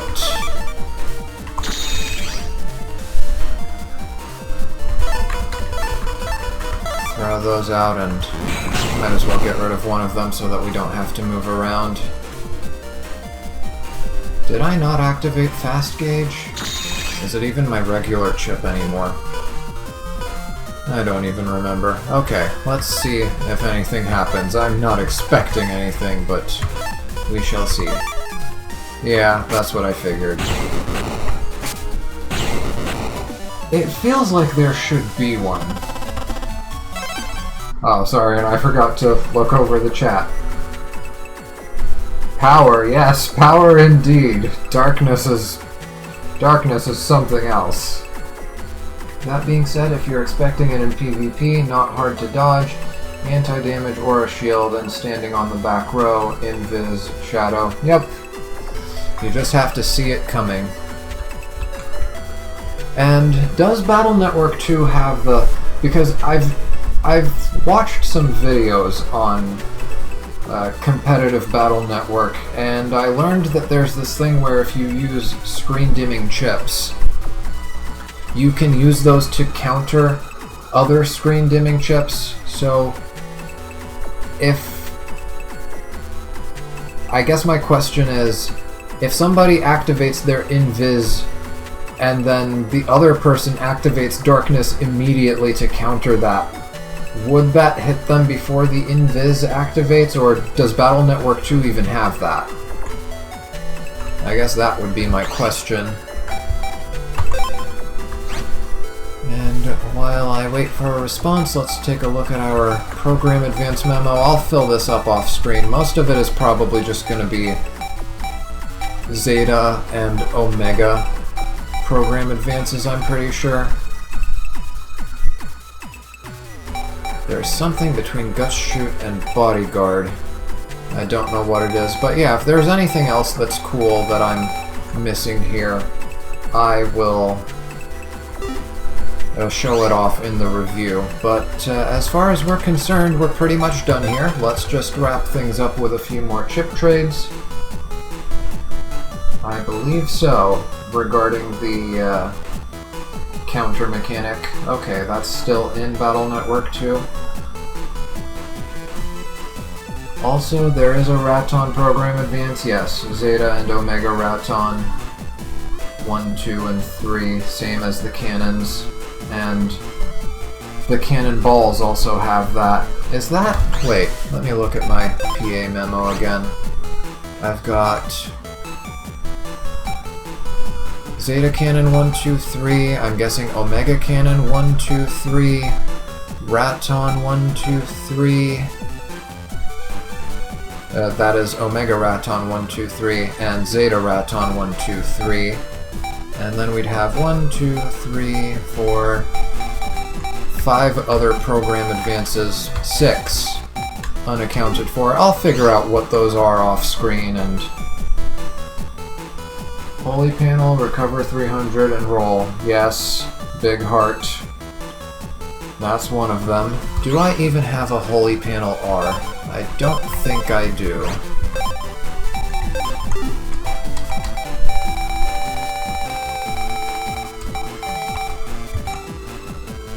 I do have one. I have two, in fact. Okay, let's actually show that off. If we have it, we might as well. And recover 300 and roll. Where's my recover 300? I know I have... Yeah, there it is. Let's throw out... it doesn't matter. Curse Shield 1, 2, and 3, we did show that off. I didn't actually land a hit with it, but puts up the shield and pretty much triggers the same way the basic Curse Shield does. Right, and the needles, the needle chips. I think I have... Let me sort by ID for the needle chips. Where are you guys? Needles, needles. Yeah, hold on. I think the I code, double needle I, triple needle I, and quad needle I. Yes, the arrows. Program Advanced. We might as well put that in there. Triple needle I. I only have one triple needle I. Not the most fun. I think I'm gonna... Actually, no. Not gonna bother setting it as a regular chip. Gut Punch, Cold Punch, and Dash. Yes. What was it called? Big Straight. I think that's in code B. Wait. By code. There we go. Whoops. Passed over Gut Punch. Wait. Do I not have Cold Punch? Maybe it's just further down. Hold on. I don't think I have it. Unless it's in code D. Let's see. Yeah, I'm not seeing it there. Pretty sure Cold Punch is supposed to be right after Gut Punch, ID-wise. Okay, let's check code D then. I know I have a Cold Punch somewhere. There it is. Yeah, there we go.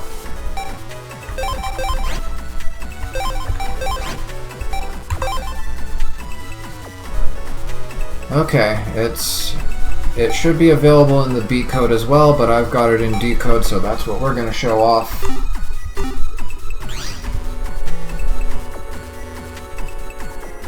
Anyhow, let's just find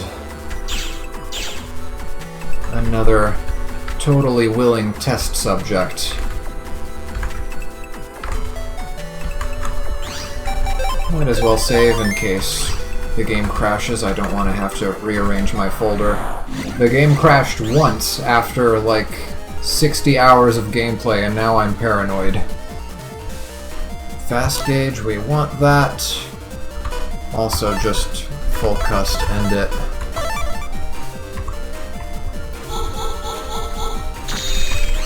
Okay. We've got arrows. Might as well take out this little guy.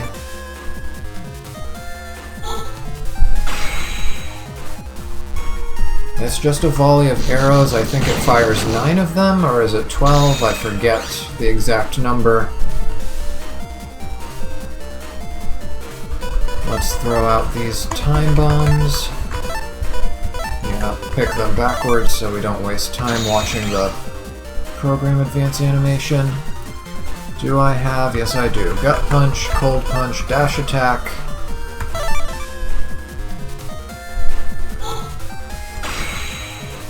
It's just called Punch in this game. I think it was called Big Straight in the previous game, but yeah, there you go. A flurry of Guts Punches. And we're waiting for a roll to come out for us, so while we wait for that, let's throw these out.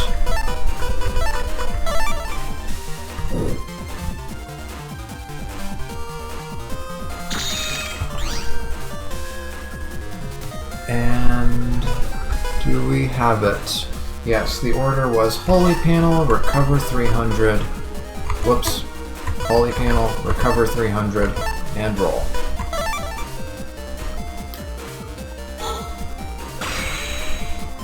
And there you go, big heart.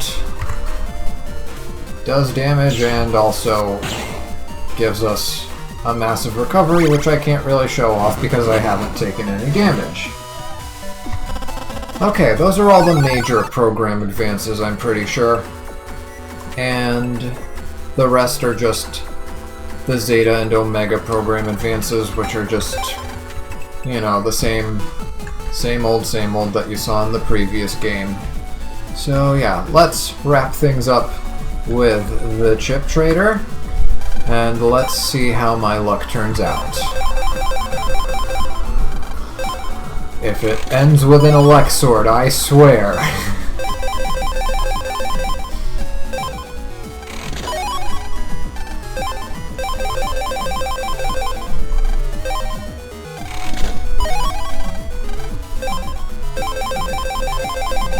One Navi plus 40, that's all I ask.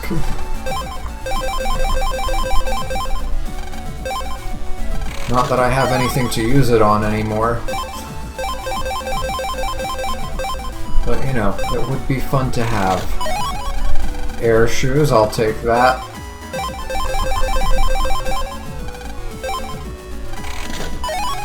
Rock cube, oh no! Oh no! Bad omen!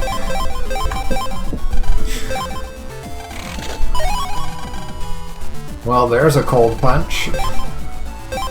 It's not a B, but... Whoops. Last trade. It's a rock cube! You cannot make this up. We ended on a rock cube. Well, that is the end of our journey. This concludes Mega Man Battle Network 2 as far as streaming is concerned. Give me some time and I'll have a review of the game out, but while working on the review I will start Battle Network 3. I might take a break next week and the week after, so if I don't show up next week, I'm busy taking care of stuff, but whenever I'm back, whether it's next week or the week after that, or a third week from now, we will be starting Battle Network 3 and I will have decided how I want to go about the two versions of the game. Definitely one version will be streamed. I don't know if I'll do anything with the other version yet. That remains to be decided. Anyway, thanks for watching. I hope you have a fantastic weekend, and I will see you guys later.